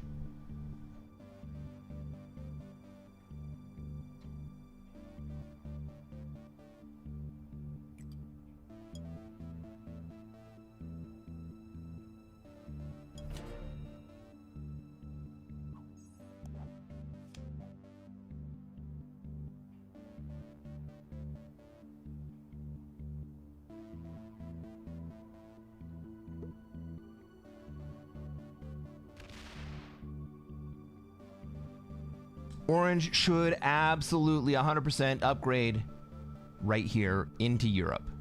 Orange might even be able to kill me right now. Orange could definitely kill me right now. Orange could kill me and blue right here.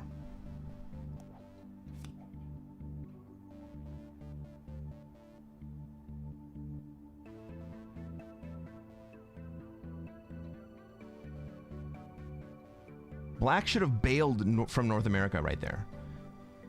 1000% Black should have bailed from North America right there and gone to go take Australia. Orange is going to win this game. Purple just gave this game to Orange. Oh my god.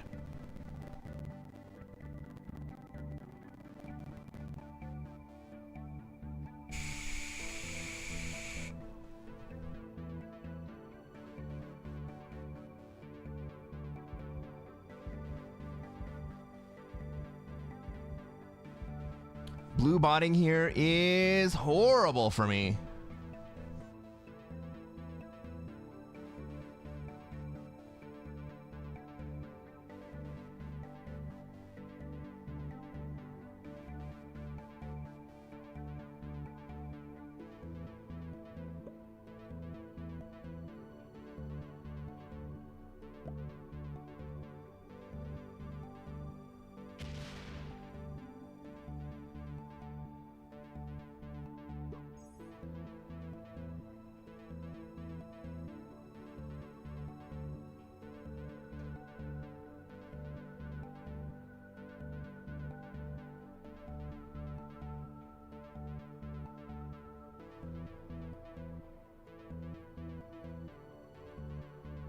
I guess the question right now is, do I kill purple here or do I wait a turn? Hoping that he doesn't have a set on 3. I think I wait a turn.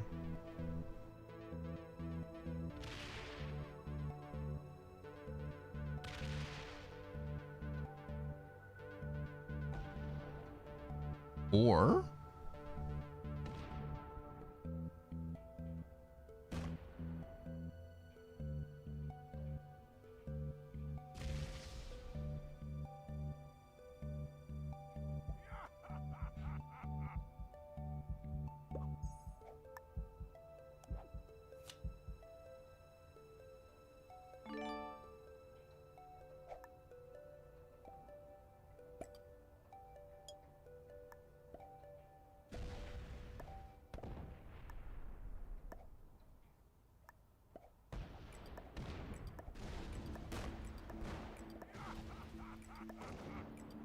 well, I could have pathed that better.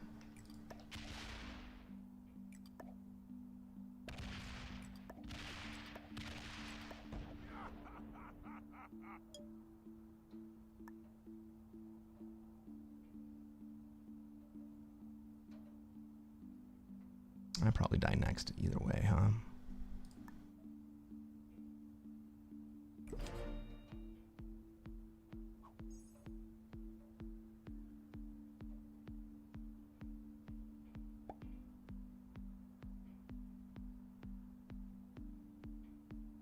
And if black doesn't trade, black dies next. He does trade. Black's sitting pretty right now. There's no reason for black to do anything drastic. He may come take the purple kill. Oh, blue's not offline. FML.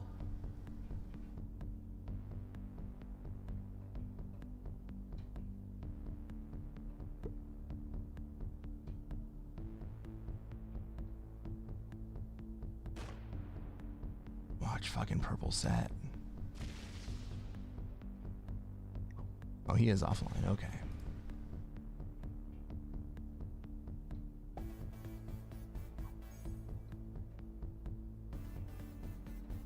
But he lets me hold it anyway. Cool. I'm into it.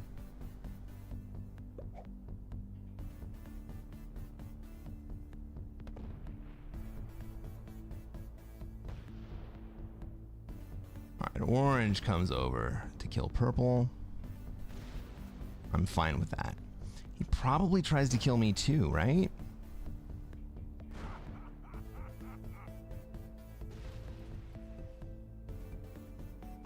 Ultimately, this is not a great play for orange. Orange should have killed black right here.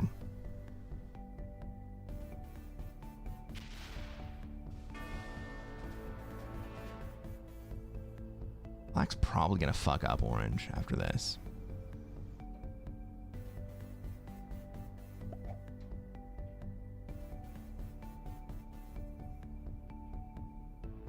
Orange could have had the blue kill. Holy shit.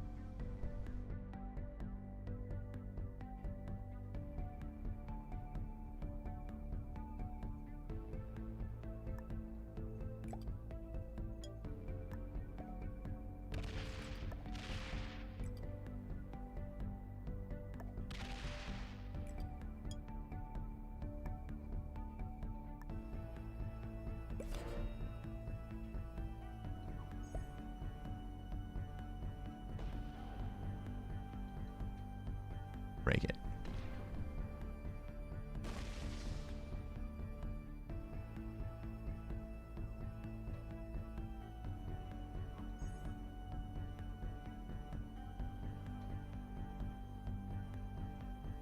Well, blue breaks me here, but I keep Australia. Black just ran.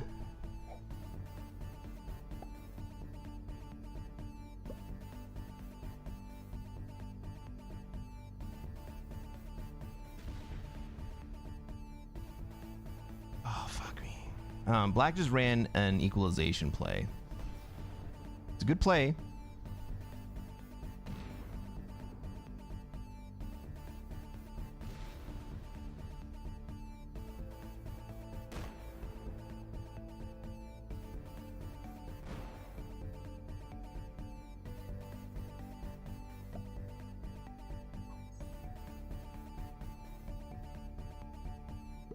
Orange has to do something drastic. He's not going to make it to me.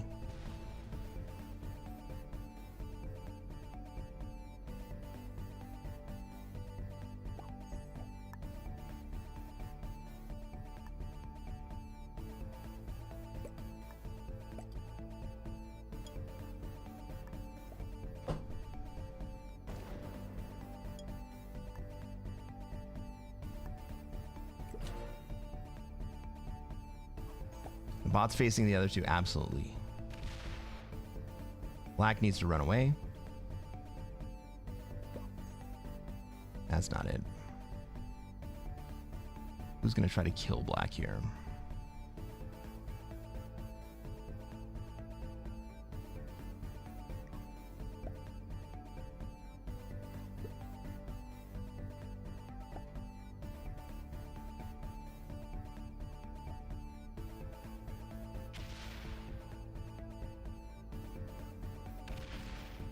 Black's on 4 cards. Is orange gonna get this black kill? Orange is gonna get this black kill.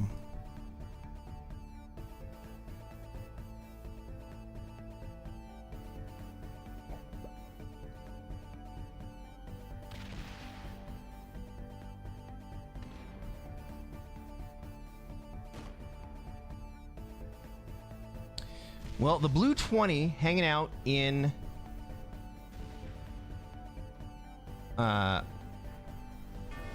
Brazil is ultimately good for me. I have a 10 trade.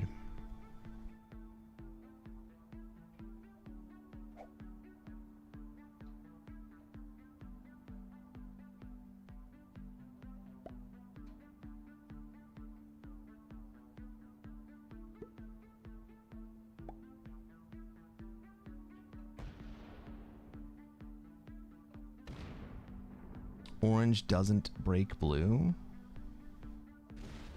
He goes through the backside to break it. Is he gonna get both? Breaking both is huge.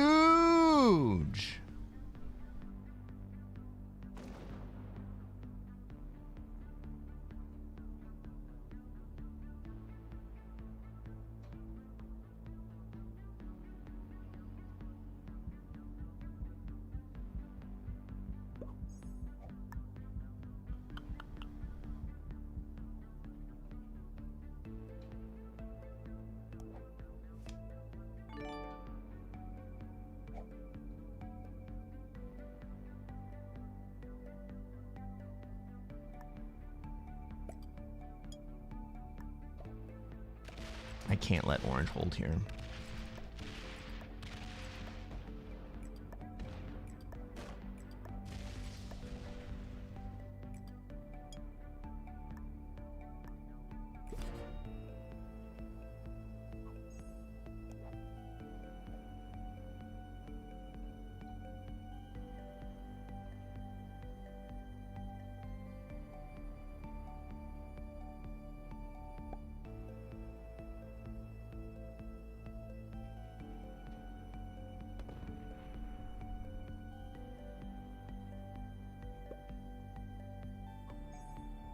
Fuck me.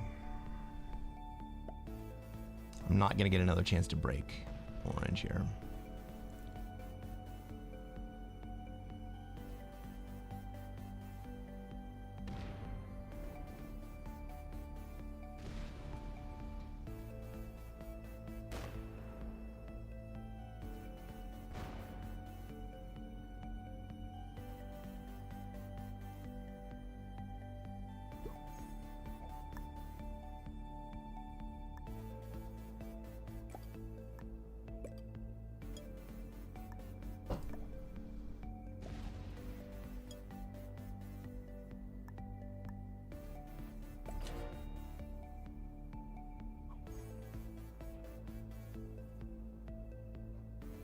Whatever his lead is for the bot to set and then decide that he wants to break.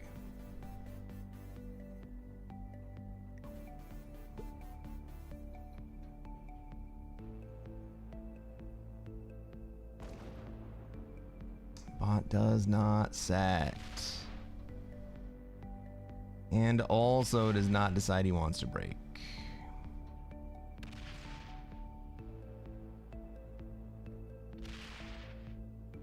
But he does make all of orange's cards expensive except for on me. It also makes the proposition of breaking blue expensive. Not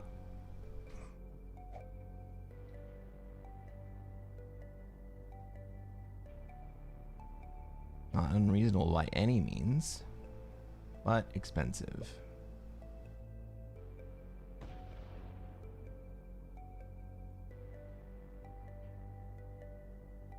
And orange knows how to play against the bot.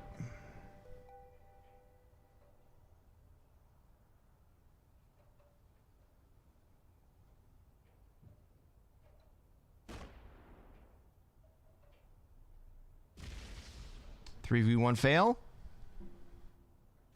No. It lands just perfectly.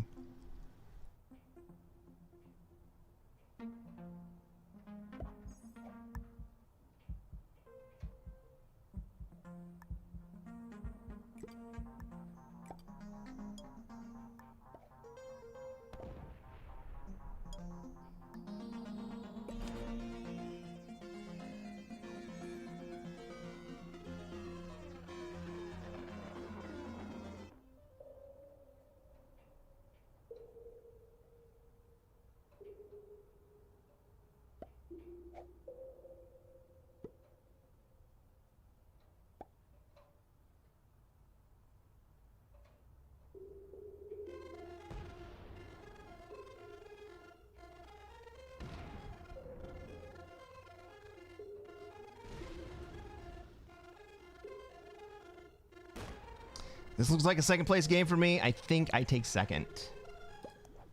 ASAP.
Take Asia? I just did.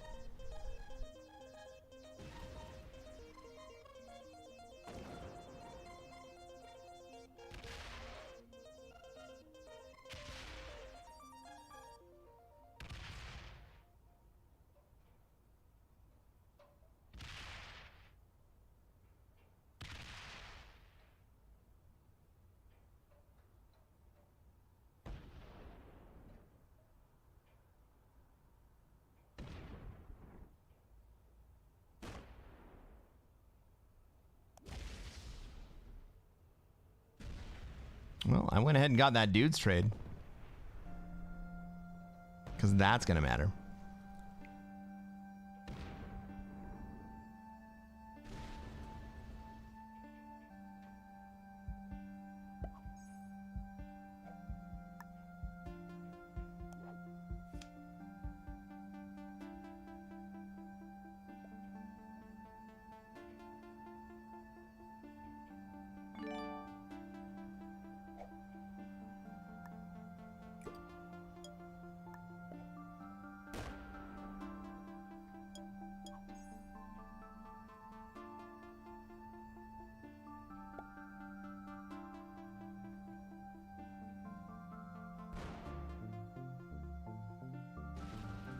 I mean, honestly, I could have just flagged, but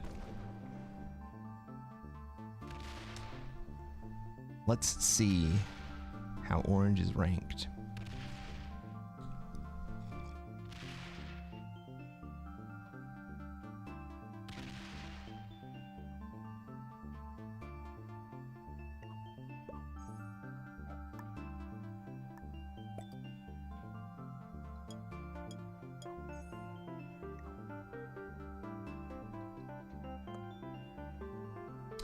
Orange is a novice.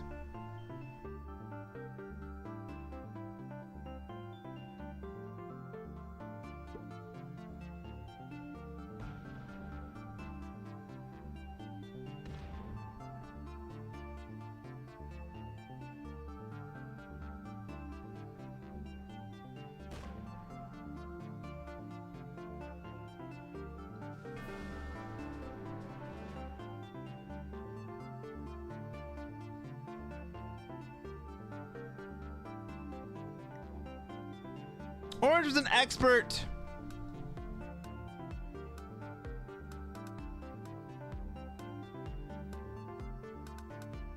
How are you an expert and you fail? Just finish the game. Hey, if you're on YouTube and you haven't done so already, reach down, like this video, like this stream, subscribe to my channel. We're gonna see more noobs set up as expert.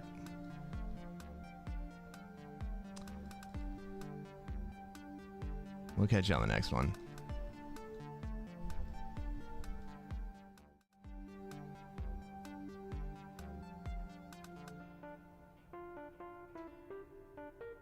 Savagery, that hurt.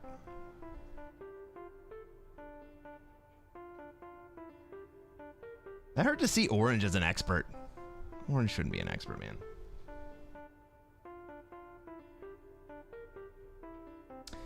By the way, welcome to the stream, everyone in Europe. Good morning, good afternoon. It is great to see you guys. Oh my goodness. I'm glad that I get to stream while y'all are enjoying your lunch and your dinner. Don't always get to, but it's a fantastic opportunity. Also, all of you Aussies who are up super late, what is it, like midnight, 1 a.m. on the west coast of Australia? What's up, Gavin? How many games have I played so far? 5 or 6? New Zealanders who are up at 1 a.m. What the hell's going on with you guys? I mean, I started streaming it too, so I'm not here judging.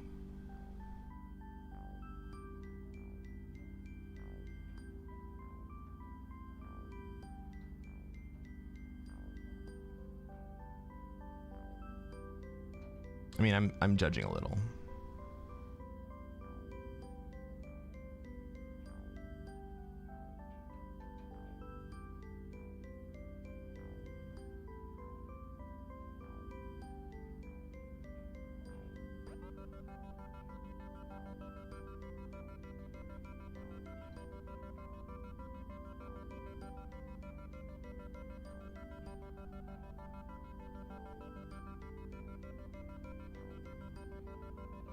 That was weird.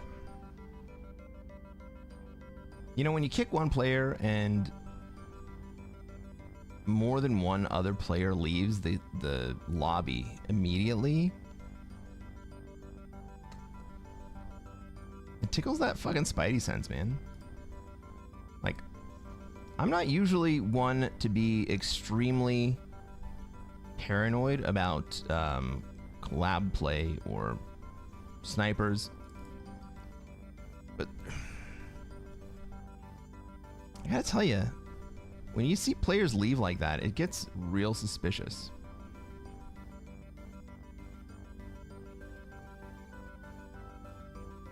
Gavin, we'll see you in a minute.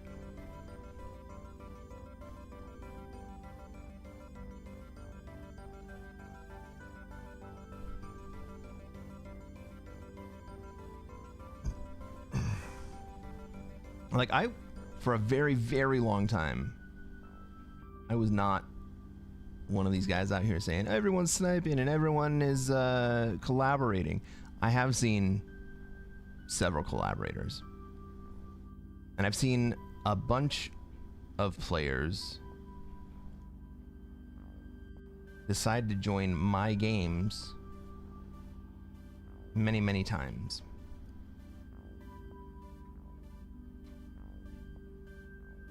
I've seen at least one player who is hosting a lobby that I join and leave, start my own lobby. Their game starts, or let's say I join their game, right? And I try to leave. They start the game, and I let the countdown go all the way to 0. And then I start my own lobby, and the player who was hosting the other lobby joins my game.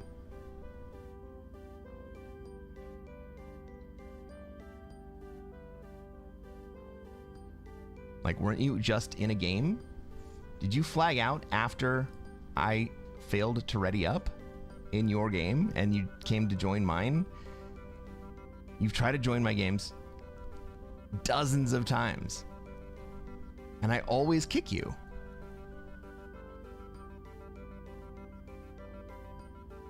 So fucking crazy.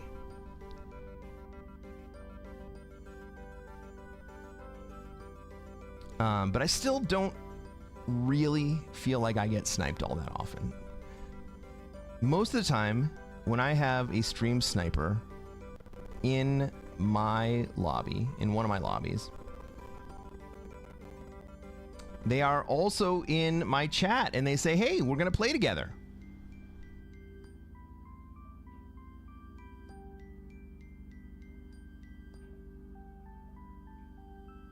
They're like, how cool is that? We're going to play together. We can't play together in competitive lobbies. If you know who I am.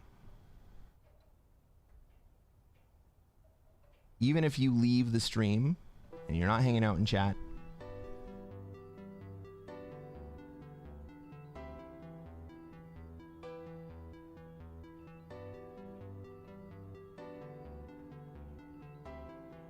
maybe I'm at the point where I have enough notoriety where I shouldn't be streaming underneath my same consistent visuals with my my standard name, my check mark,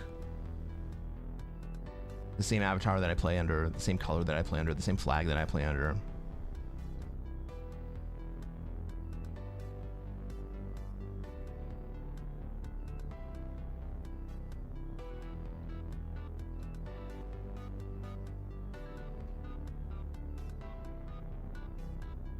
Also the same game mode every time.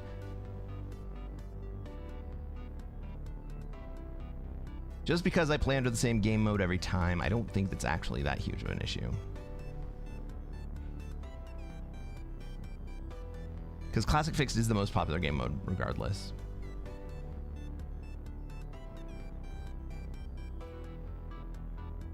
Yeah, you hide that shit. You think I'm that well known? Ladies and gentlemen, welcome to another episode of Cresquin Plays Classic Fixed. I'm Cresquin. I am a Classic Risk Grandmaster, and what are we going to try to do tonight, chat?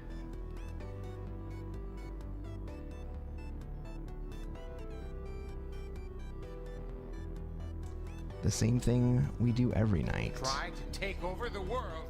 Exactly, Hunter. We're going to try to take over the world. We have, I think, an Africa spawn here. We go dead last, so we get 3 extra troops on our initial deploy, but we also deploy last. I have really no option except for Africa. Purple may insist on Africa. If Purple insists on Africa, what's my pivot? Well, we got black in Australia. Red's coming out. Red's probably moving towards Europe. Yellow is also moving towards Europe.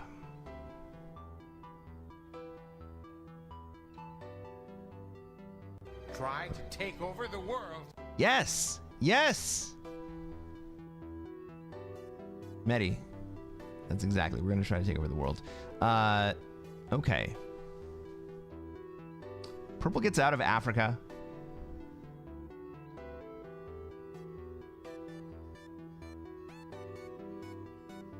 Goes in the Middle East. I'd like that play, especially for me.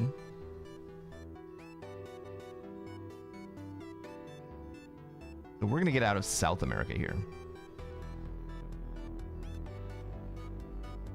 There's a lot of traffic in Asia, so Red's going to have trouble getting out if that's where he wants to go. I think I'm going to strike twice here. Oh, all right. Narf. There, I said it. Are you happy? Oh, we're narfing now?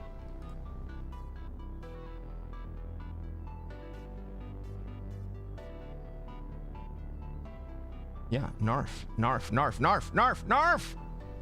Matt Hayward. Narf. All right, Red does want to go to Europe.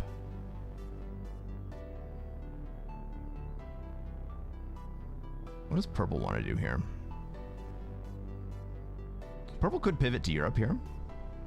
That's not a bad play.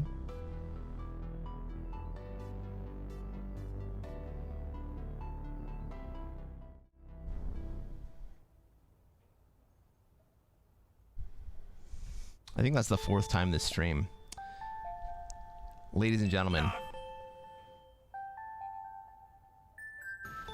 Ladies and gentlemen. Welcome to another episode of Cresquin Plays Classic Risk. I am Cresquin. I am a Classic Risk Grandmaster and an OBS noob. What are we going to try to do tonight, chat?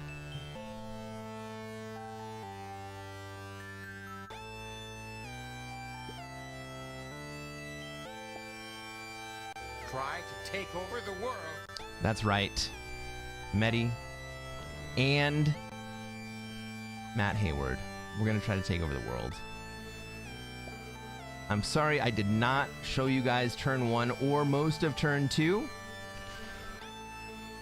But we're looking at a very strong Africa position.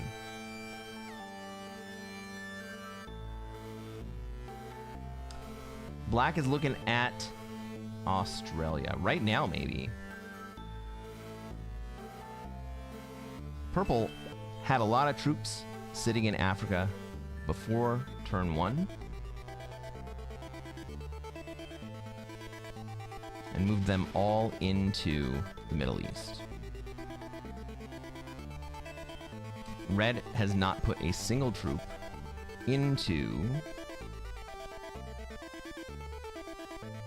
their mid-east position. or their cyan position, but they did move out of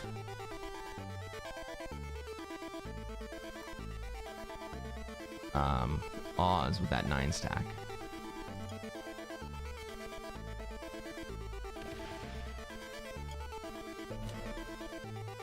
So we got a lot of players moving towards the middle.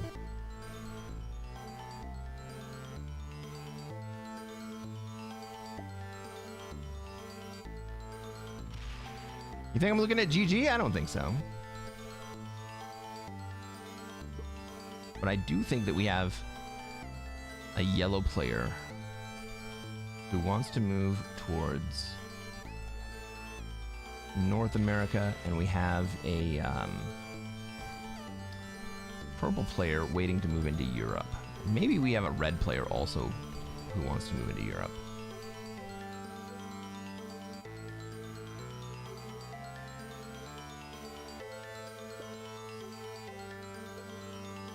Guys, that is literally the 3rd time this stream that I fucked up and failed to show you guys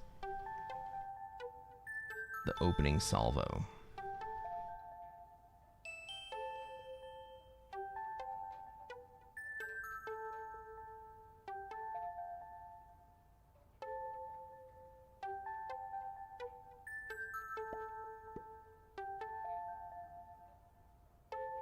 Can't let pink stick that 7 into Africa. Well, I can't really stop him because purple is sitting outside with just as big a stack as I have. Excuse me, just as big a stack as I have.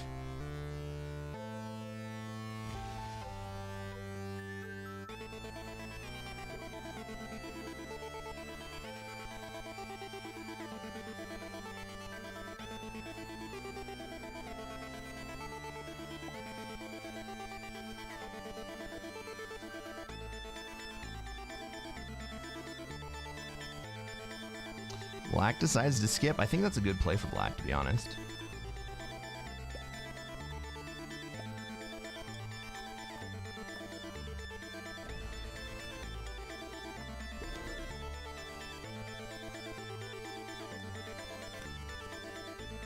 Well, look at that. Look at that. Do I take the trade here or do I wait? Well, who has lines potentially on me? Purple does. Purple has lines on me.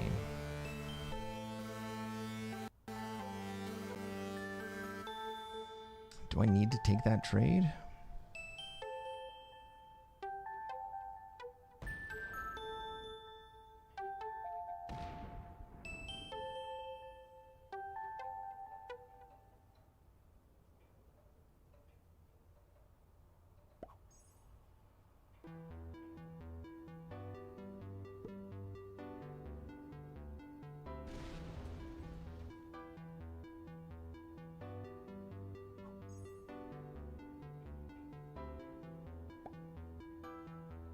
I can eliminate the purple line here. That's my play.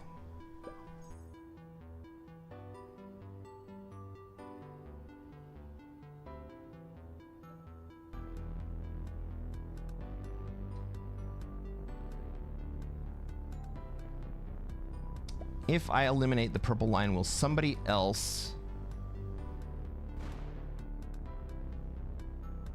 feed me to purple?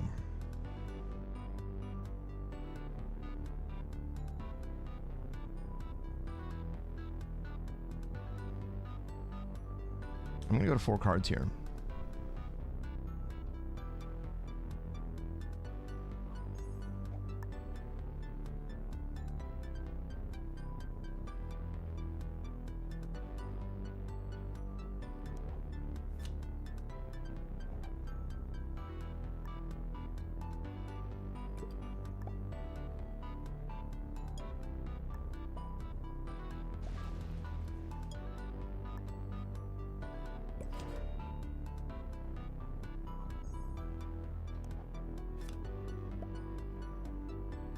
All right, we took a risk for a few extra troops. Maybe purple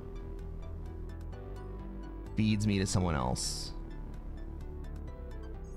I just needed to make sure that purple was not going to have a line on me directly.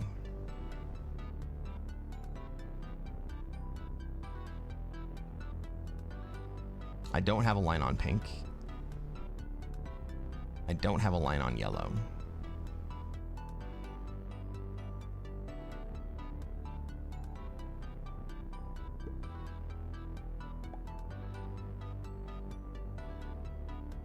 Do I have a line on red? Red's on 5 cards.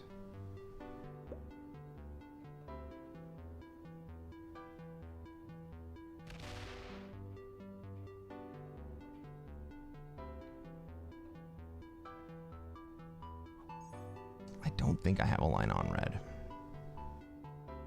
Right, let's say I take my 10 trade here, put everything into it. I end up with 18. Right, I don't get a +2 anywhere. I end up with 18. 17.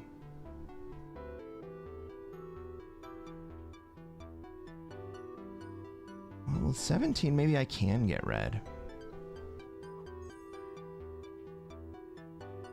And then move myself into Europe.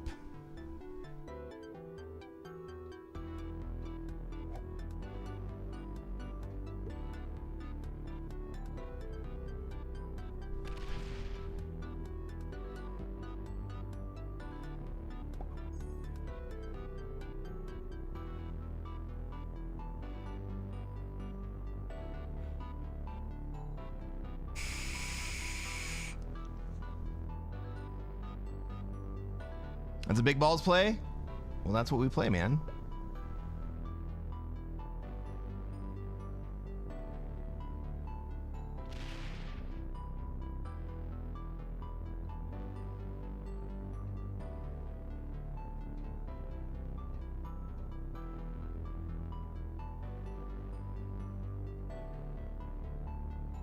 Probably only need 15 out here, right? No, I need all 17.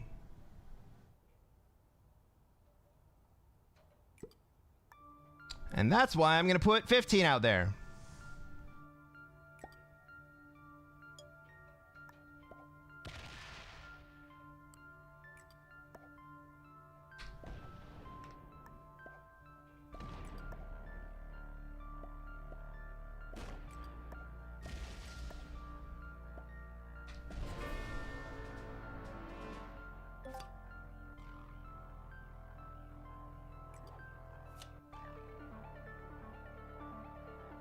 +2 in Japan or Great Britain, where my main stack is. No, I'll get Great Britain later.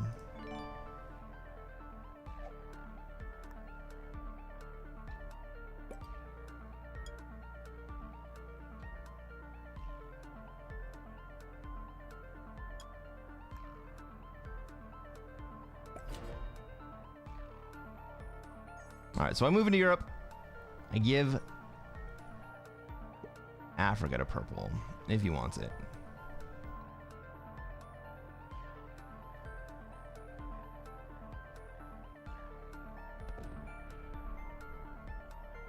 I did get some good dice there.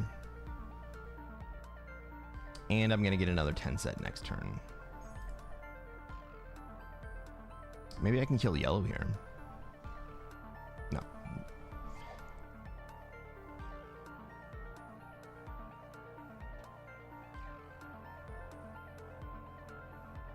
I don't really want to kill yellow anyway.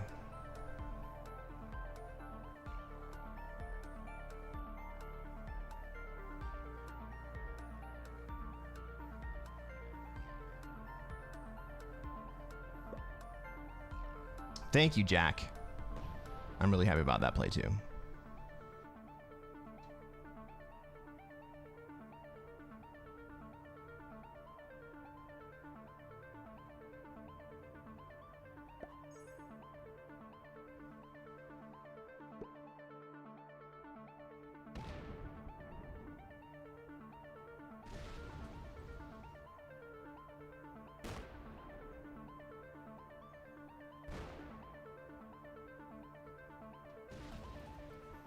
Great play survives to get Europe. Yeah, I'm happy about that.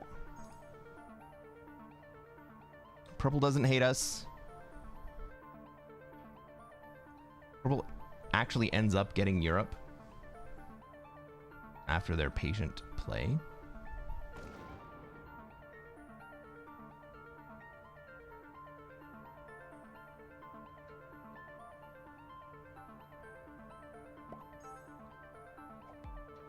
We will trade again for sure, and we'll take Great Britain, where our big stack is.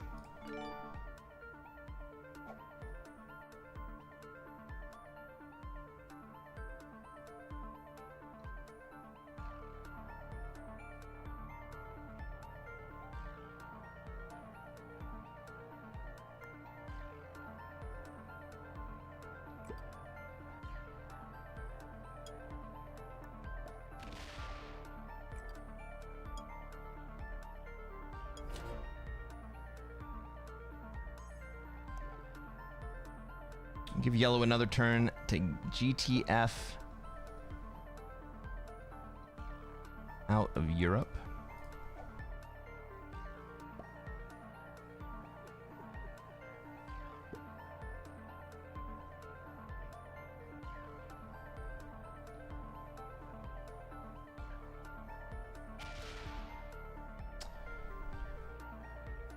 Pink goes a different direction than I was expecting.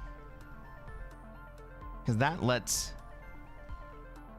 yellow get their big stack into North America, their Asia stack into North America pretty easily here.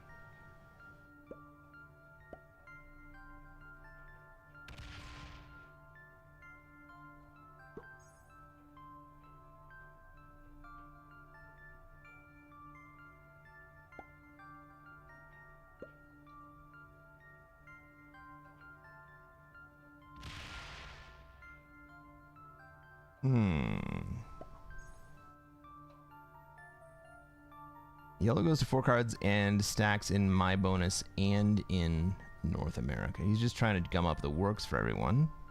Okay. If I'm black, I hit that last yellow territory out in Asia just to feed that kill.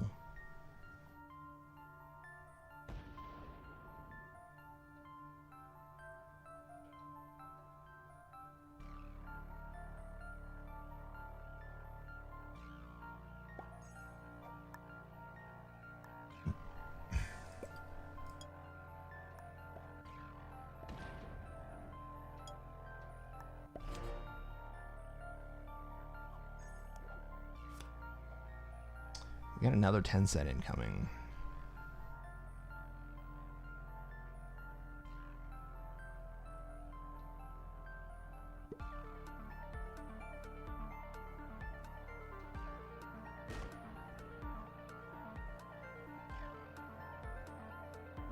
With that 10 set, we are definitely thinking about killing yellow.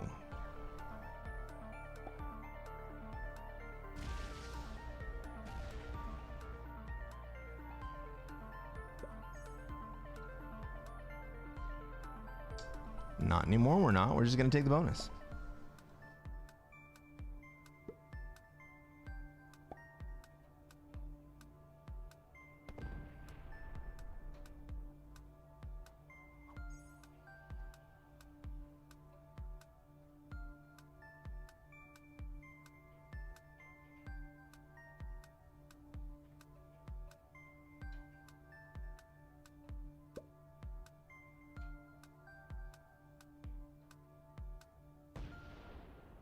Okay, black goes ahead and removes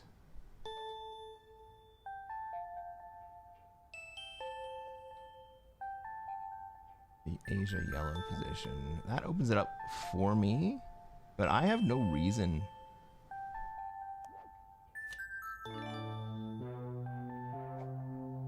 I have no reason to try to kill yellow here.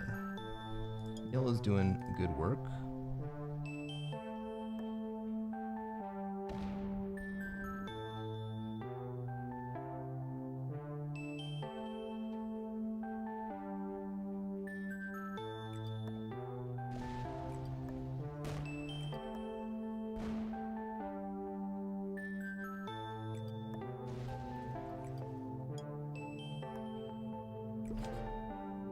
All right. So I leave 12 out in Great Britain. This is just in case somebody comes to break me from either the north or the south. On the backside, I have a retaliatory stack that is able to hold position.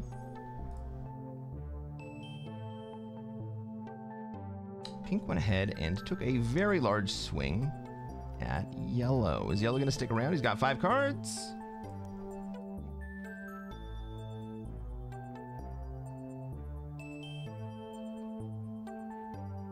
Yellow takes the 4 trade and then does what?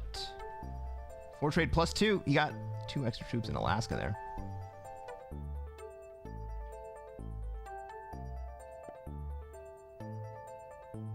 Omega, if he had stayed in my bonus, I would have killed him. But leaving the bonus, it earned him some respite.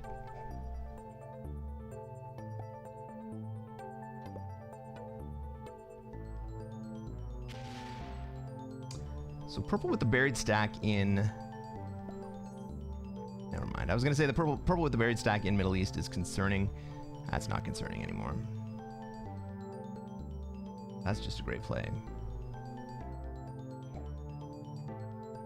We can see black take a swing at my 6 stack just to take a card. No.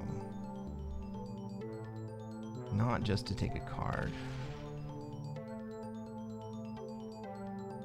He does leave the 13 out there, doesn't he?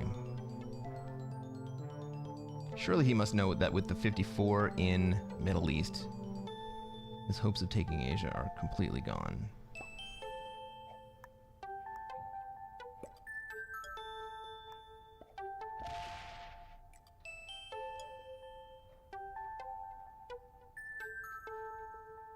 And chill right there. Purple has a couple different cards that he can take from that 5.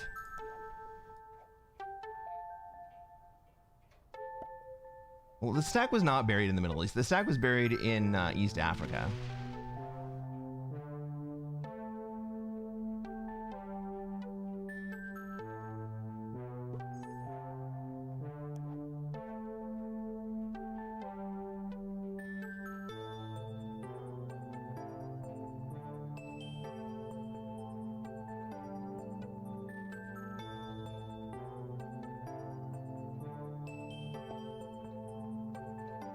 Omega says I still would have killed yellow out of spite. You know what? I mentioned it earlier. I was going to kill yellow out of spite. And then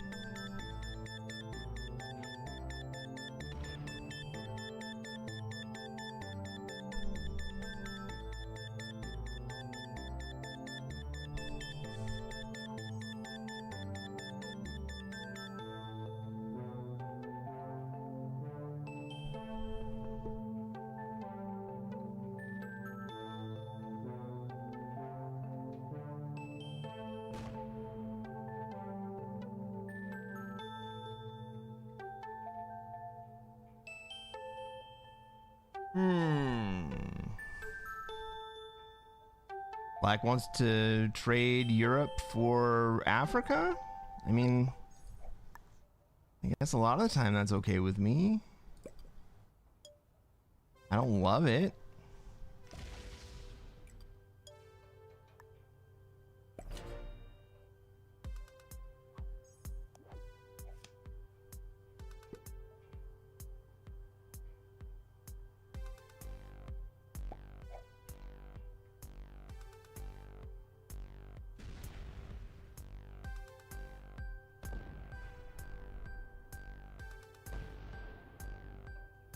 Ooh, is pink?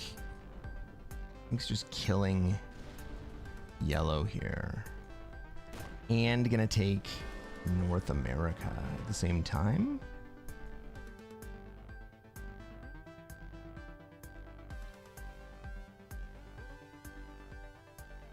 Is purple gonna let that happen? If purple lets pink have all of the Americas and won't even let me have Europe, that's pretty fucked.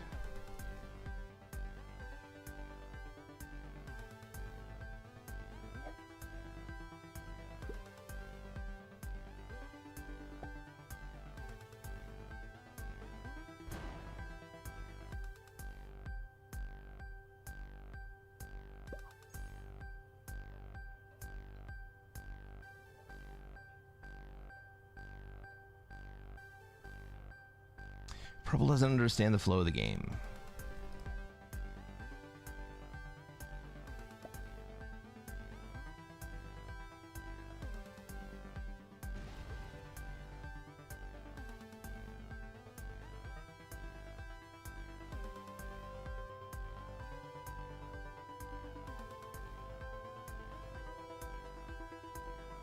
Purple doesn't know what's about to happen if he does nothing.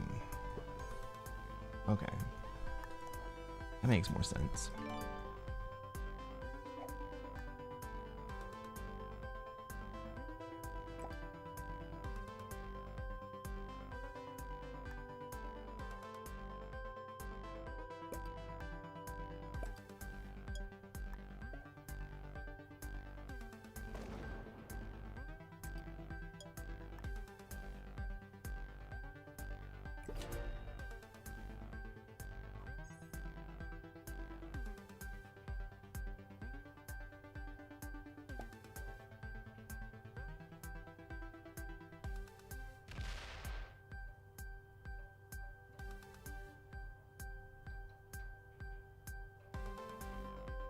Does Purple not know what's going to happen, or does Purple want to help Pink actually get that position?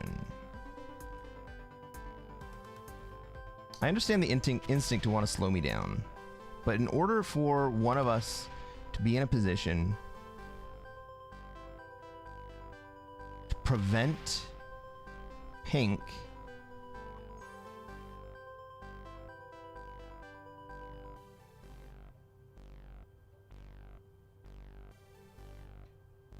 from taking the Americas,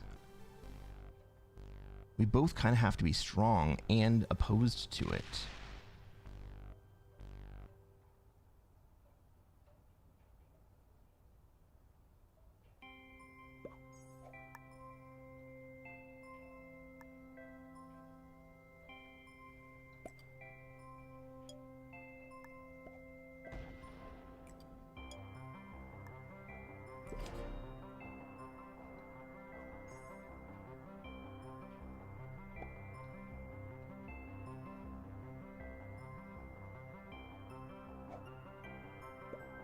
It's like really one of two things happen here. Pink's going to take the Americas. He's going to prevent me from blocking it.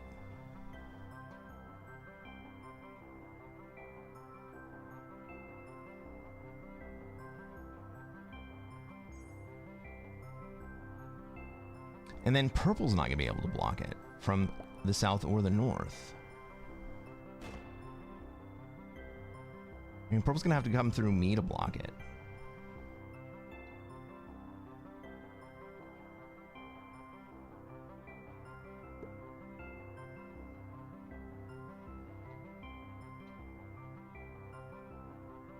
It's not really in Black's interest to do anything about it.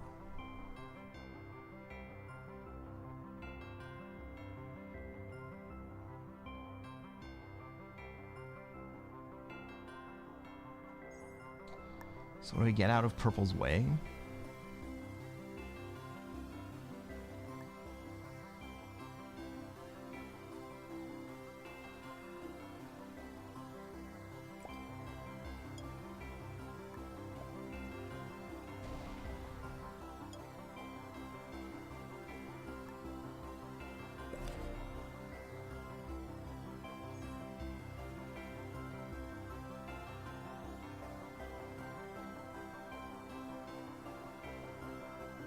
Bon Jovi says, I would move your fours or else Purple can't get to Pink as easily. Perhaps you just noticed that I moved my 4 out of Southern Europe so that Purple can get to Pink.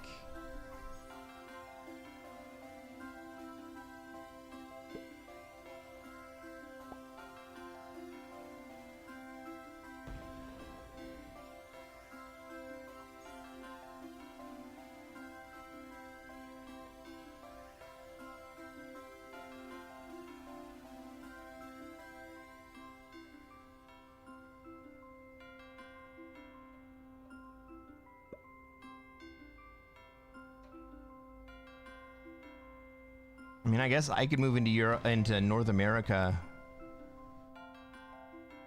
and try to cause a shuffle.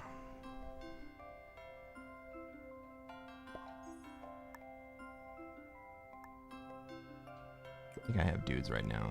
Yeah. We'll sit on that.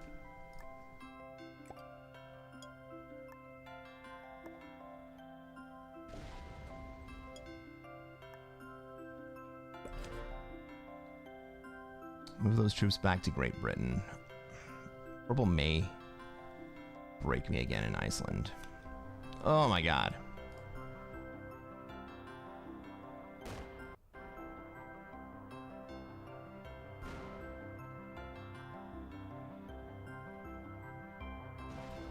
Okay. There's the move.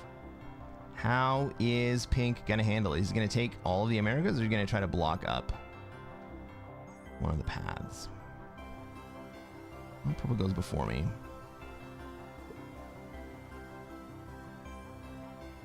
Purple goes before me and skips.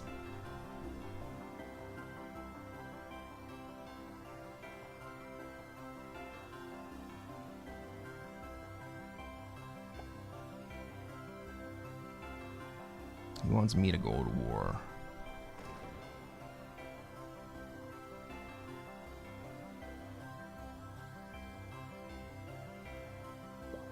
All right.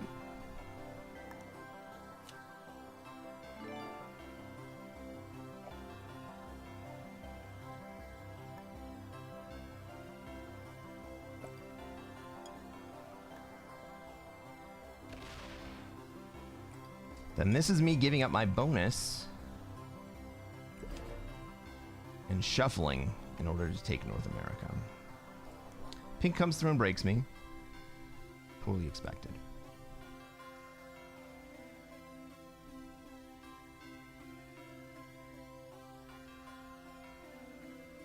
Suit up!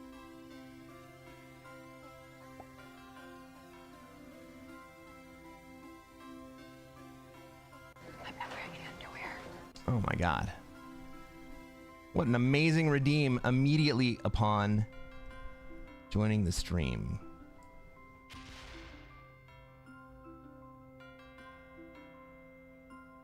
Esty, welcome to the stream.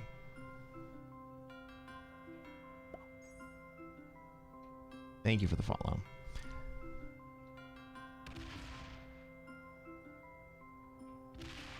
Pink let it stand?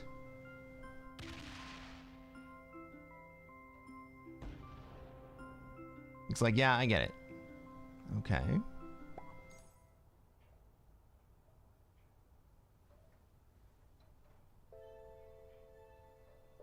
He does stack up on me. Like, this is definitely a shuffle play.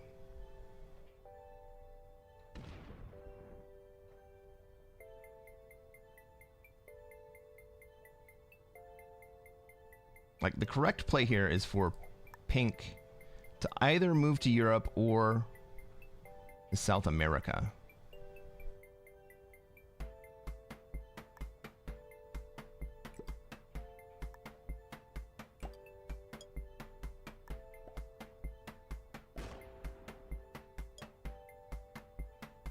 At least I get to consolidate my troops and continue to hold Europe for some reason.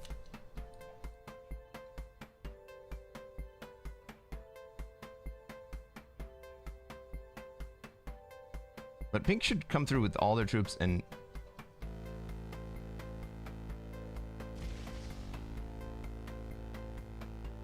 like just put everything into Europe.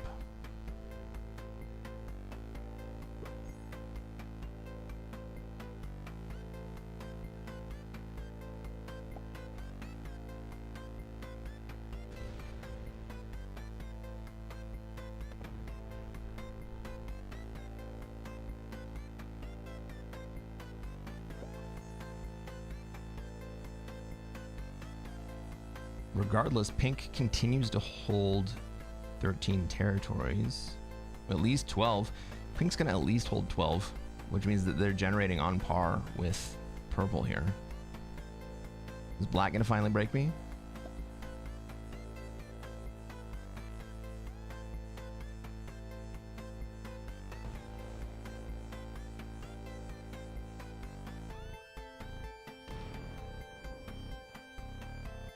No, but they are...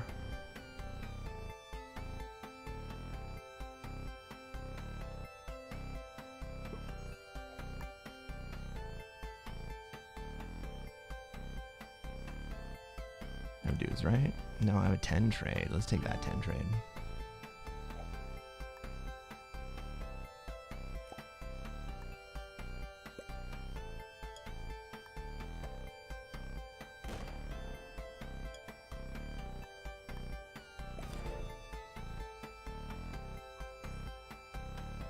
They continue to let me hold here.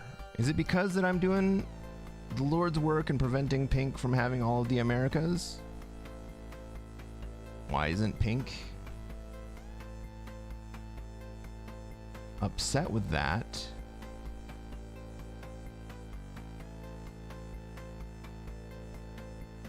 And moving to remove me from my bonus in Europe.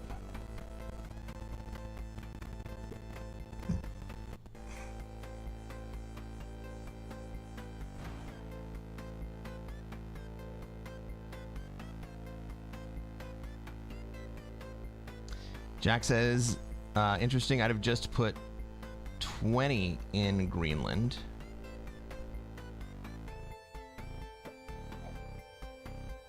Pink thinks you're going to sue him. Everyone else wants that to happen. Fair enough. I mean, my stack's big enough at this point to sue anybody, right? But my play here was to shuffle.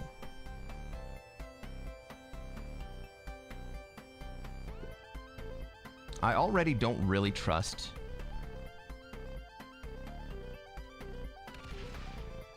purple. Purple broke me in a weird time.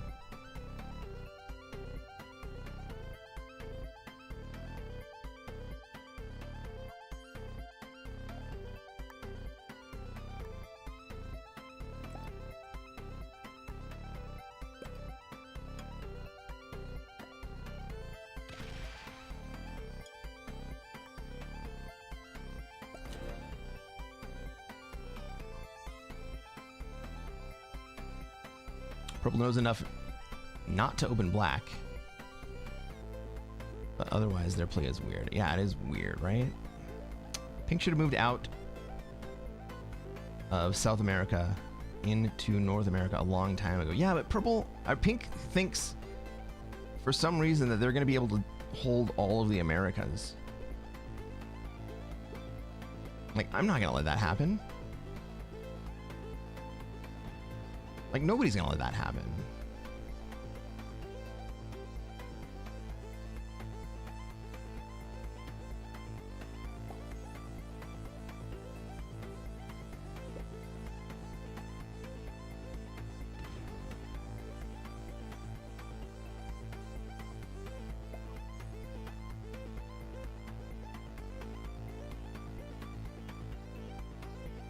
I guess purple was gonna let it happen.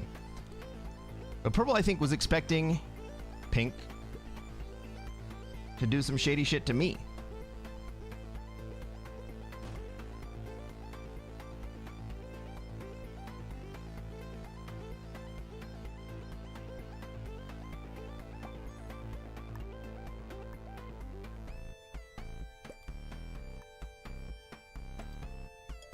Right? Maybe Pink sues into me.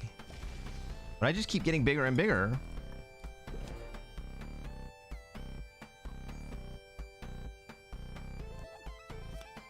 So, like, even if Pink does come at me, or let's say purple comes at me. If purple comes at me, I can go, I have enough troops to go kill purple.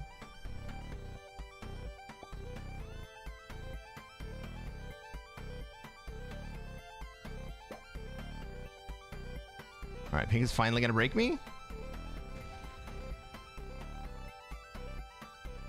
Nope.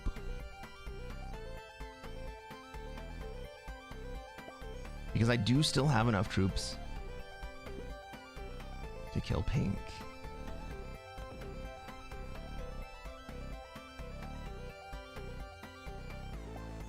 Yeah, everyone's just sitting there waiting for whatever happens in North America to happen.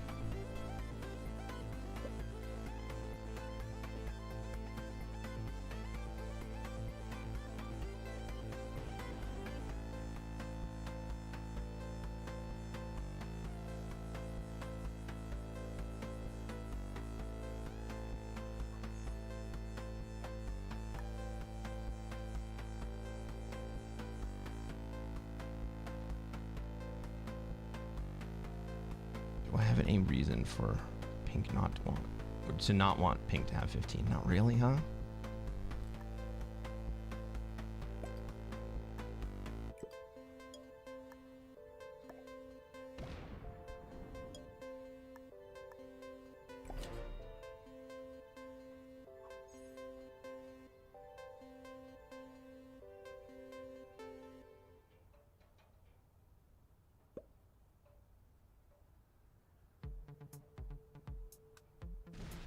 Jam says, and the random 32 they had to block from South America was odd. It was odd. If pink just moved that 22 out of South America, you could all have +5s. That's right. That's right. If pink would just give up South America, we could all have +5s. But they don't want an equitable outcome.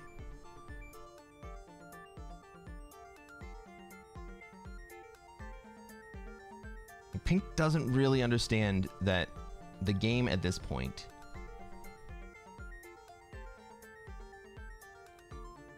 is Europe, North America, and the Southern Corridor all ganging up on the Australia player. And they're just falling further behind. I'm gaining just more of a lead every fucking turn.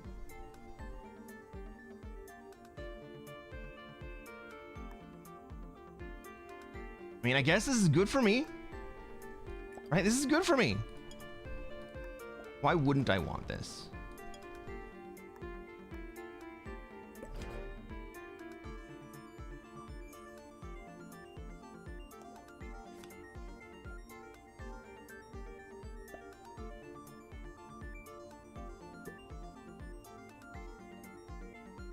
But what we don't want is for the exterior players to start teaming up on each other. Because then Australia wins.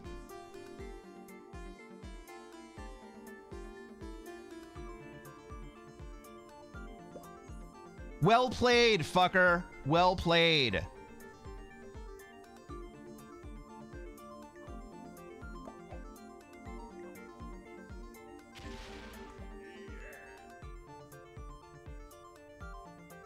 And now he's gonna come fucking break me, and purple is not gonna take South America.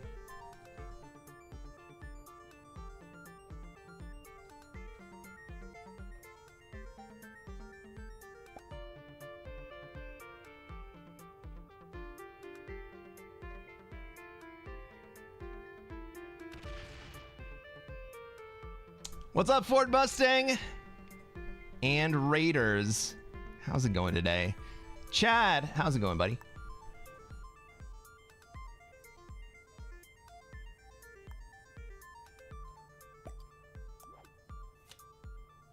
How were your games today, Ford? I haven't seen you streaming in a little bit.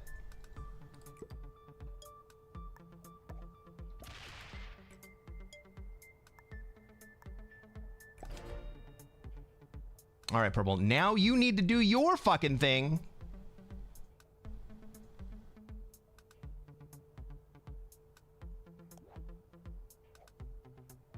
Watch. Purple just does fucking nothing once Pink takes. You want a couple? Good job, man. It's always fun to win like that. No chance Purple understands? Oh my god.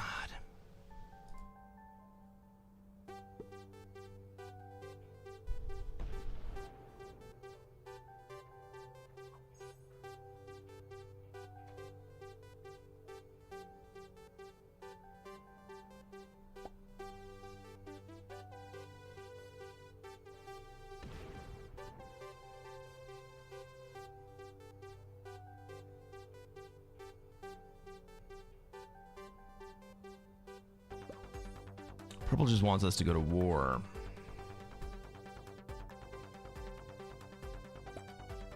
I think pink is actually... I think pink doesn't actually want to take North America. Or maybe he does.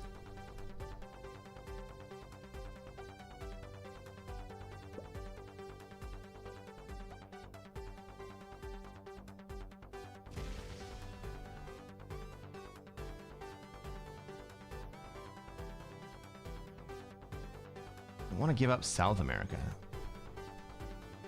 Not wanting to give up South America is such a fucking huge mess.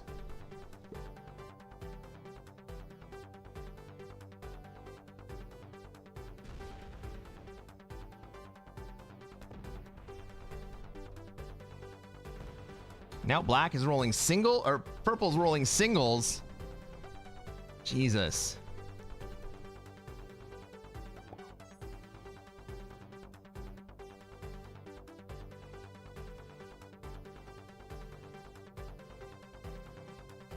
Pink doesn't understand either, though. No, pink does not understand.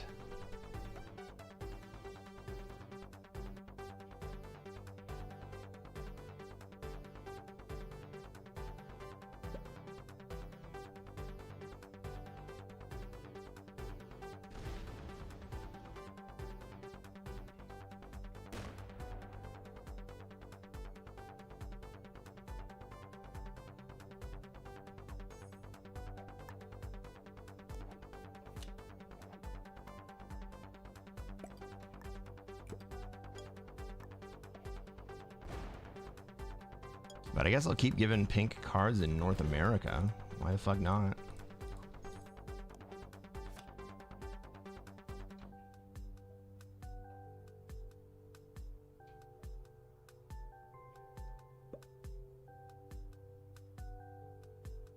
Damn, says I'd be so frustrated playing like this. Yeah, I'm kind of frustrated playing like this. Okay. Pink takes a shot.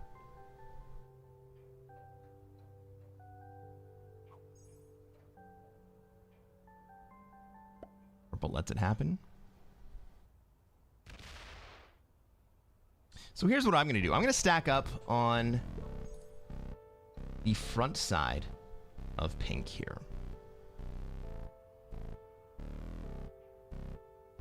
So that pink takes one of their exterior positions and restacks on me. Pink's gonna get 12 plus a 10 trade. They're gonna have 95 up there. I need to put a big fucking stack up at the top.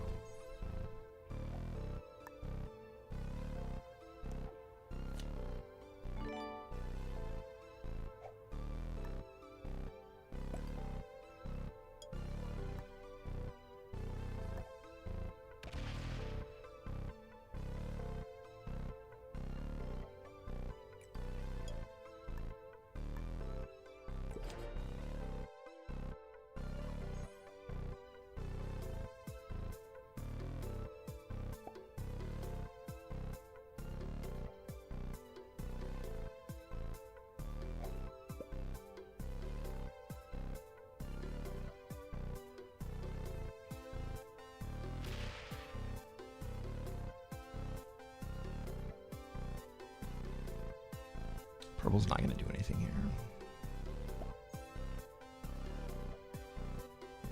All right, purple. Now you going to do something here?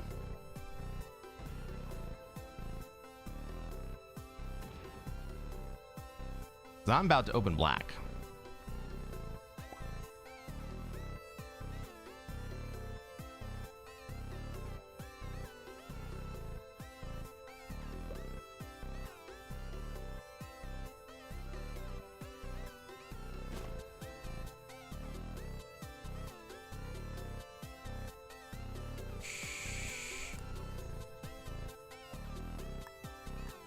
Suit up! Good dog. Welcome to the stream. How's it going, man?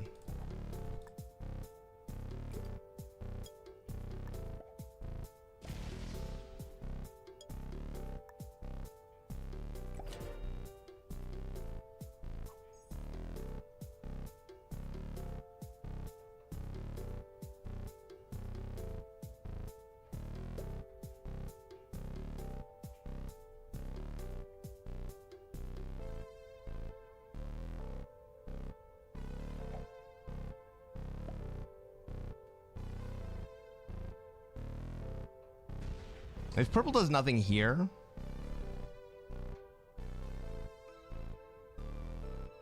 I think I might kill purple.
Take South America and Africa and give purple Europe.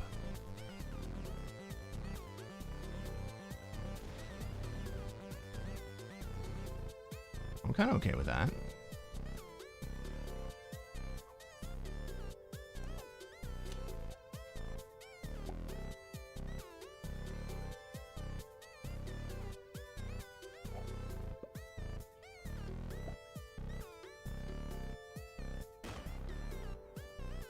Maybe that's the play.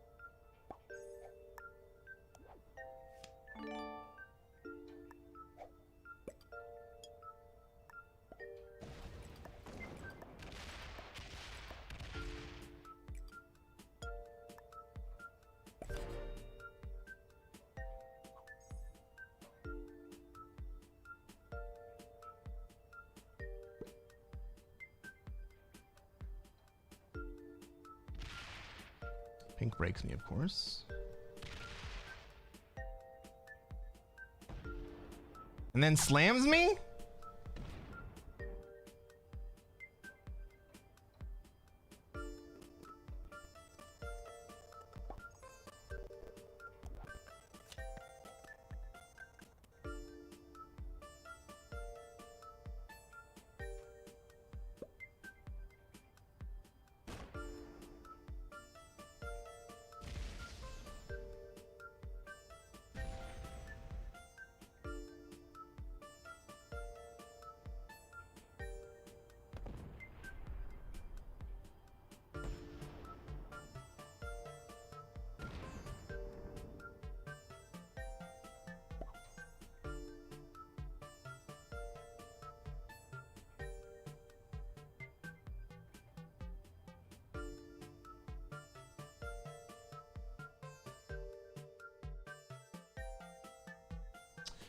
Well, that's not what I was expecting to have happen.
God damn it.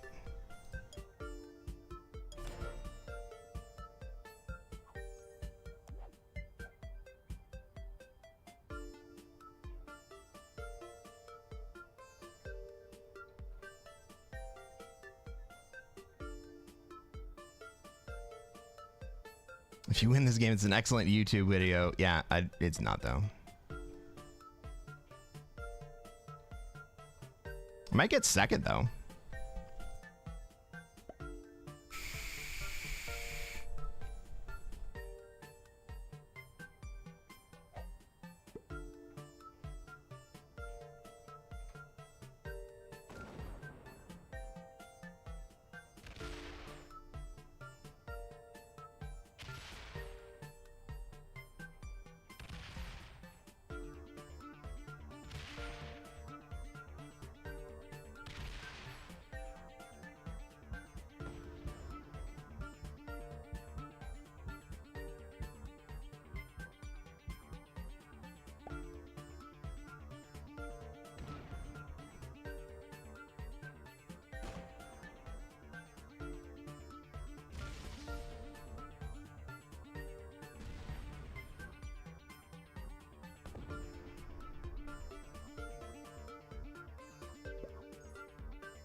Does Purple not understand that they have just won the game? They've already won the game, or...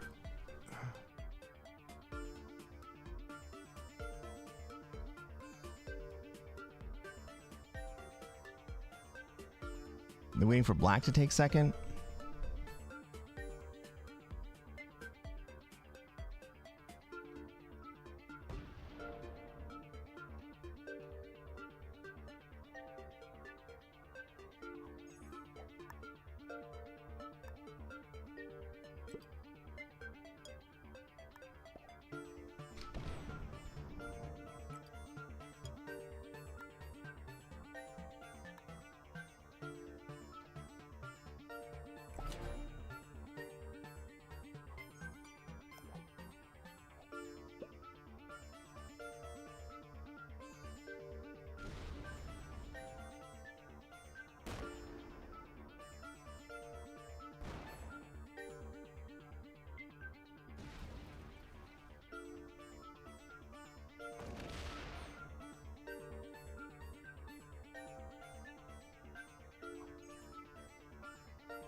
Purple could have just ended this several turns ago.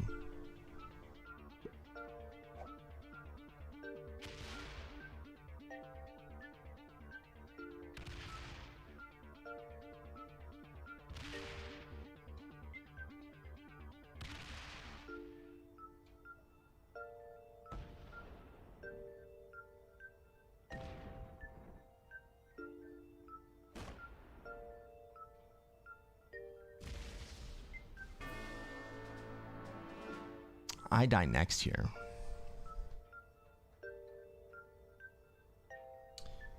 For the crime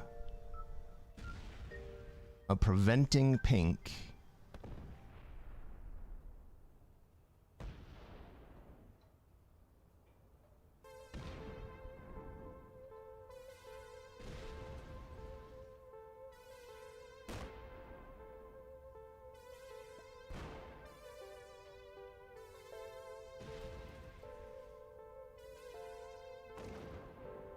for the crime of preventing pink from winning.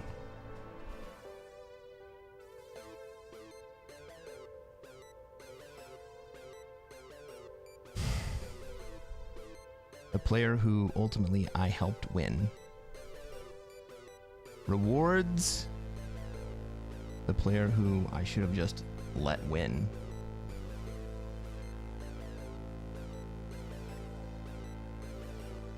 Red was a beginner. Pink was a beginner. Yellow was a beginner. Purple was an intermediate.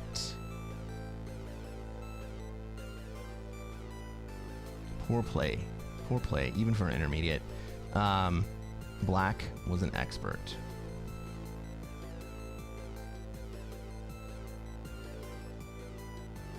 No good deed goes unpunished. That's correct.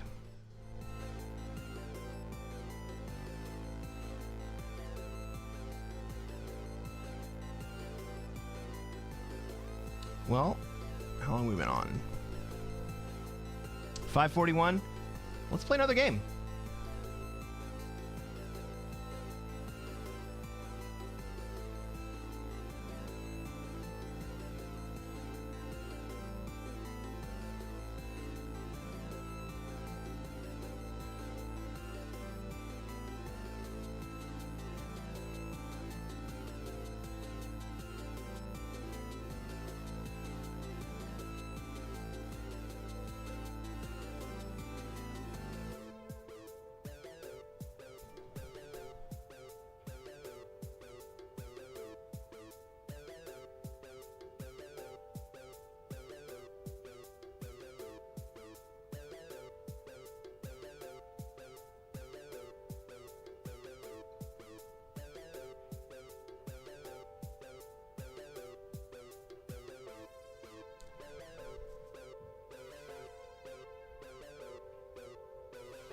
Maybe they give pink first. I mean, it's possible.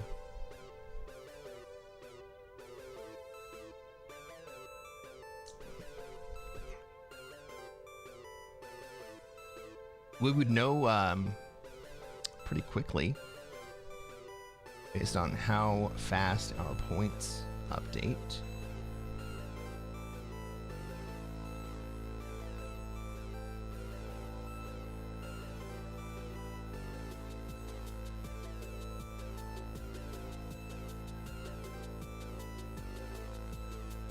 You know what that goes to show me is that I should have just killed purple.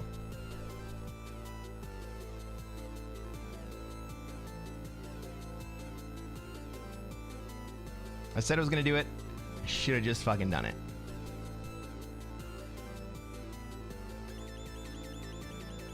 I guess ultimately it's my own fault. All right, everybody. We got a lobby.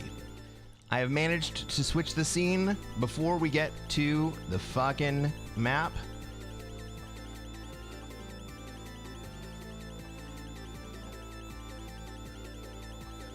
Ladies and gentlemen, welcome to another episode of Cresquin Plays Classic Fixed. I am Cresquin.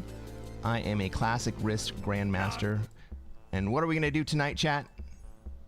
Try to take over the world. That's exactly right. We're going to try to take over the world. Let's take a look at this map. Let's see where we have troops, where everybody else has troops, where they're going to want to be, and where we're going to be allowed to be. All right, we have troops in North America here, and we have troops in South America, but the South America play is not very strong.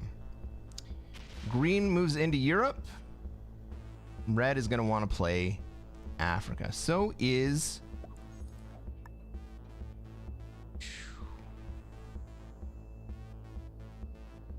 it was blue, I think. So we're gonna go into North America.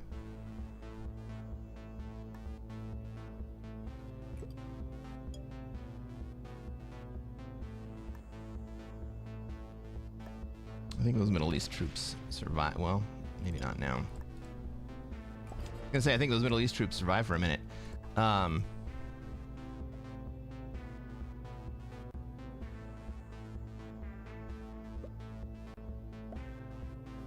Narf?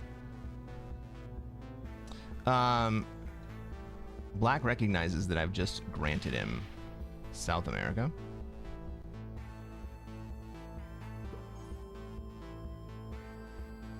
But it looks like Red might be treating it like New Australia 2.0.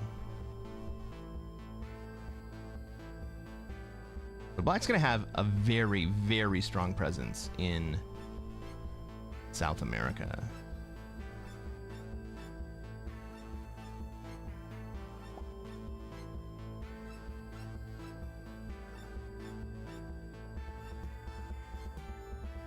Where's Blue going with these troops?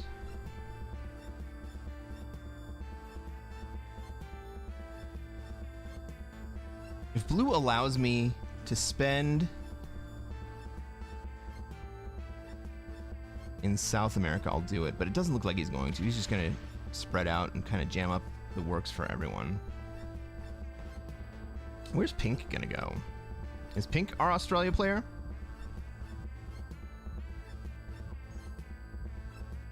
I think that's the case.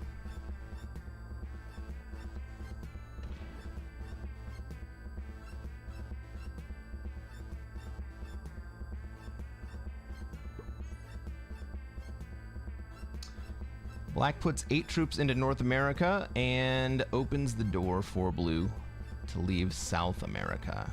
This is generally bad for me.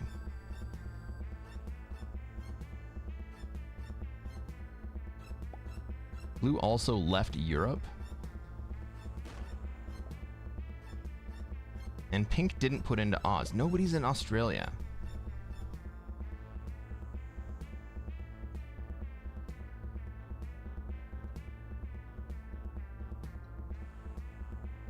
Is blue moving over to Australia? This is green moving out of Oz.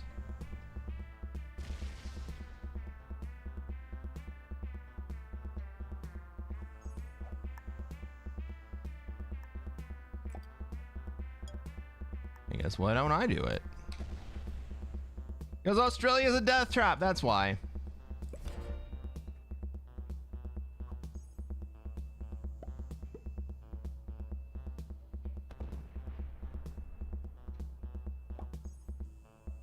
Blue's setting up to take Australia. Green's gonna open the door next turn.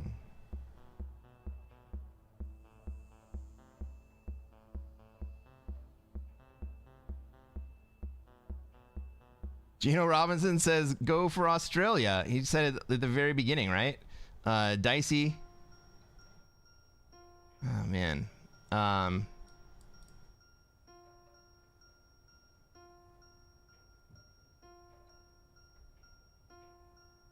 TTT says, it seems like you rely on everybody to pay attention to the game and what's happening when their turn is over. That's a mistake. Maybe it is. Maybe it is.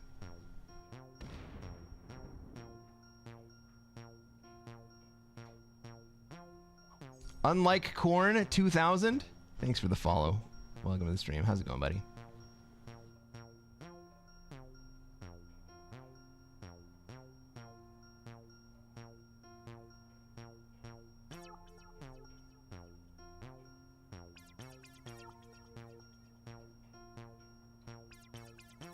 It looked wide open for the taking on turn 1, unless pink or black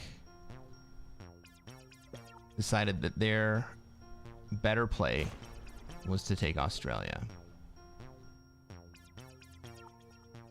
It's actually pretty decent right now. But even if I take it, blue slams me in 2 turns.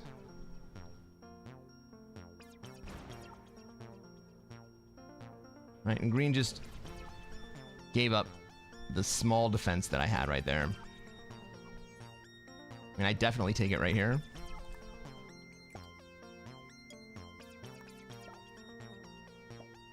But blue just slams into me right here.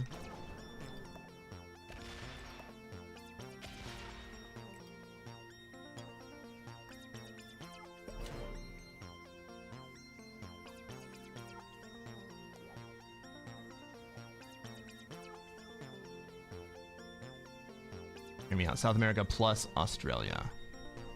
That's a +4. It's not the worst play in the world. It can happen. It very rarely happens with 6 players still on the board.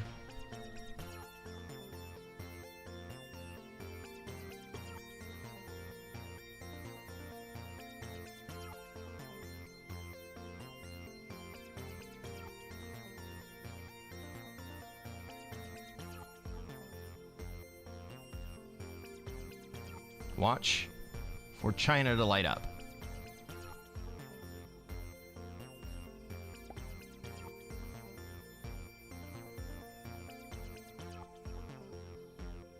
Well, color me unnoobed.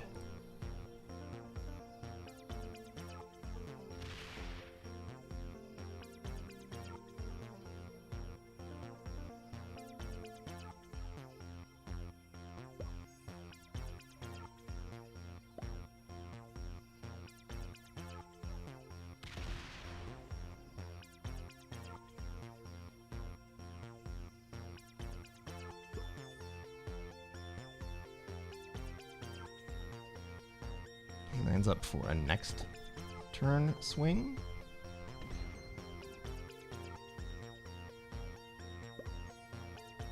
And then pink lines up for third wave. Pink lining up for third wave actually might protect me. Having both blue and pink sitting there waiting to take the second wave Oz may actually just protect me.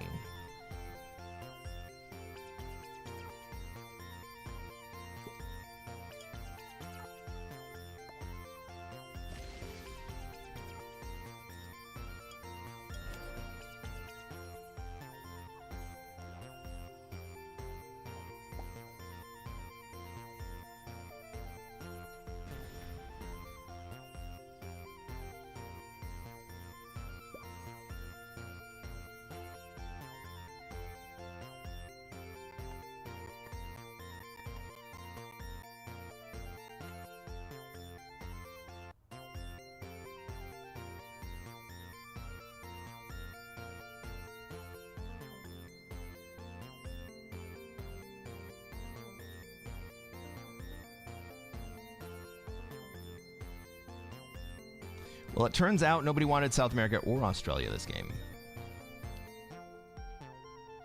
Yeah, I thought blue was going to slam me too.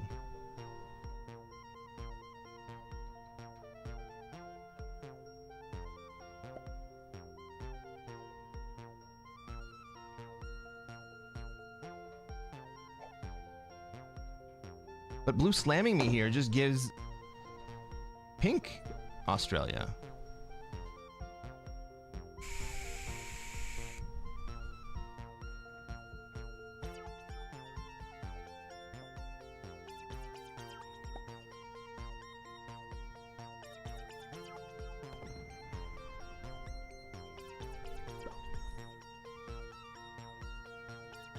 Okay, black lets me out of North America. I'm going to take that exit.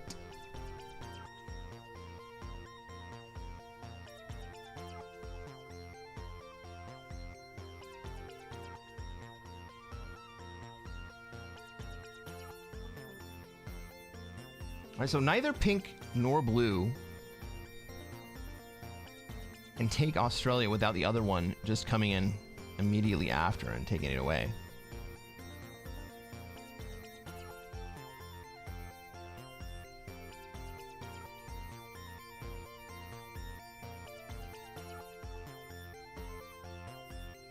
Is pink botting out?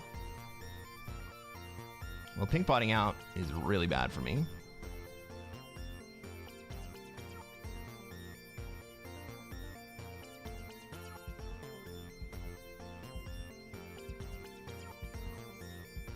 Now blue can basically come in with impunity.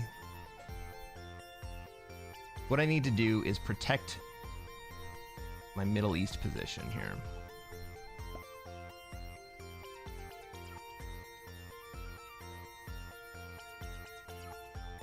I mean, the pink bot probably takes it away anyway, right?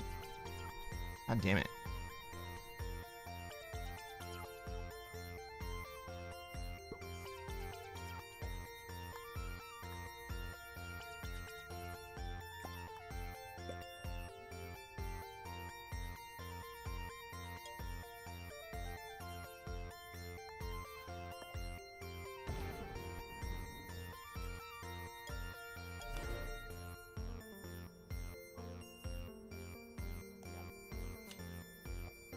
I got a 10 set.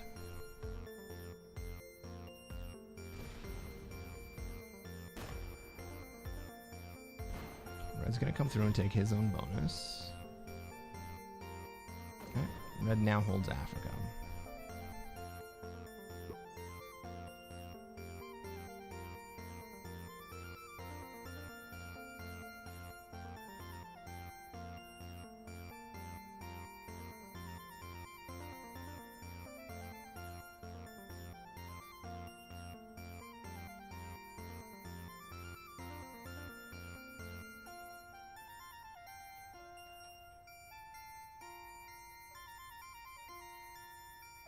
Is blue just gonna zero card in China?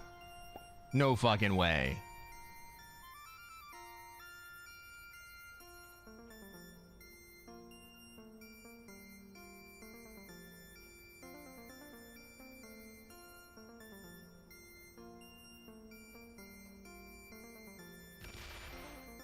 No, he leaves. Fantastic.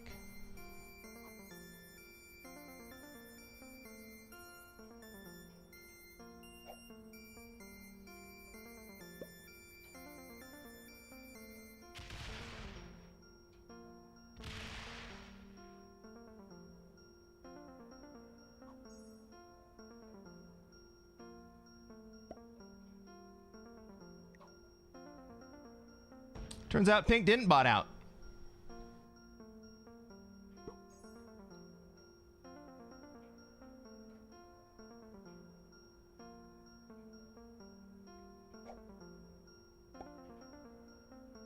Green gets to set, and green gets to take their bonus.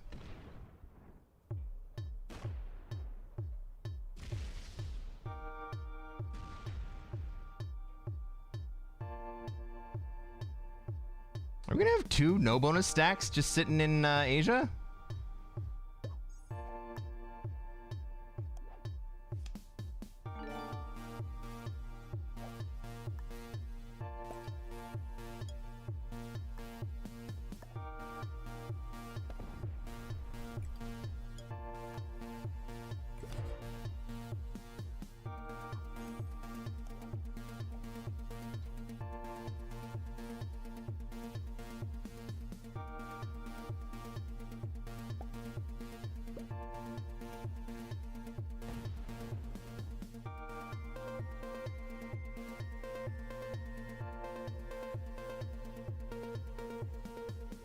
I mean, that looks like red getting ready to take South America.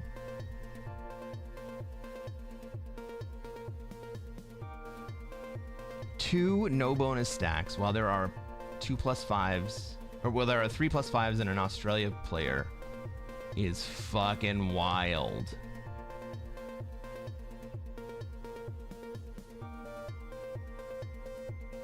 That's genuinely something I've never seen before.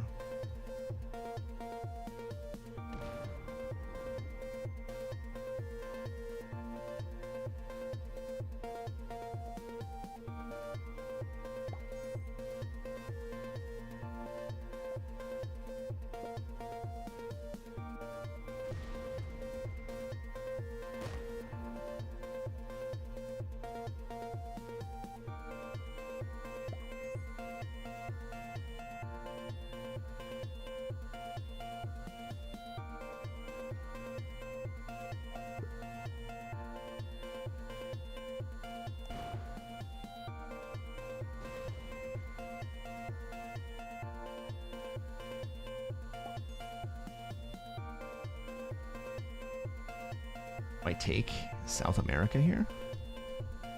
There's no chance of me holding it, but it's only 1 extra troop.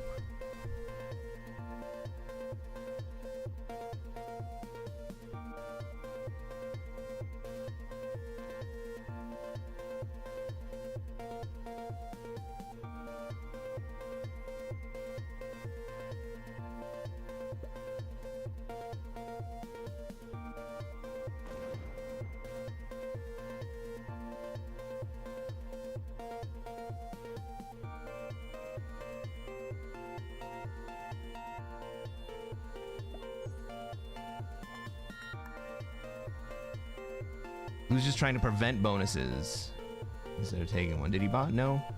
Get to the chopper!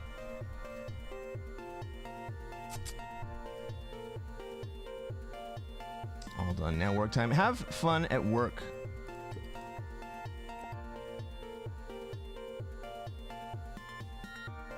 Aim for your 1% chance at holding. That's what I'm doing, man. Like, is someone really gonna let me hold this? No, red breaks me. Red doesn't have another card. Red just fucking breaks me here.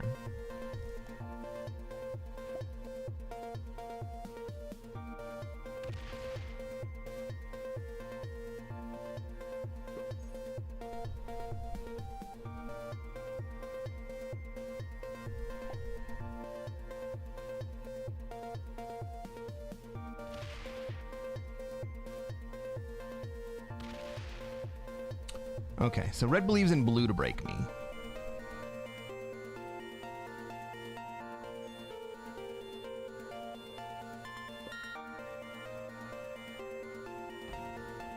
now I generate enough. I have a bonus. Oh, I don't have a trade. Fuck me.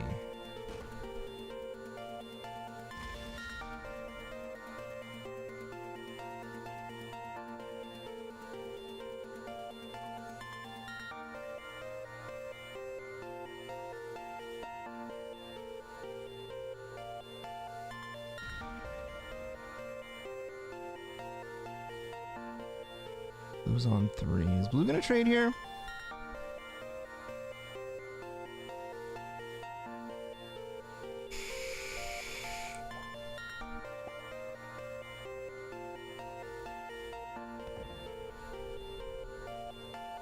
He's got a straight shot at me if he doesn't. I would rather not invest out there anymore.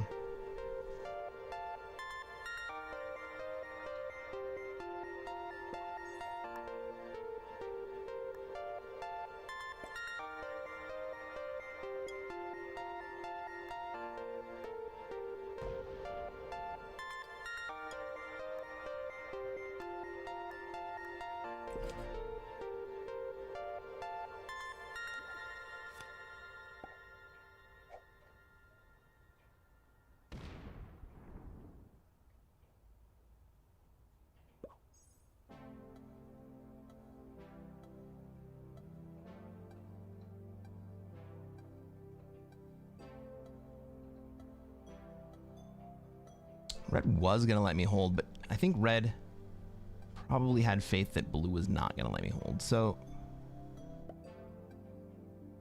man.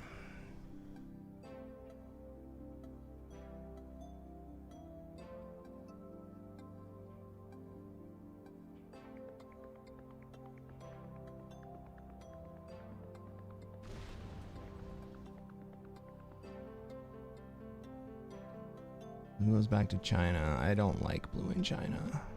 I don't like blue in China at all. I have to open up pink here.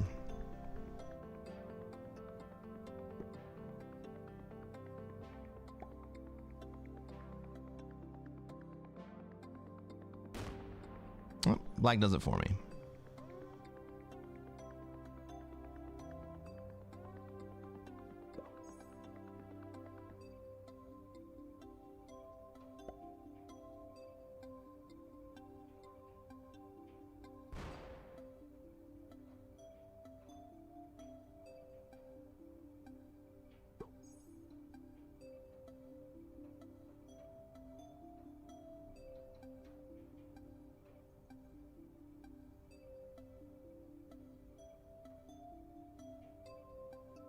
There's a 0% chance that I hold if I take.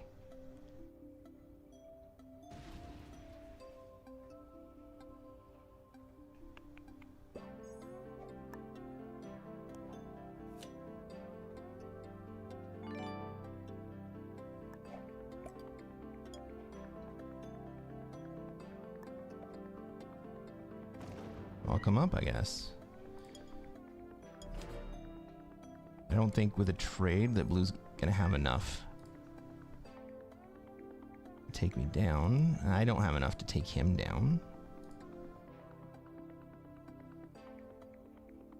I'm kind of surprised that red has not just taken South America here.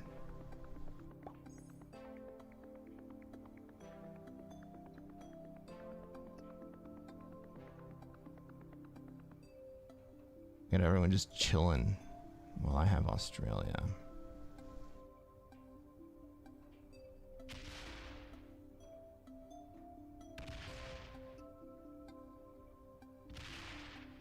Well, I can't imagine that red allows that to stand. Or red or black allows that to stand.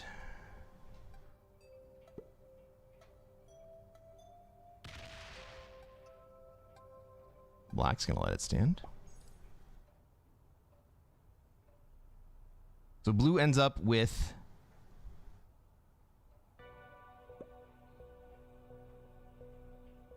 the Australia/Asia position, and they're just going to let it happen.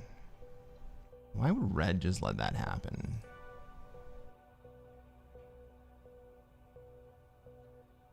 Because red's not very good.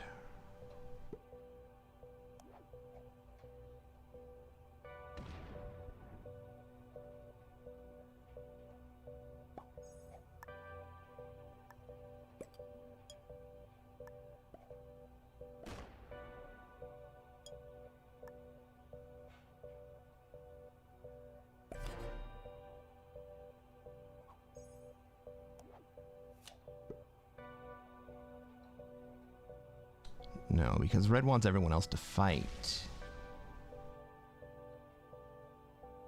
But he's also banking on stalemate right here. Points everything at South America. Why would red point everything at South America? And also not move in.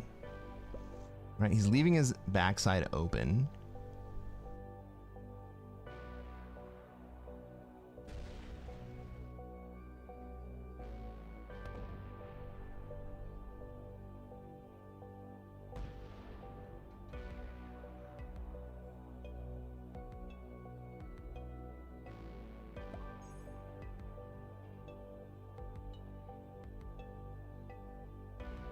And Blue's like, if you're gonna do that, I'm gonna threaten you, buddy.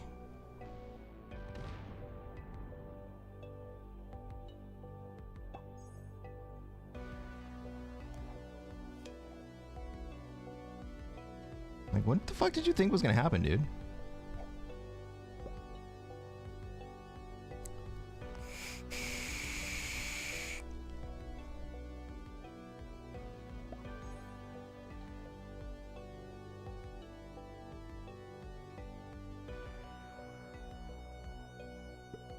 Maybe blue comes up.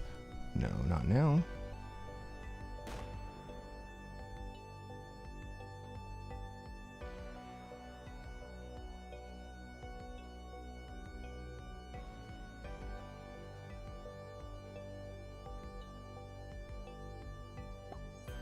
Green says, fuck you, you're not coming this way. Gavin, have a great day. Buddy, you want me to get ready for some fireworks? I'm watching, dude.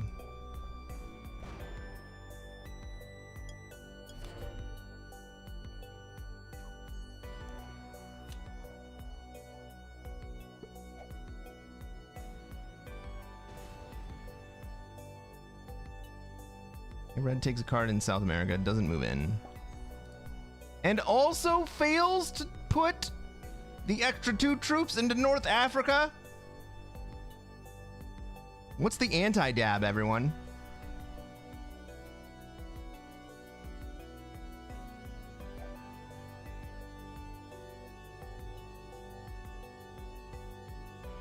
I do like that black has moved into South America. Because from my position,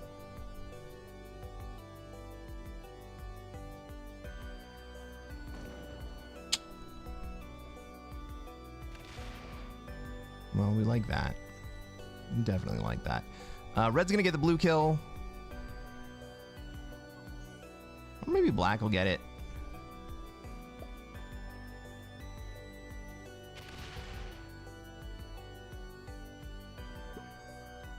No, now red gets it.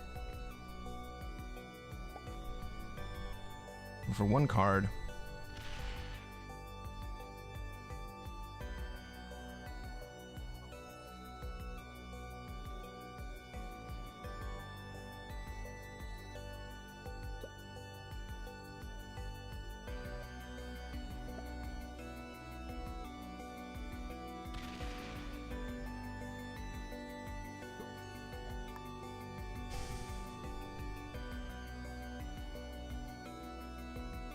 Green's actually in danger here.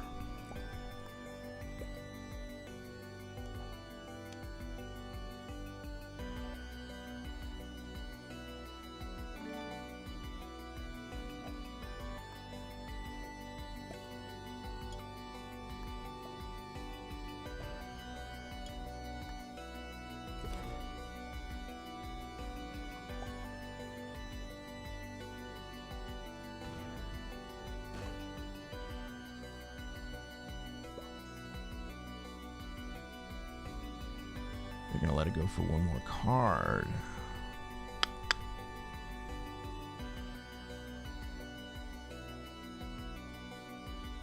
He's gonna butt out and he's not gonna take another card.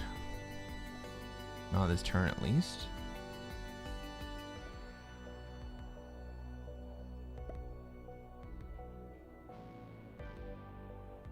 No, he is gonna take another card.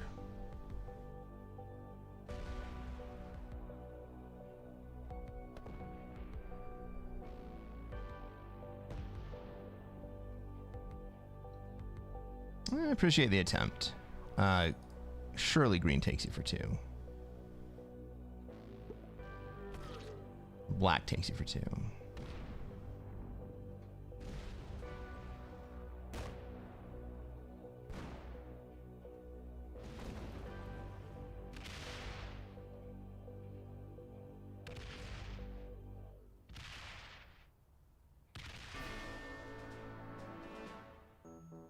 Well, at this moment, I could upgrade to Europe.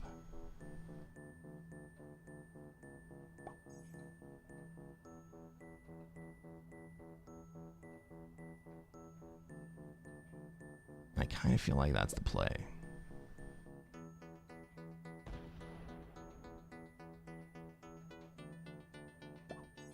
Let pink and green scramble for Australia. Maybe green slams into me.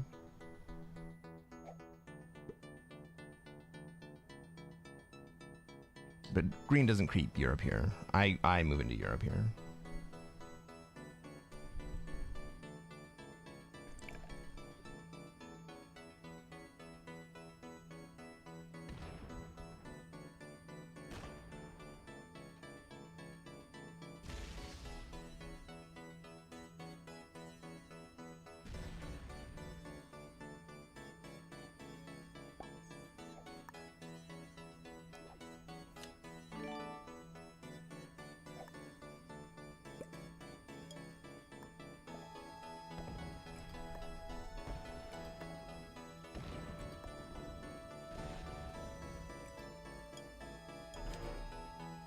You can leave now, green.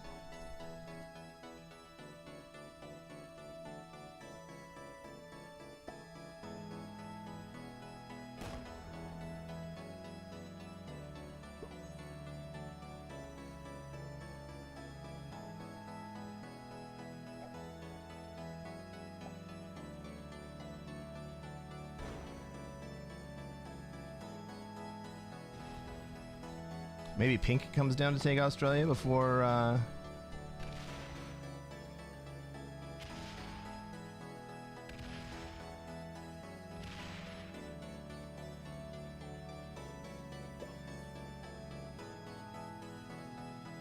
one of these two guys goes down to take Oz. It's got to be pink, right? Yeah, pink goes down to take it. We don't worry about the fact that black wanted it. Pink wants it. Now what does green do?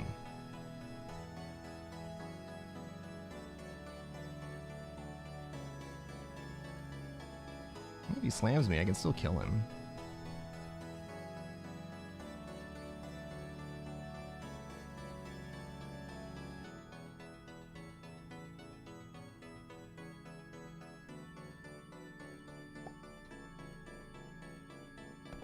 Ooh, he shovels into North America?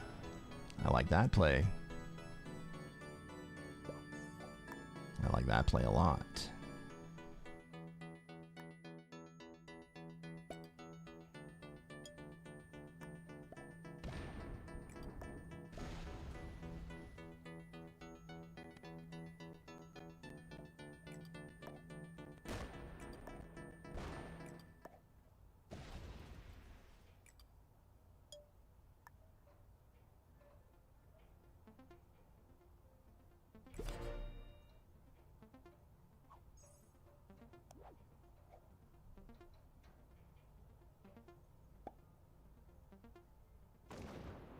And with that, my friends, we have upgraded from Australia into Europe. What's up, Woji?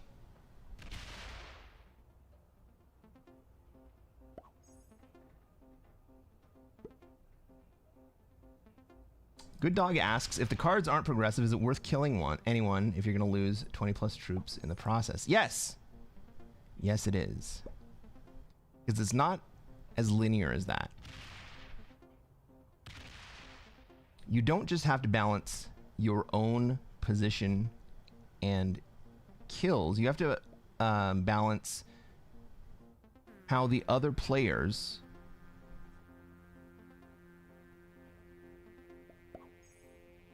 consider themselves most likely to win.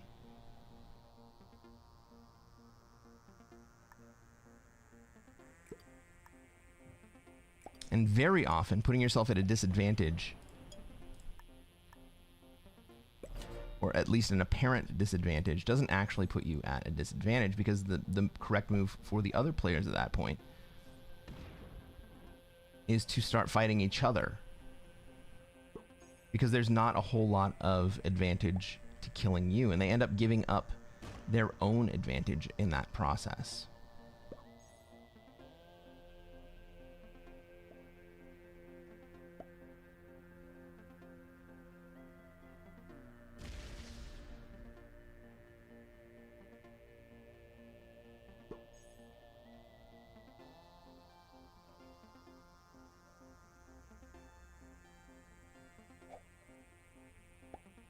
Since you're weaker, they're more wary about the stronger players who don't mess around. Yes, kind of.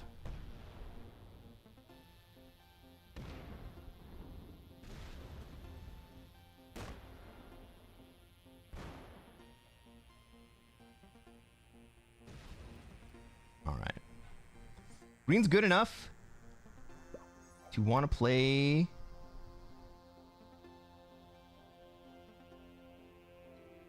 the exterior game.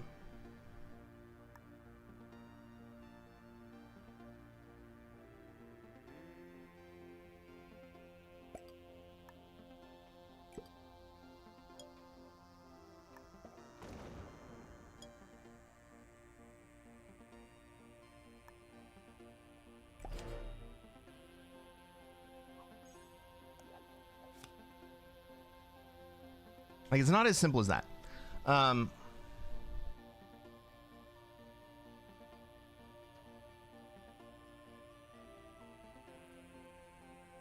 There's a very delicate balance of who you can kill and who you can't kill and still be in a position to win the game. And if there are 3 players that are left in the game,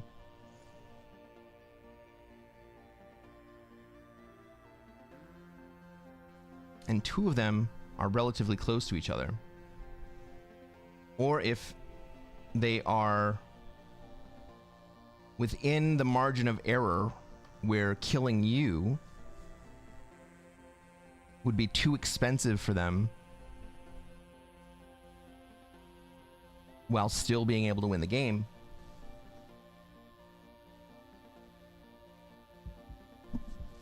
then they're not going to take that kill. Black botting out is really bad for me. We have automated bots here.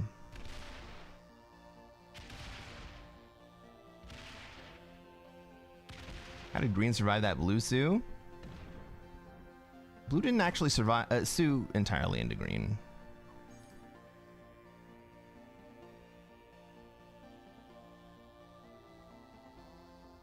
Okay, red breaks me here.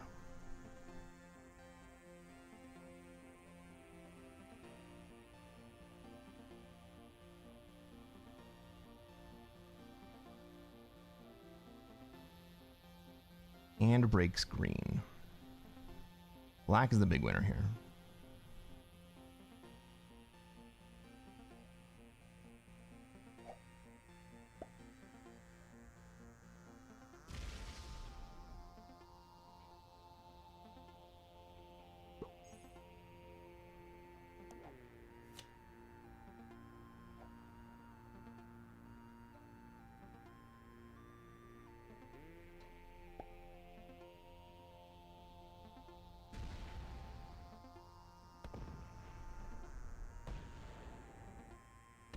Green comes around to break me.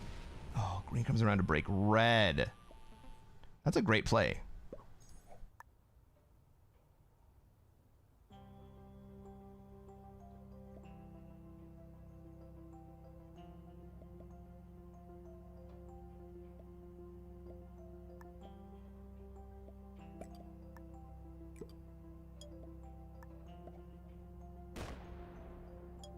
If green had come all the way to break me, that would have been a shit play.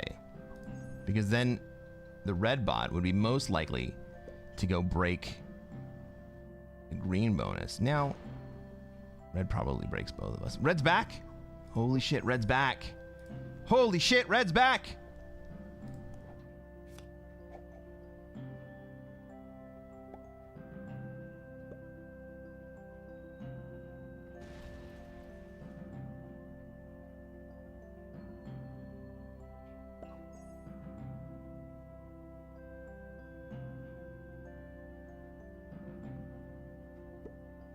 Okay, if pink doesn't do it, then my play here is to remove the green exterior.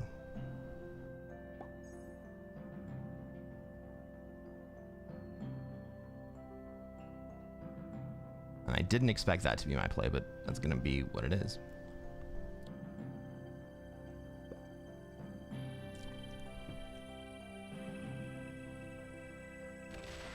And then green's going to fucking hate me for life.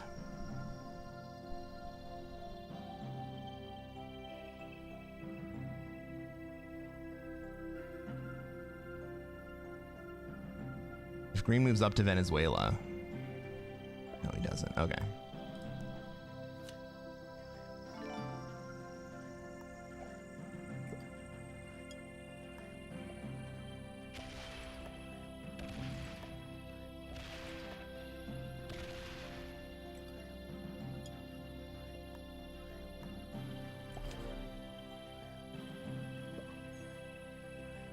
Alright, so we've just eliminated green's cards.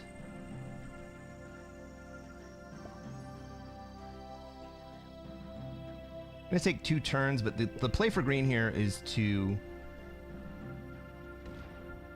come up through the Americas and break me. But he's going to have to go through the black 22 if he wants to do it.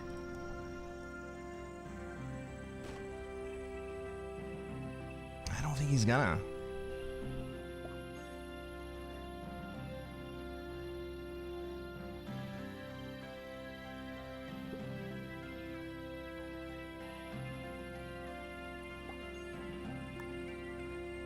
Is he going to come through?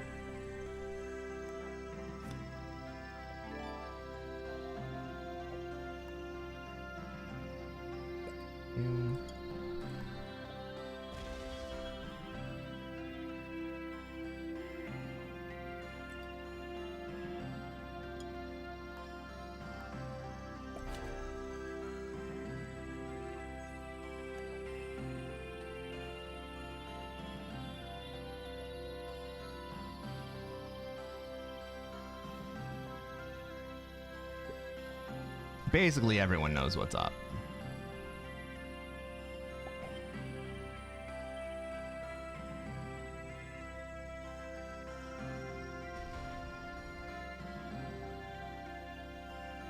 Question is, how does black handle it?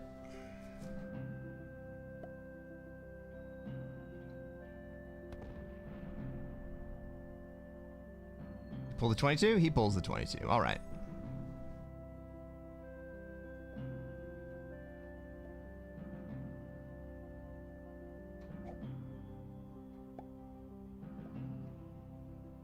Well, I am about to not be huge.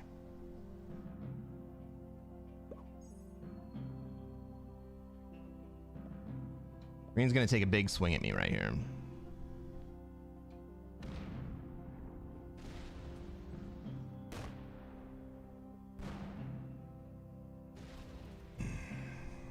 And then I get to kill green for 4 cards.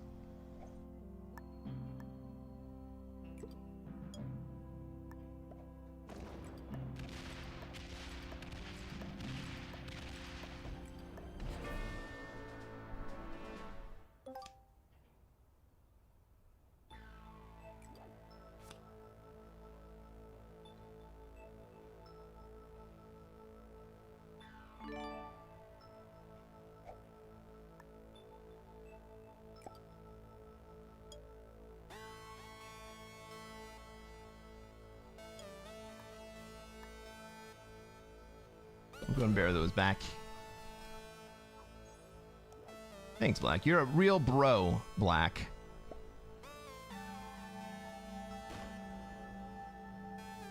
Okay. Red takes South America. Fine by me. That was never my aim anyway.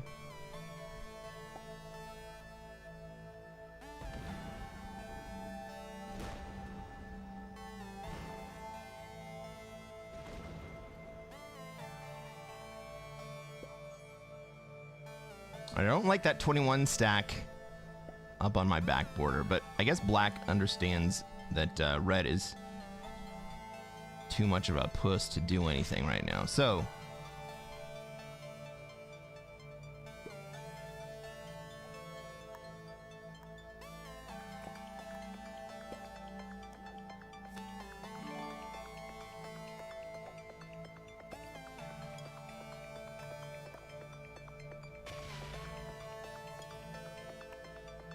I think it's actually very unlikely that pink hits my 5 stack here. Pink is very aware of what might close himself off.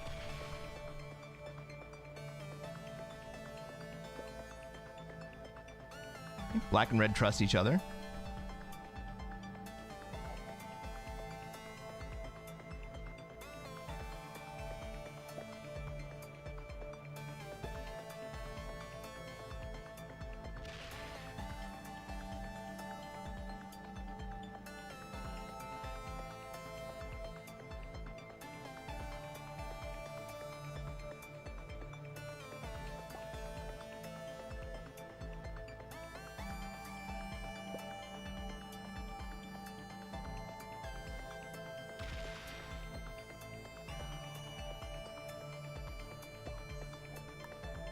So we're a little bit behind black and red, but we are just about to take the lead from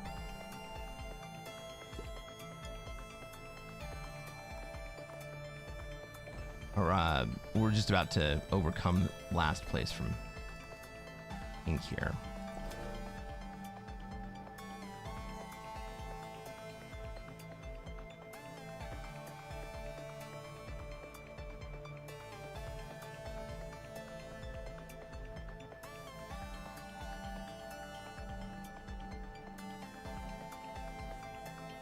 So the desperation play I made a few turns ago to get me out of Australia and into Europe, oh, looks like it paid off. The player who was in Europe is now dead, thanks to the blue slam. And we have a new player in Australia.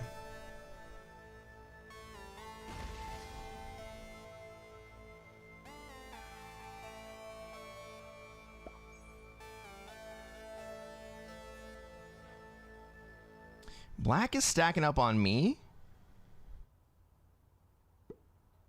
I don't like it very much.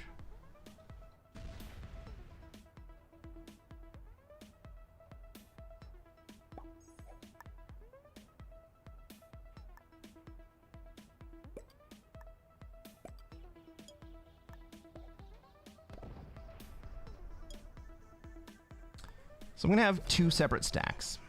I'm going to have one in the front in Ukraine and one in the back in Great Britain. The one in Great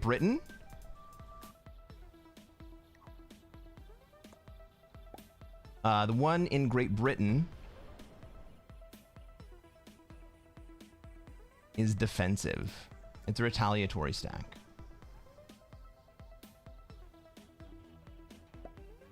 Because my front side stack is too small.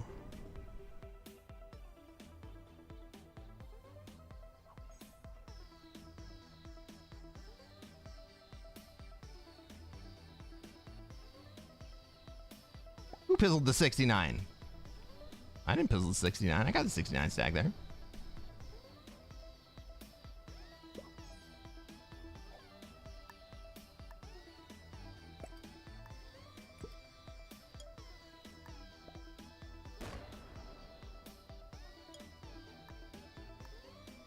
But now black's holding 15 territories, and red, well, red's going to start falling behind. You really shouldn't care too much.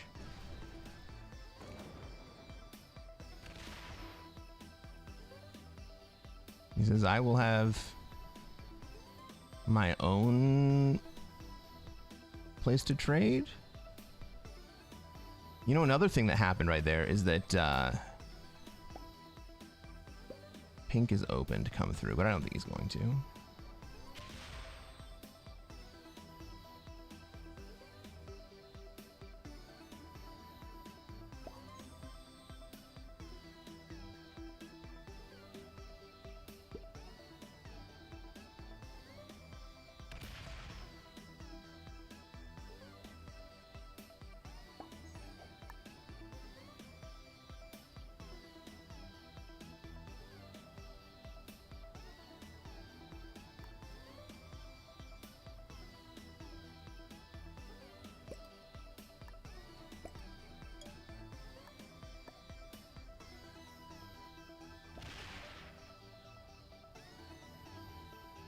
Boo!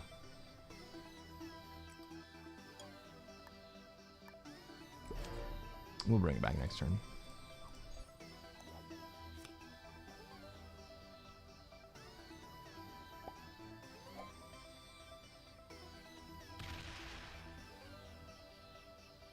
So I'm more willing to close off my front stack to black than I normally would be. I also don't want to reduce the number of territories that red holds.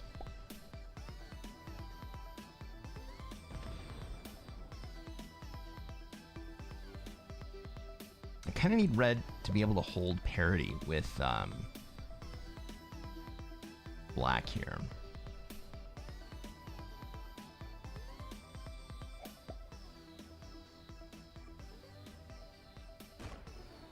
Red's fucking daring me to hit red. Black's daring me to hit red here. I don't like it. So, I'm not gonna do it.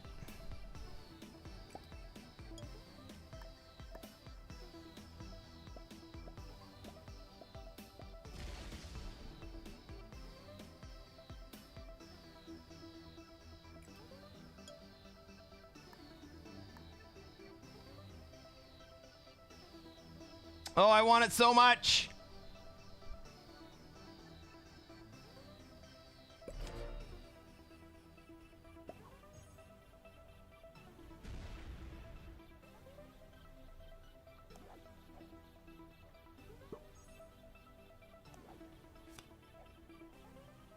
I've got another 10 set.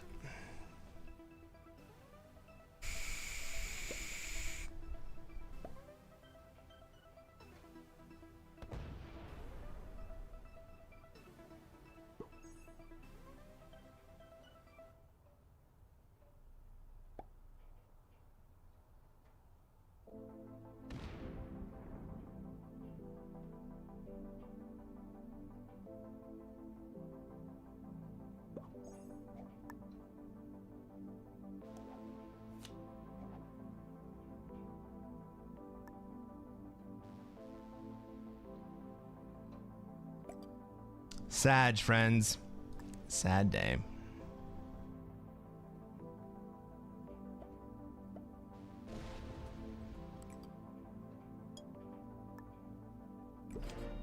We have eclipsed the mimic total.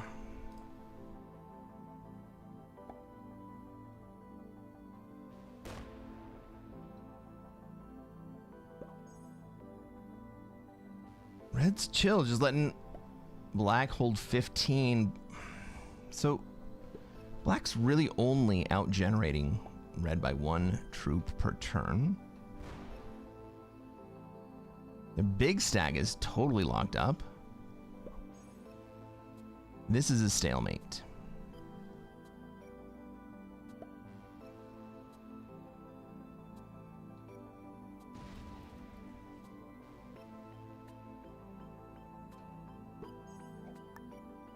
This is where we start thinking about maybe we kill pink for second place. How does that work? Well, if I kill pink,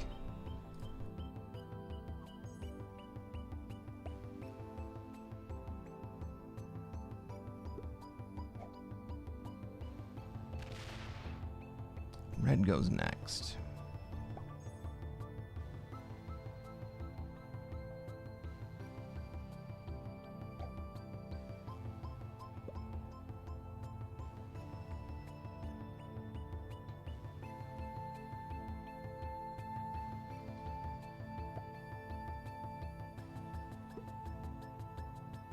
I need to open up black in the process.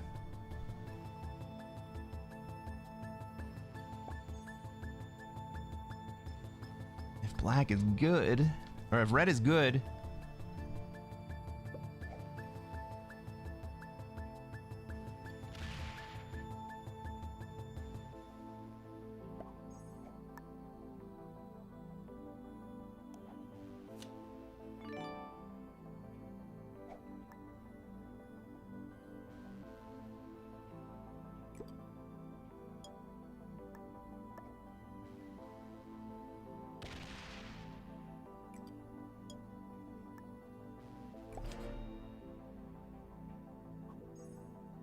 So here I kill pink. I open up black.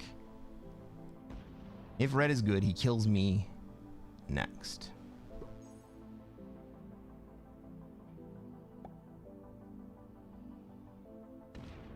Yeah, fine by me.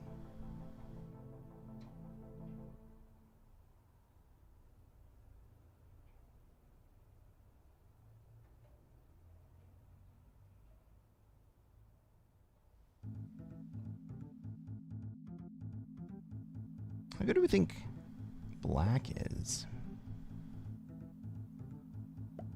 Either way, I have to open up black here.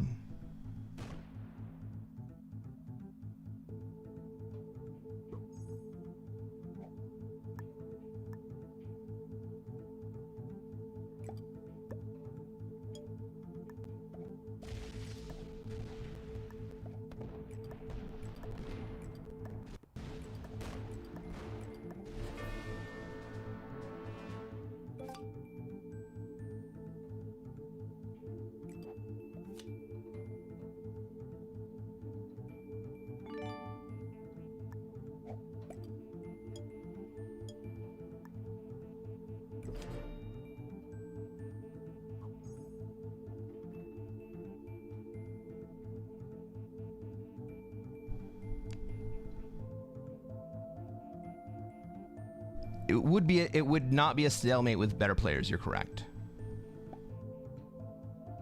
But I don't think that we have better players. Now, I still have 74 troops. If either one of these guys kills me, they can no longer win the game. Black's not very good. Okay.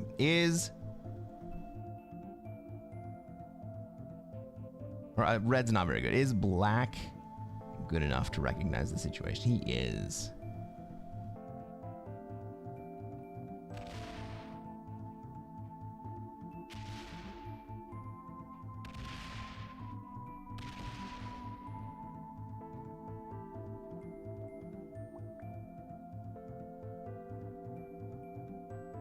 He doesn't leave Europe. Oh my god, that's amazing.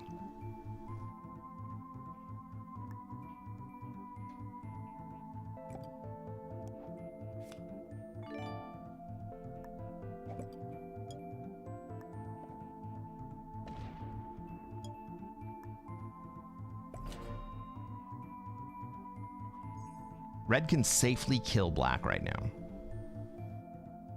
Red has enough troops to safely kill black. Nordic noob.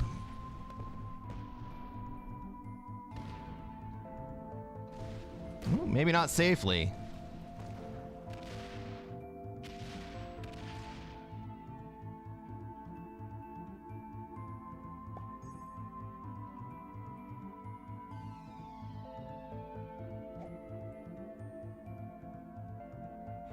Now we have a game. That's right.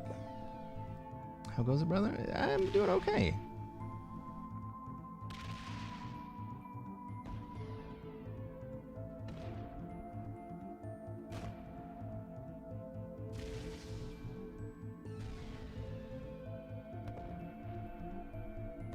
Oh. You're beautiful. You're beautiful. It's true.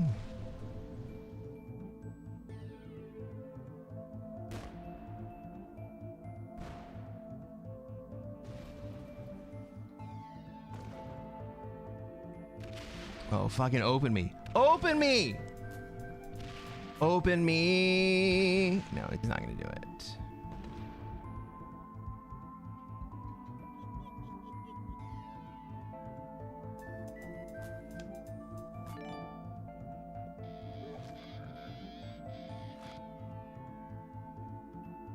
I have the red kill right here?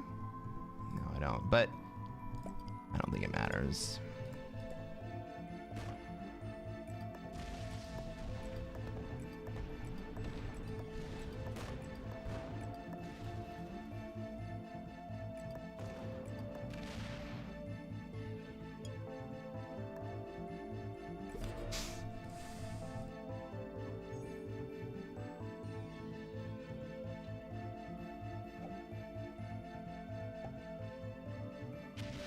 And most importantly, you hold Australia. Who do we kill first? We kill black first.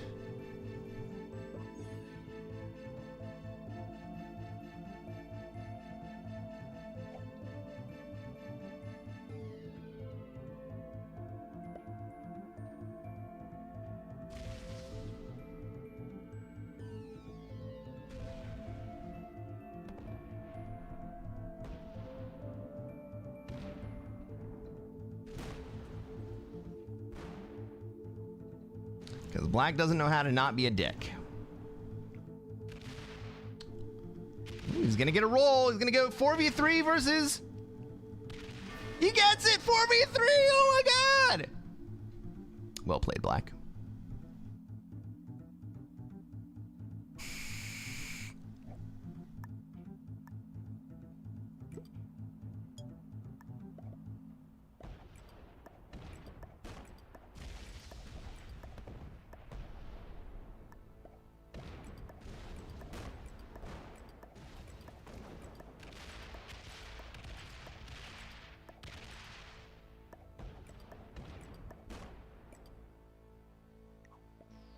Well played. Good game. Now, notice how I took the pink kill. Notice how I took the pink kill. Didn't lose myself and ended up winning the game. This is a social game. This is a social game. This is not a game of position and dice. I mean, it is a game of position and dice. But even more than that, it's a game of psychological manipulation.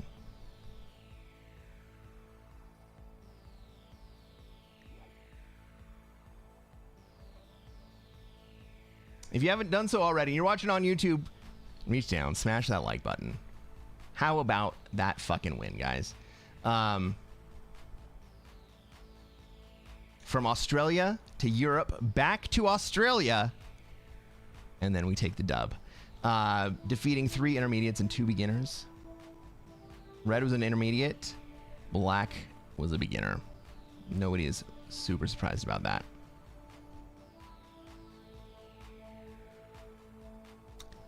Good game, everybody.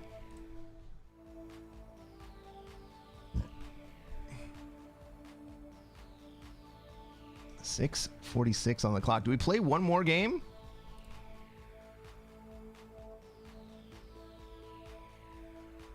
I got about a half a drink left. Play one more game.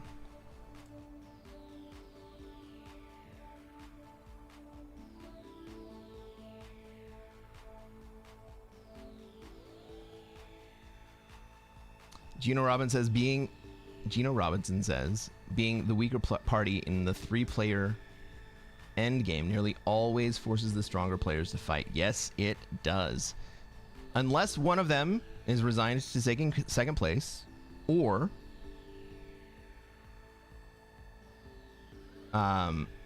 they don't realize that killing you, or one of them is so far ahead that killing you does not give them second place. Red's failed kill was crucial? Nah.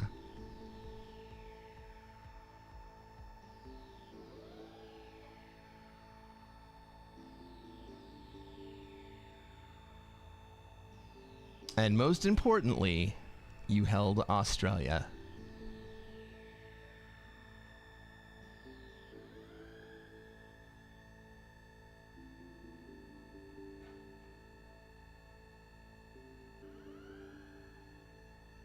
Nordic Noob, thank you for your 5 months of subscriptions. Let's frickin' go, Nordic Noob.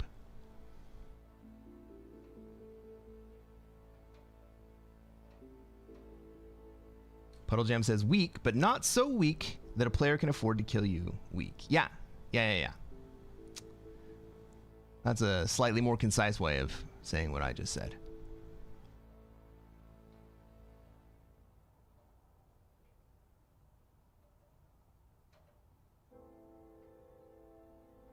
So the roll that I got on pink, I got a very good roll on pink, right? It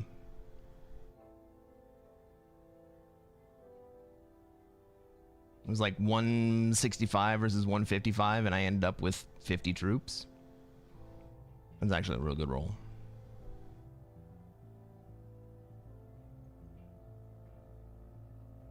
Puddle Jam says, if red doesn't go for that kill, you get starved in Australia. Kind of. Black was being a dick to red, right? Black was not allowing an equitable situation to take place. So the real tragedy was that Black was unable to allow red to generate a similar amount.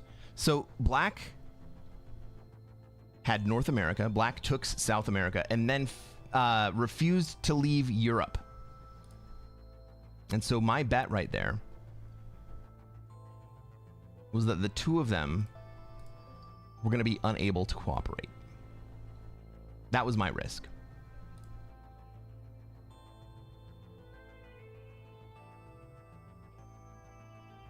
Nordic Noob says, that's the art of fixed.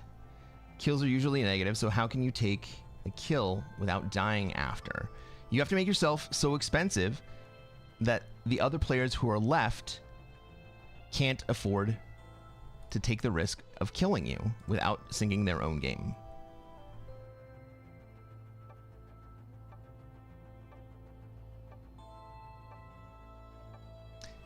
Ladies and gentlemen, welcome to another episode of Cresquin Plays Classic Fixed. I'm Cresquin. I am a Classic Risk Grandmaster, and what are we going to do tonight, chat? Try to take over the world. That's right, Nordic Noob. We're going to try to take over the world. Let's take a look at this map. Let's see where we have troops, where everybody else has troops, where they're going to want to be, and where we are going to be allowed to be. Look at that Australia spawn for pink. I don't have a great play here. Maybe I have South America into North America. What we have is pink. Do I even have an easy card here? Jesus, I don't have an easy card. Maybe what we have is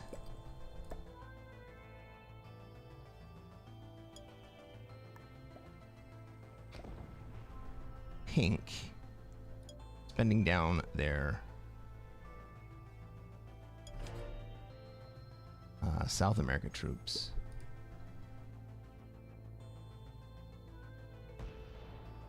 Purple wants to be in North America, understandable.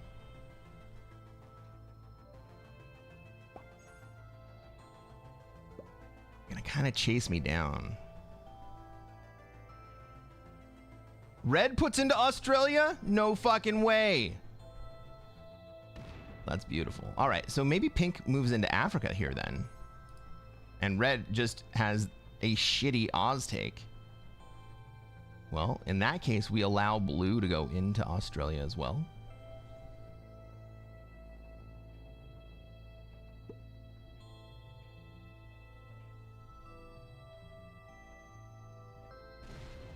Pink puts all of their troops into Australia. We've got a contested Australia, friends.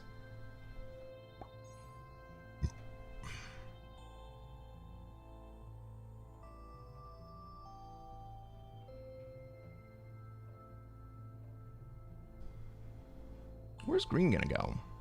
Maybe green goes into Africa now. Ooh, I do not like that.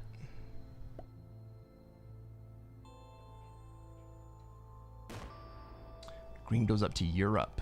Since red decided to go into Australia, green can go into Europe.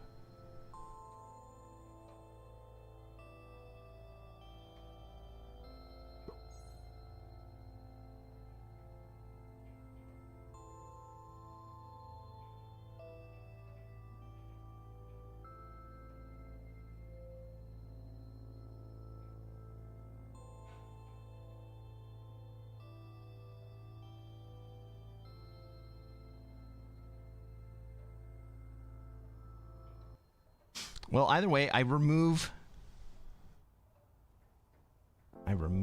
my Siam guard. I'm trying to decide whether I go up to the 3 or over to the 2 with it. I think I go to the 2. Do I go through red to get there? Yeah, sure, why not? Red did have a decent claim to Europe, and he decided not to go there.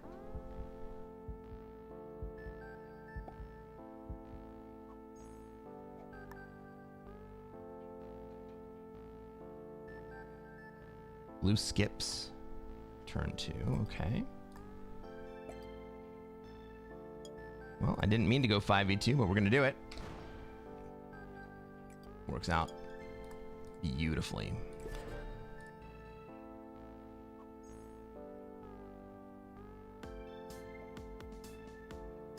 Pink says thanks because I let red leave, but red's not gonna leave.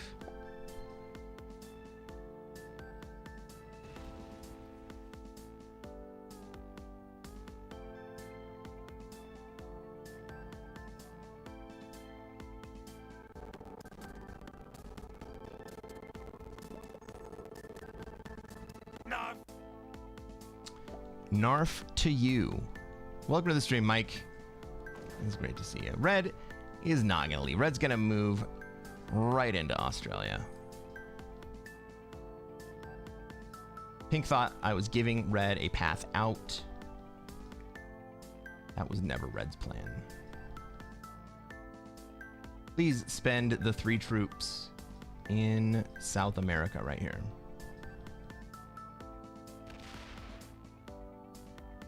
Please spend the 3 in South America before you spend Africa. Thank you. Let's go.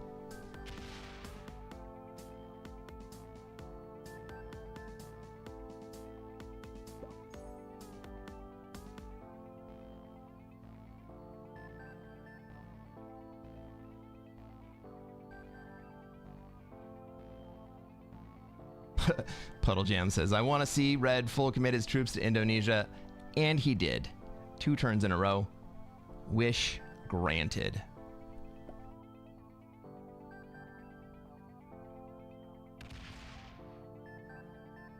All right. Green starts putting into Europe. Europe. Is he going to move the 5 up?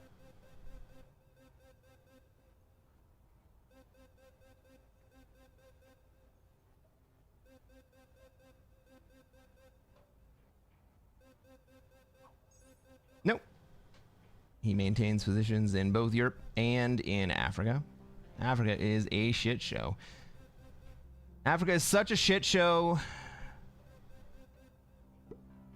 that I can't really afford. Move that way. Blue is a bot. Okay, cool.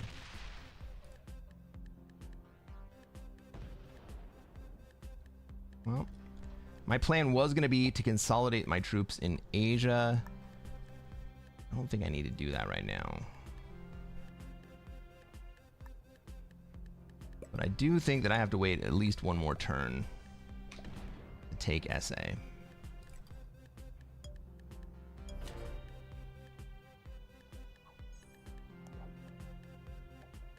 Right now, purple's probably deciding which one of these 3s to hit. But maybe he hasn't realized that blue has moved in as well.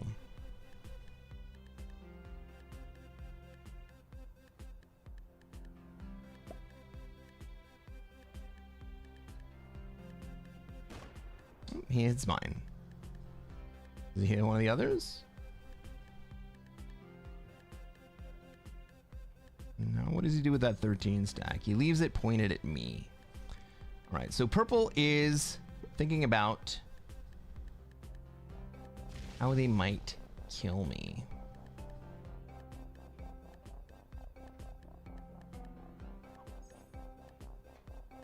I don't have a trade, but I do go before purple. So maybe I'll start thinking about how I'm going to kill purple.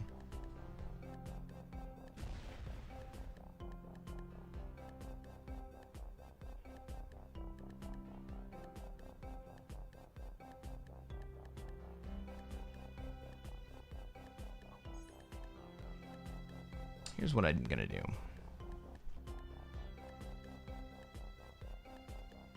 I'm gonna hit this 2. And I'm gonna fortify down in front of Japan. I'm gonna add 1 to South America.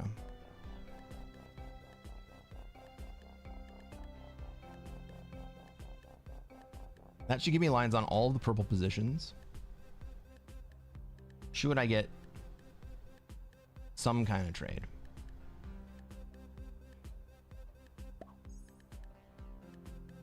Should I be worried about anyone else in here? Red and pink are occupied. Blue's a bot. The last player to worry about is green. I don't think that I have anything to worry about with green here.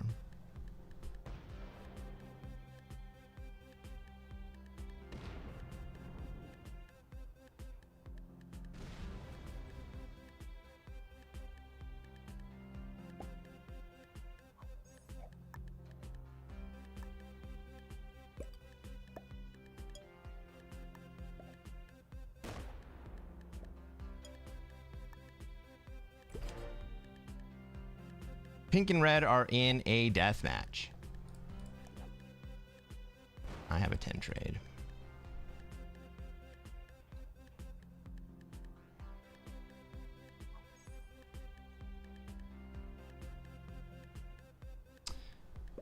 Here's a question. Do I have better kill lines on purple or on green? Or maybe I can kill purple into green?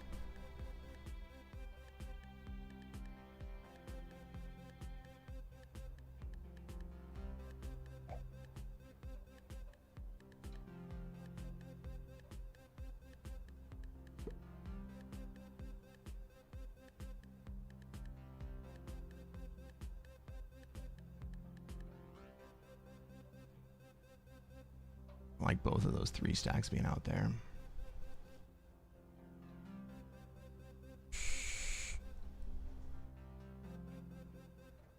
What do you guys think the odds are of 2 6v3s landing? We're gonna try it.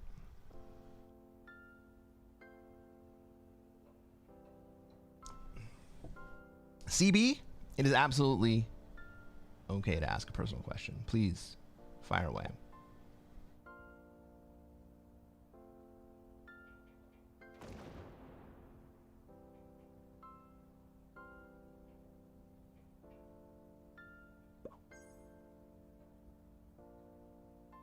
I think that was green seeing his vulnerability.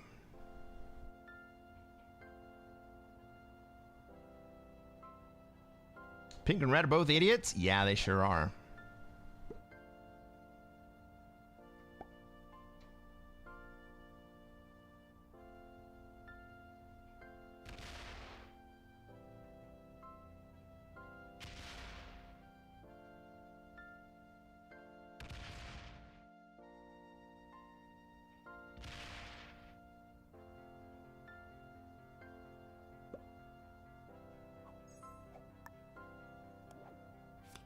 All right, everybody, let's have some fun.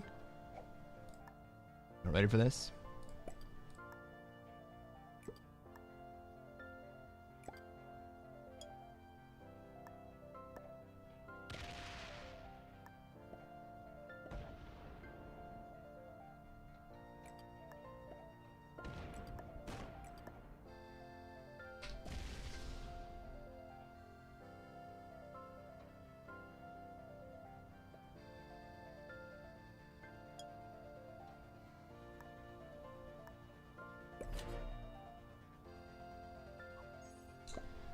That was a 91% roll.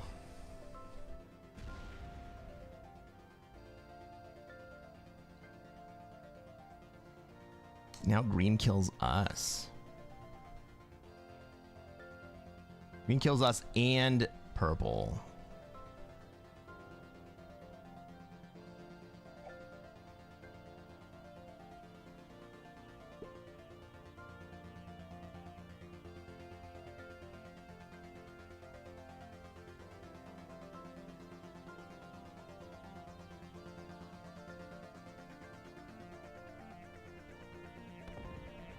In fact, green kills us into purple. Fuck my life.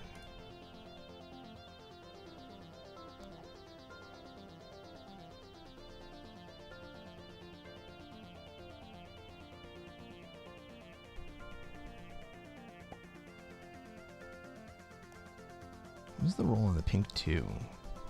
0! 1. Those were good rolls. 18v14 is a 91% roll. I feel good about that still. I mean, maybe I should have gone...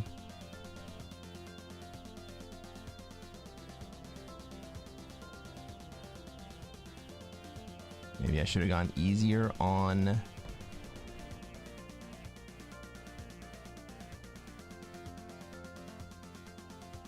Can't go 5v3 though. What's a 5v3 blitz?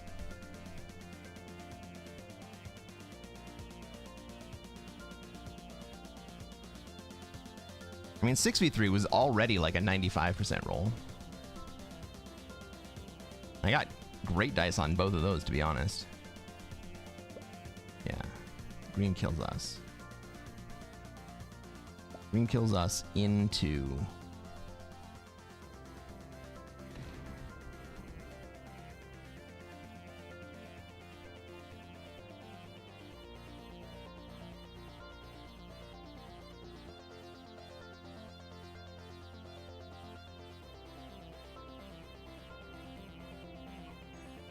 Why would green not even kill purple there?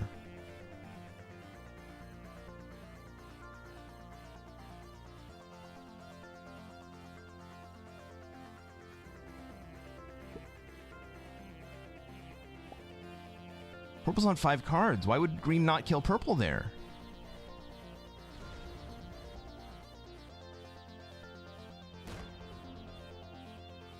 You waiting for the bot to kill me?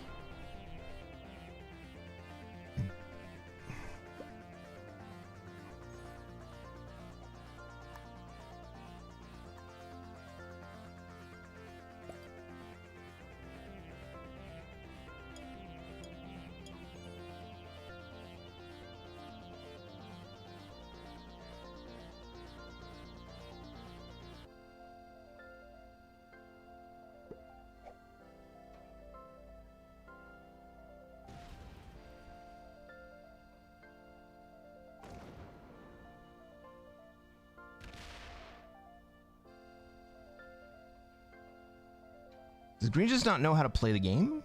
Like, what the fuck just happened?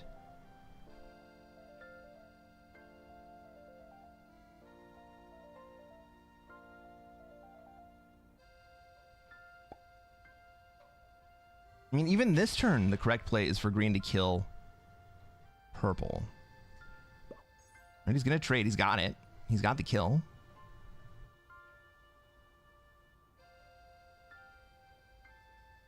The play is for green to kill purple and me, but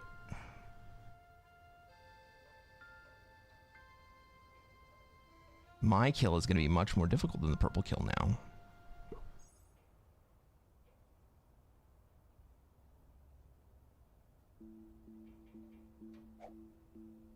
Like, green has this game won. Is he going to kill me first?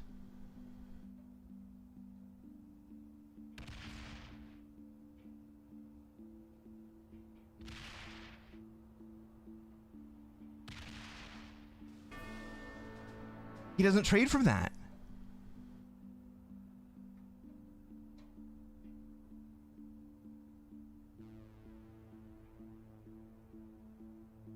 Sorry, CB. I was very distracted by the game. CB asks. Well, let's finish up. Let's finish up this game. Blue was a master, bought it out very early. Purple was an expert. Green was a beginner. Yeah, no fucking surprise. Red was an expert going into Australia to go kill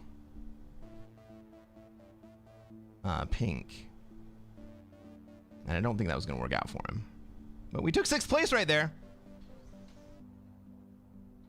After the failed kill.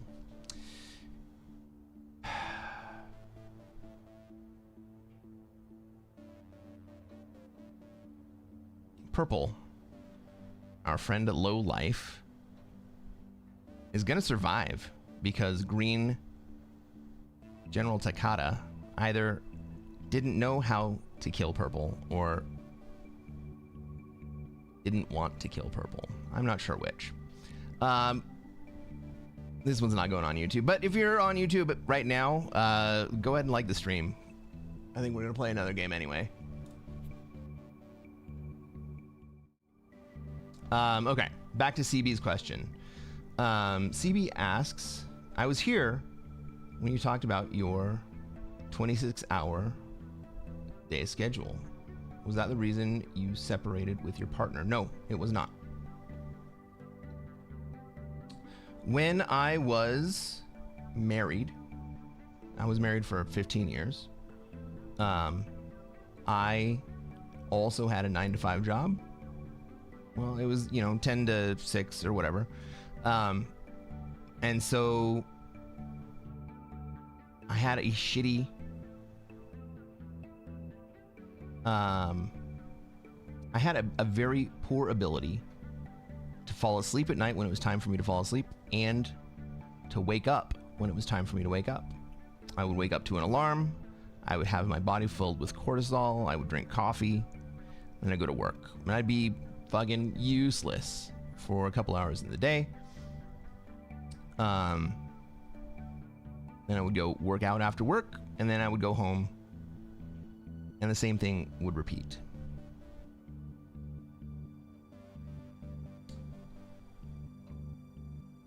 The reason that we are no longer married had nothing to do with that. After that, I had a long-term girlfriend, and the reason that we separated also had nothing to do with that. Because again, I still had a 9-to-5. And it wasn't even until after all of that happened that I discovered that my cycle was 26 hours. Because I was beholden to the social clock. Basically everybody is beholden to the social clock. There's the 24 hours of the sleep-wake cycle that you have to get up for to go to work every day. But there's also the social clock of the people that you live with, the people that you want to hang out with. They all live on the same 24-hour clock. They want to plan things several weeks out in advance. And they all buy into getting up at 6 or 7 a.m., going to bed at 10 or 11 or 12, and then doing it all over again, whether or not their body is set up to do it.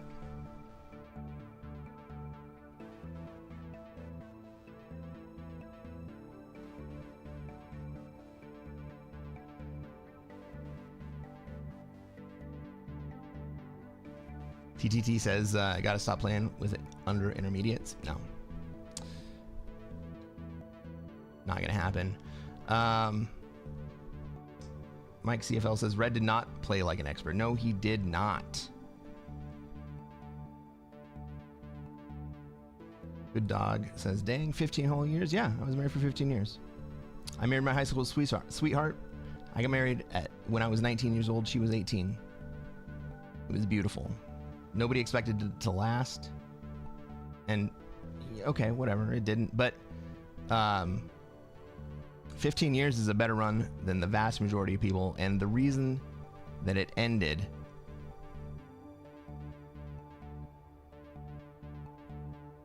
nobody would have expected, and that's a story for another time. It had nothing to do with Risk. Do I still have a 9-to-5? No. No, I do not.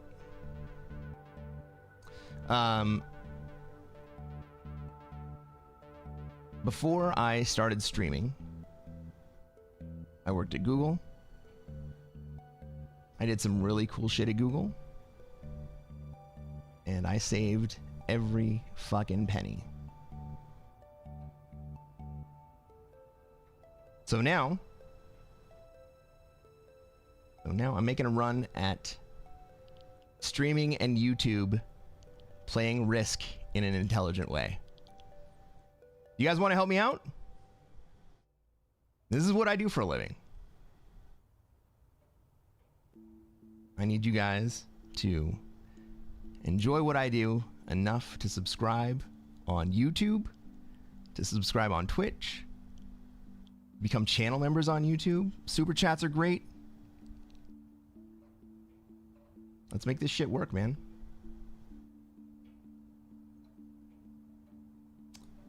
Buddy asks, do you and your ex still communicate? We did. No, not really. Not really.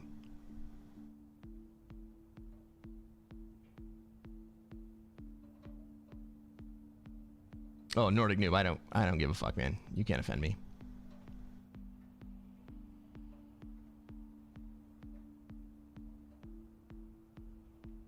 Suit up! Does it pay the bills yet? No. But I am making some money. It does not pay the bills. But with your help, I can get to the point where I will pay the bills. And that would be fucking awesome. I do have a little bit of runway. So even though we're not paying the bills quite yet, I'm able to pay for myself. And eventually, I would absolutely love to be able to pay the bills with streaming and a combination of YouTube videos, advertising, great. And then, if you really want to support me, in the bottom, or in the description, is a link to my merchandise. You can get your own No Oz, No Win t-shirt. Ah, thanks for the bits. Nordic Noob, thank you for the bits.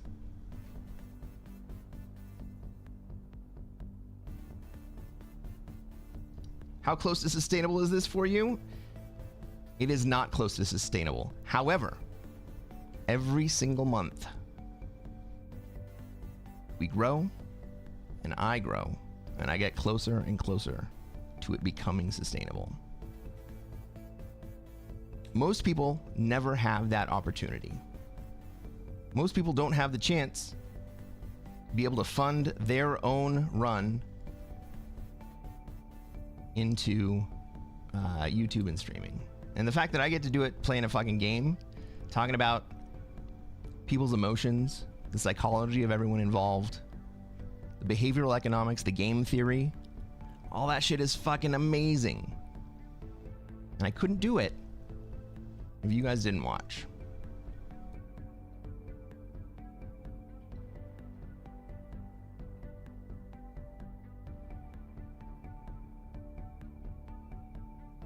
Tux logo stickers? You want a Tux logo sticker? I'll put one up there.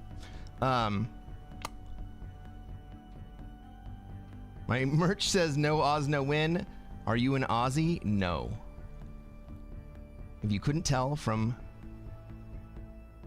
my amazing North American accent, I'm an American. I live in Las Vegas. I grew up on the West Coast of the United States.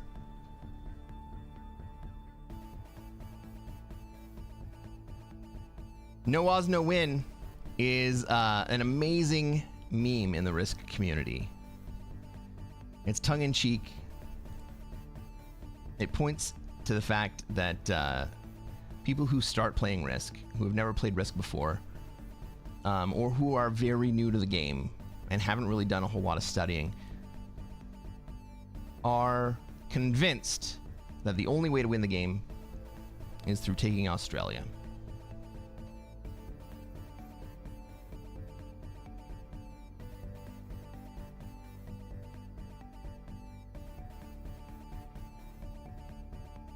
Gabriel says, I'd be willing to pay a little bit to have a Risk Master class by you. Jump into my Discord. We can talk about what you'd like to have and what it would take me to do it. He says, I won't ask for the reason for separation, but what did you learn from it? What would you like to share with us? I'll come back to that. We got a game I'm just about to get thrown into.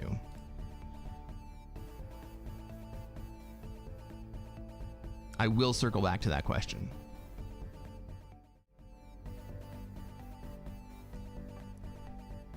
Ladies and gentlemen, welcome to another episode of Cresquin Plays Classic Fixed. I'm Cresquin.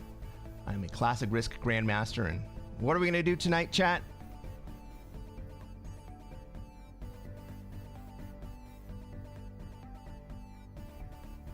Try to take over the world. That's right, Mike. We're going to try to take over the world. Let's take a look at this map. Let's see where we have troops, where everybody else has troops, where they're going to want to be, and where we are going to be allowed to be. It looks like Pink wants to go into Australia. We're going to let that happen. I have a lot of troops in North America, but so does Black, Red, and Green. We're probably going to see Red go into Europe, and we're probably going to see Green go into Africa. Where's Purple going to go? Oh, thanks, Black. Well, does that change anything for me?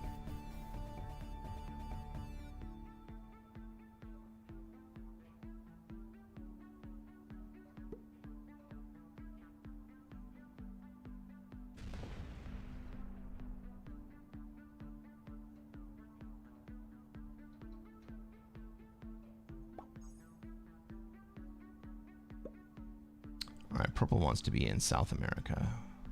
I'm going to let that happen. I don't want to be in SA. I would rather start putting troops into North America. Purple's a bot. Purple's a bot. Fuck me. Okay. Does that change anything?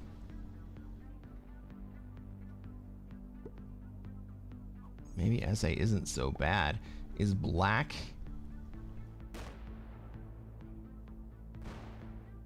gonna come take South America away if I go in hard? Is Green gonna take it away? I don't think so.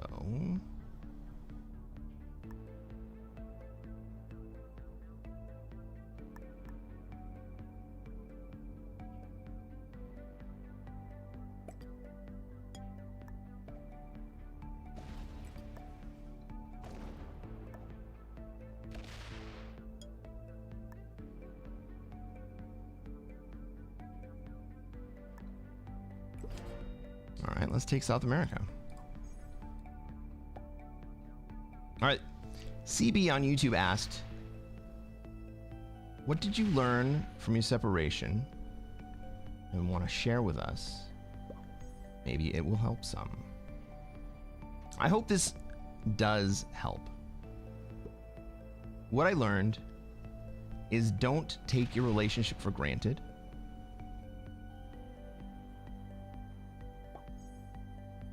And don't ignore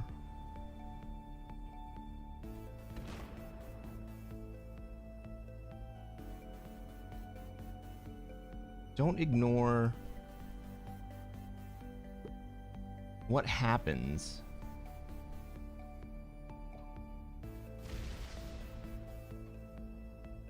Black wants to have an alliance. Okay, we can have an alliance. Don't ignore what happens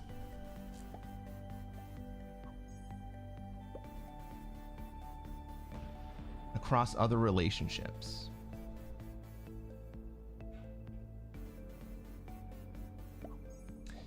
Not just your partner's, but also yours.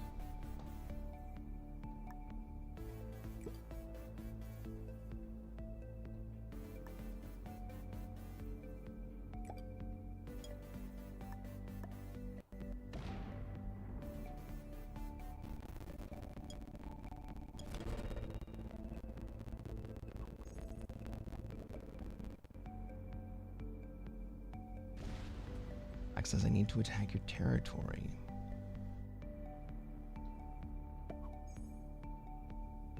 Well, I'm gonna, if you want to attack me, dude, I'm gonna go into North America either way.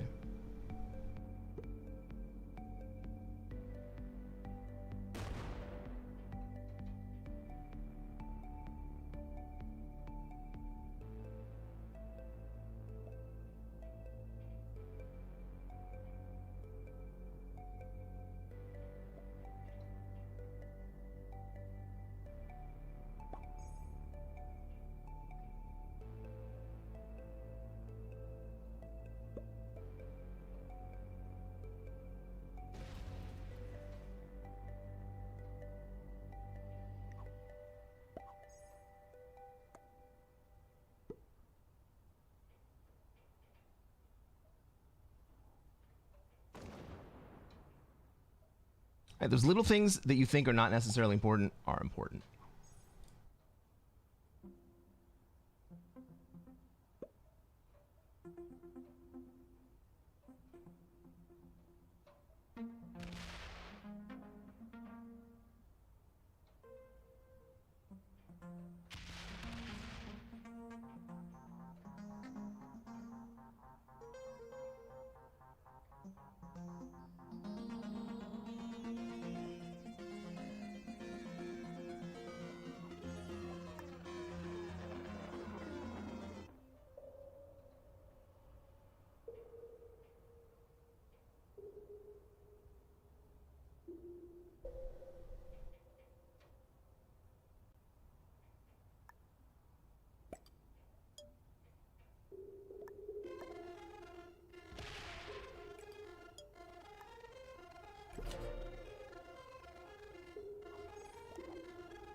What else?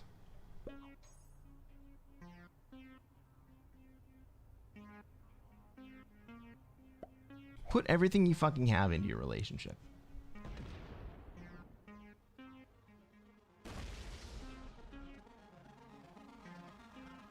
Honestly, that worked for 15 years. Put everything you fucking have into your relationship.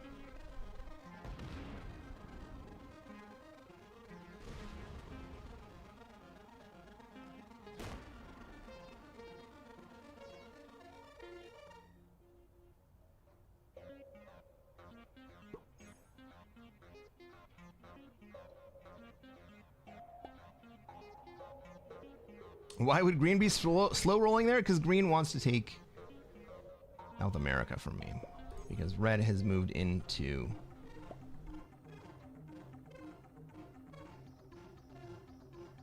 Fuck me. God damn it.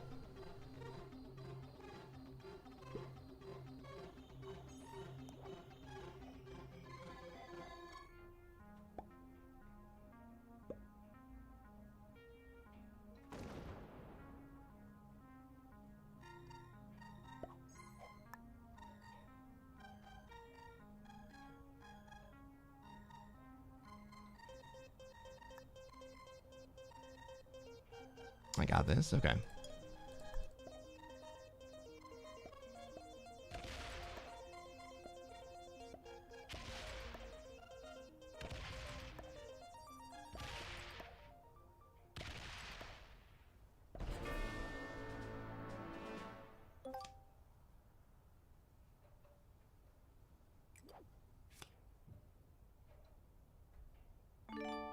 In case you didn't know, Green slow rolling me was a mistake.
Green has some nice looking knights. I didn't see him. Well.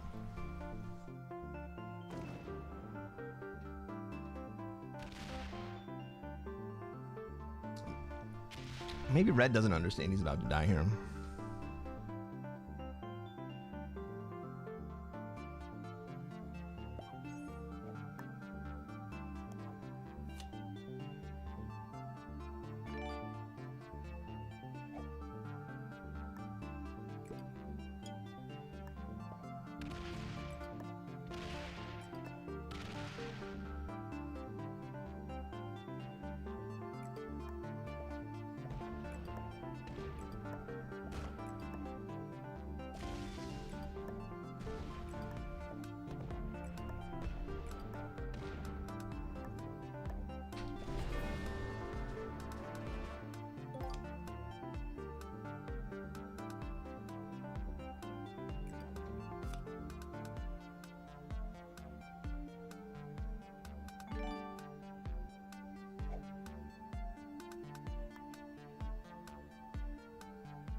Nordic Noob says, Cress, I was talking about relationships the other day with a friend.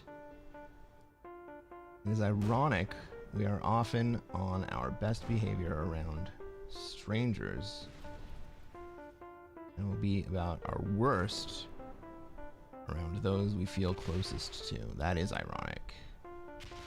We should always be mindful that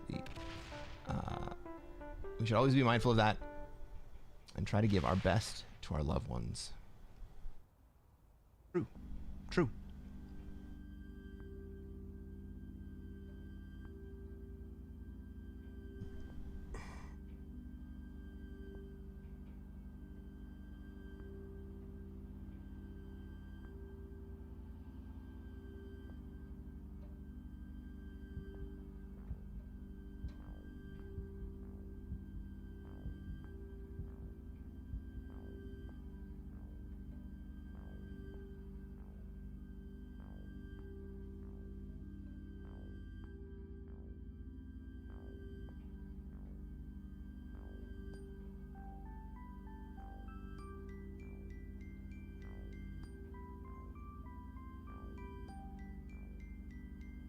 Is the game lagging or what? Yeah, the game appears to have completely lagged out.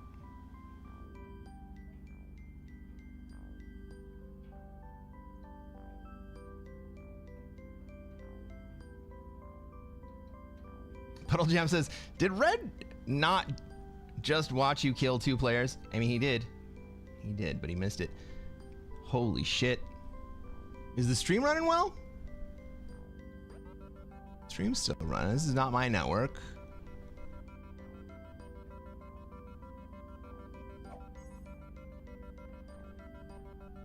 The fuck just happened? Pink got another turn?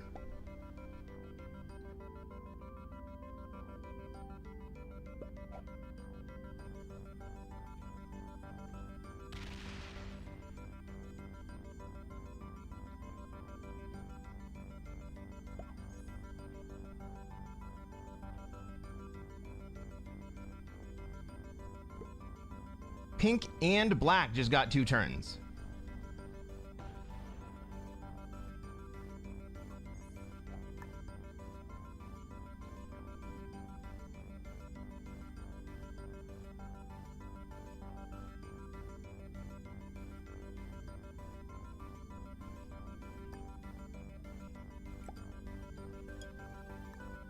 I don't fucking get it, man.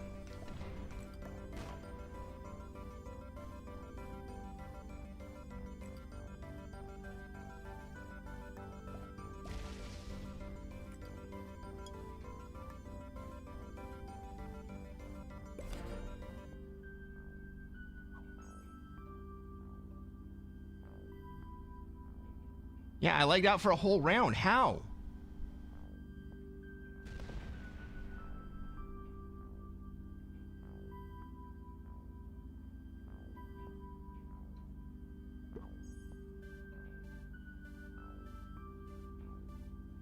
I got goddamn troops everywhere.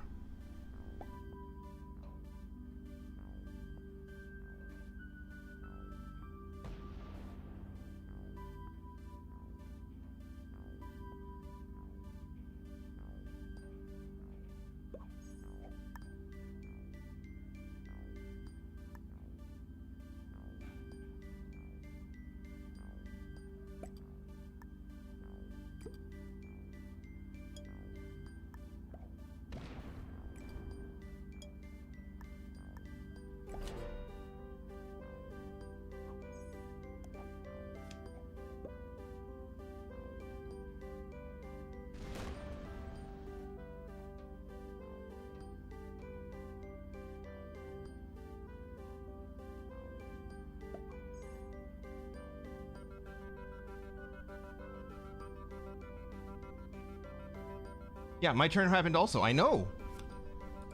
It's bullshit.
All right, is black gonna swing at me here? You're gonna let me hold. You're gonna let me hold. Well played, black.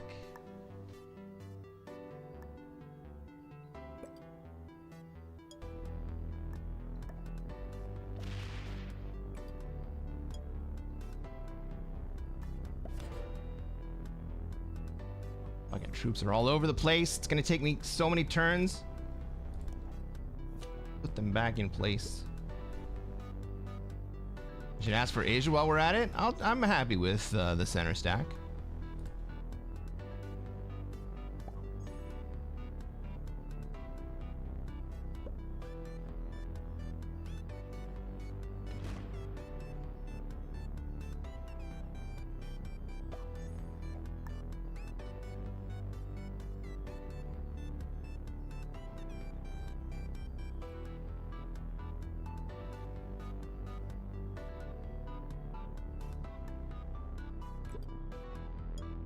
Black wants to come hit me.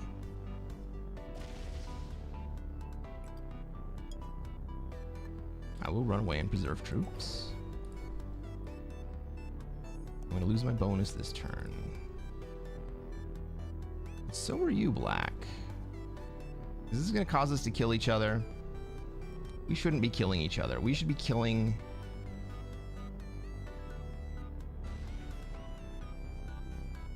We should be killing pink.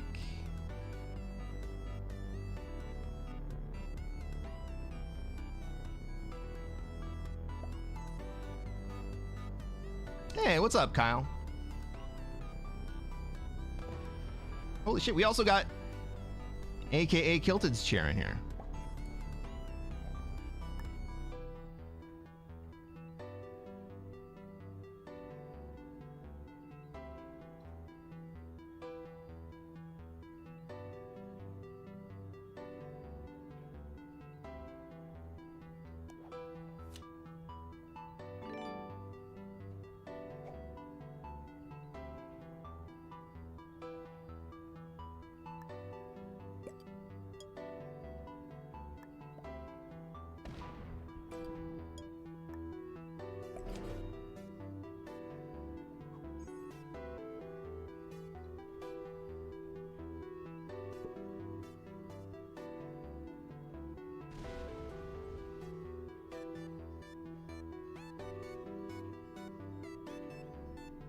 Oh, it says, I like it when there's just pink, black, and white. Reminds me of the old candy, good and plenty. Yeah, good and plenty is good.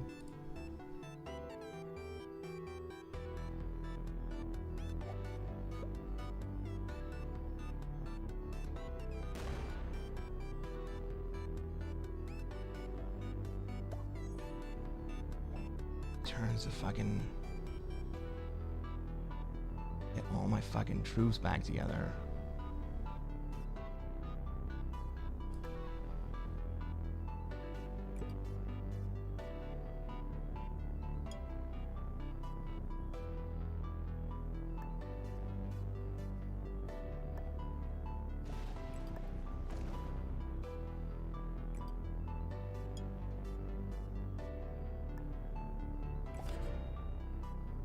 Pink's gonna do absolutely nothing.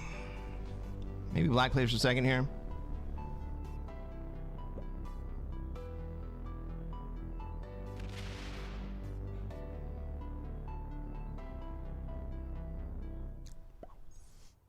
Black, I could have broke you, and I chose not to.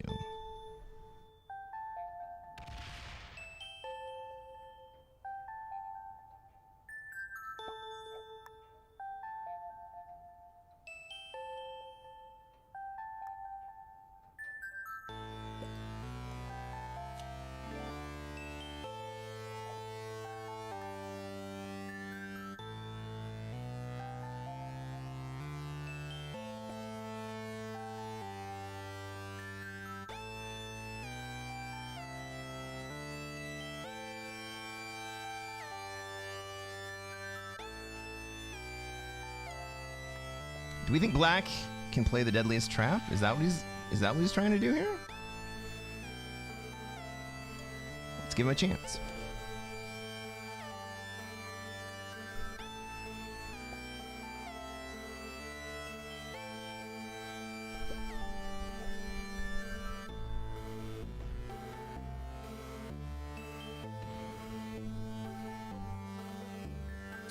Notice I have never broken black.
Is pink gonna come down and break me?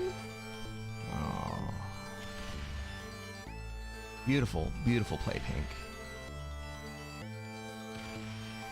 I absolutely love this play, pink.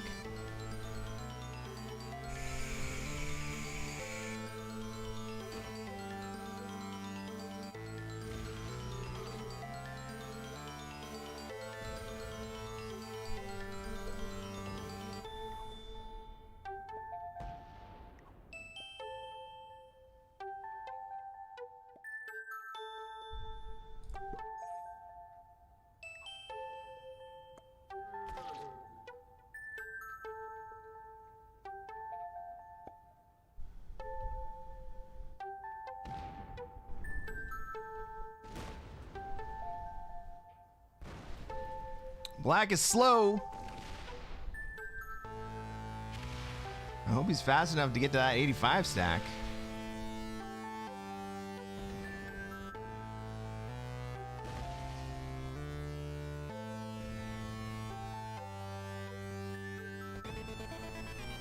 I mean, I'm not a huge fan of black, but I'm probably less of a fan of pink for doing fucking nothing. At least black did something, you know?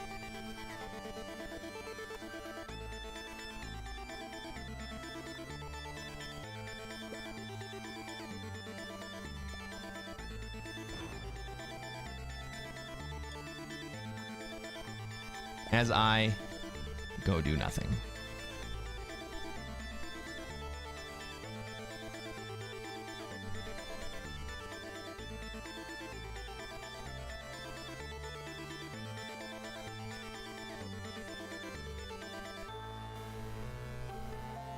Fuck me, is pink botting out? That little bitch.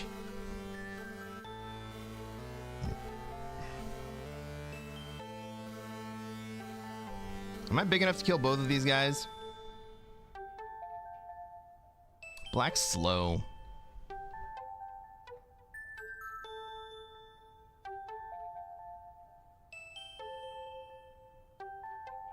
Maybe I can all but kill black and then take down pink as a bot while black is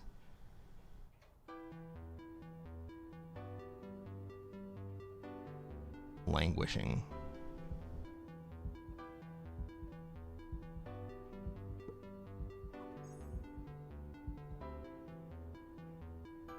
Peace out, Mike. It's great to have you here. Jonathan says, my daughter had 3 baby teeth pulled this morning.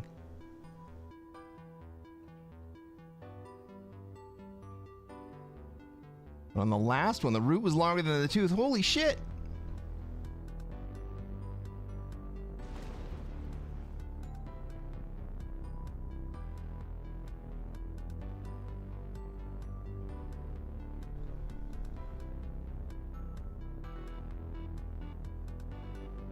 Do we think this is a fake bot out? kind of think this is a fake bot out.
If it's not a fake bot out, then we can still win this.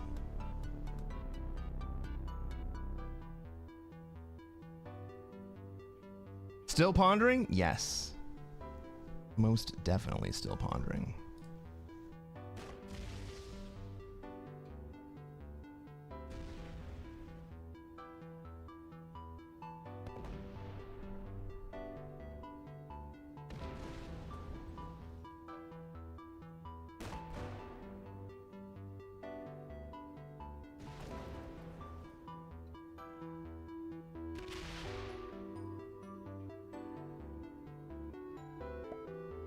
Well played, bot.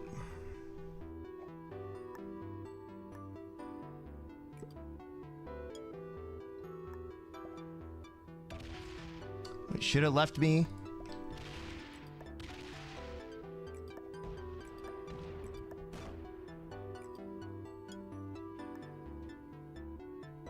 With Asia.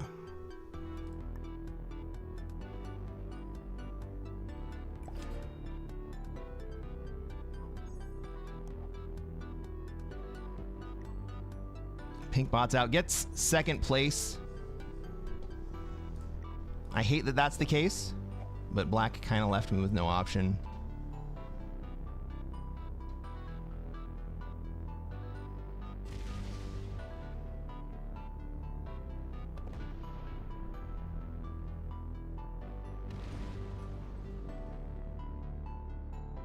I just lost 4 on a 20. Thank God I finally get dice like that, man.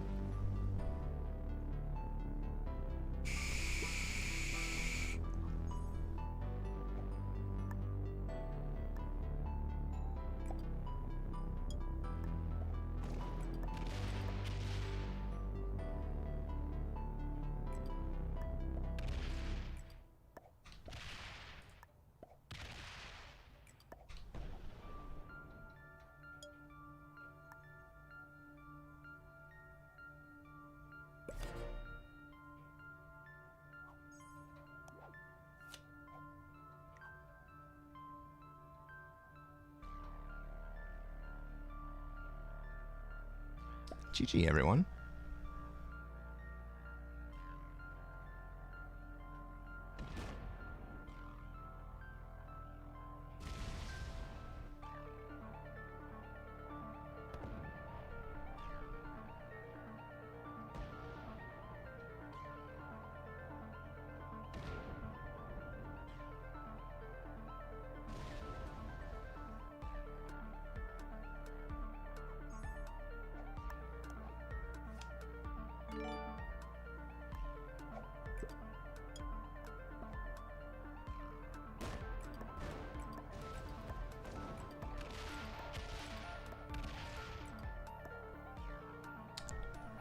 Good game, everybody. Hey, if you haven't done so already and you're watching on YouTube, reach down, smash that like button. I would absolutely love to play more Classic Fixed for you guys. Subscribe to figure out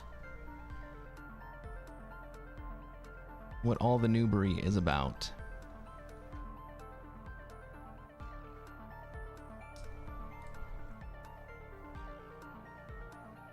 Unfortunately, everyone, that's about 8 hours on the clock, which is basically my limit.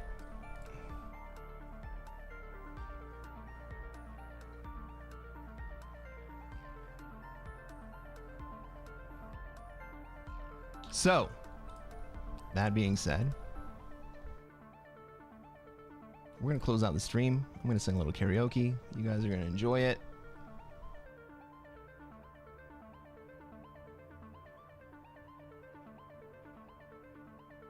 And then we're going to find someone to raid out to. How about that?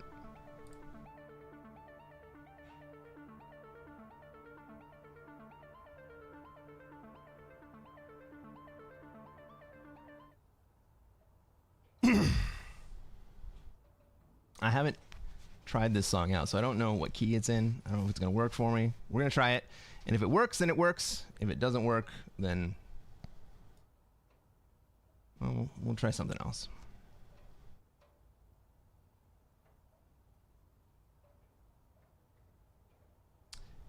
Thank you for the stream. Thank you guys for showing up. Honestly, I couldn't and wouldn't do this if y'all didn't show up.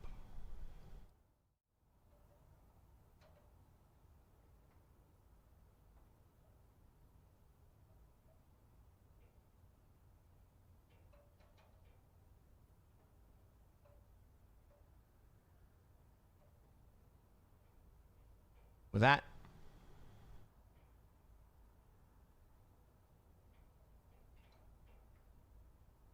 sinking.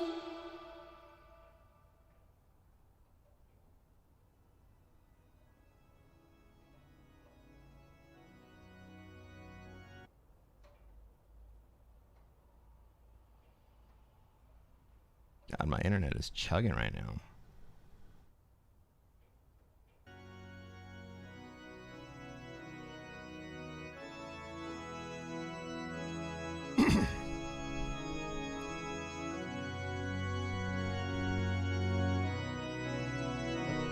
Y'all are gonna recognize this one.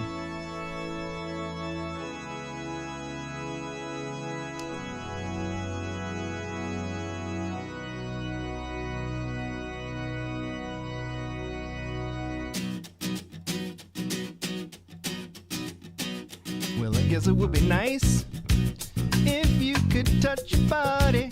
I know not everybody has a body like you. Oh, would twice before I give my heart away. I know the games you want to play, 'cause I play them too. But I need some time off from that emotion. Time to pick my heart up off the floor. When love comes down without devotion, when strong man takes me, baby, 'cause I gotta have a faith. Ooh, gotta have a faith, faith, faith. 'Cause I gotta have a faith, faith, faith. Ooh, gotta have a faith, faith, faith. Ah, baby, I know you're asking me to stay, so please, please don't go away. That save me blue. Maybe, you know everything what you say. Yesterday, to everybody's room becomes an ocean before you throw my heart back on the floor. Oh, baby, I'd reconsider my foolish notion. Well, I need someone to hold me down. Yeah, I gotta have a faith. Ooh, gotta have a faith. 'Cause I gotta have a faith, faith, faith. I gotta have a faith, faith, faith.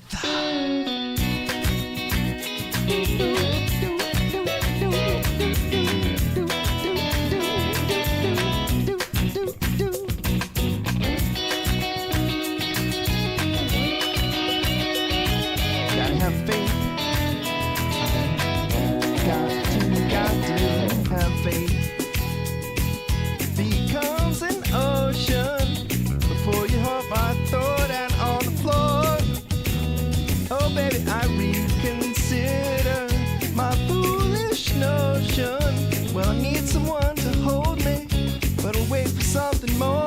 'cause I gotta have faith.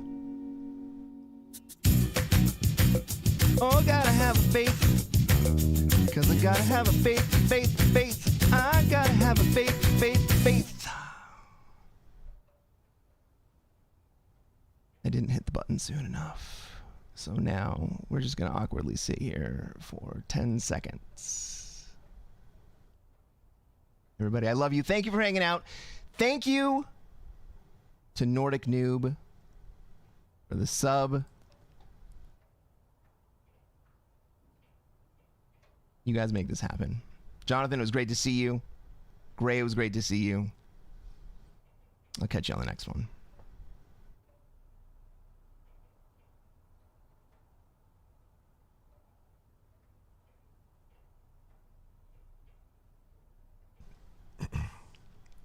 To my friends on YouTube, all my Twitch folks have been rated over. Then I can't lose. Thank you for liking and subscribing my videos. YouTube is the way forward. Twitch was a great launching pad. I'm ecstatic that I was able to get it. Cresquin. How you doing, man? But YouTube is how I make this sustainable. And that means that you guys are how I make this sustainable. Thank you. Do we have room left? I'll see you later. We can remove one zombie. Yeah.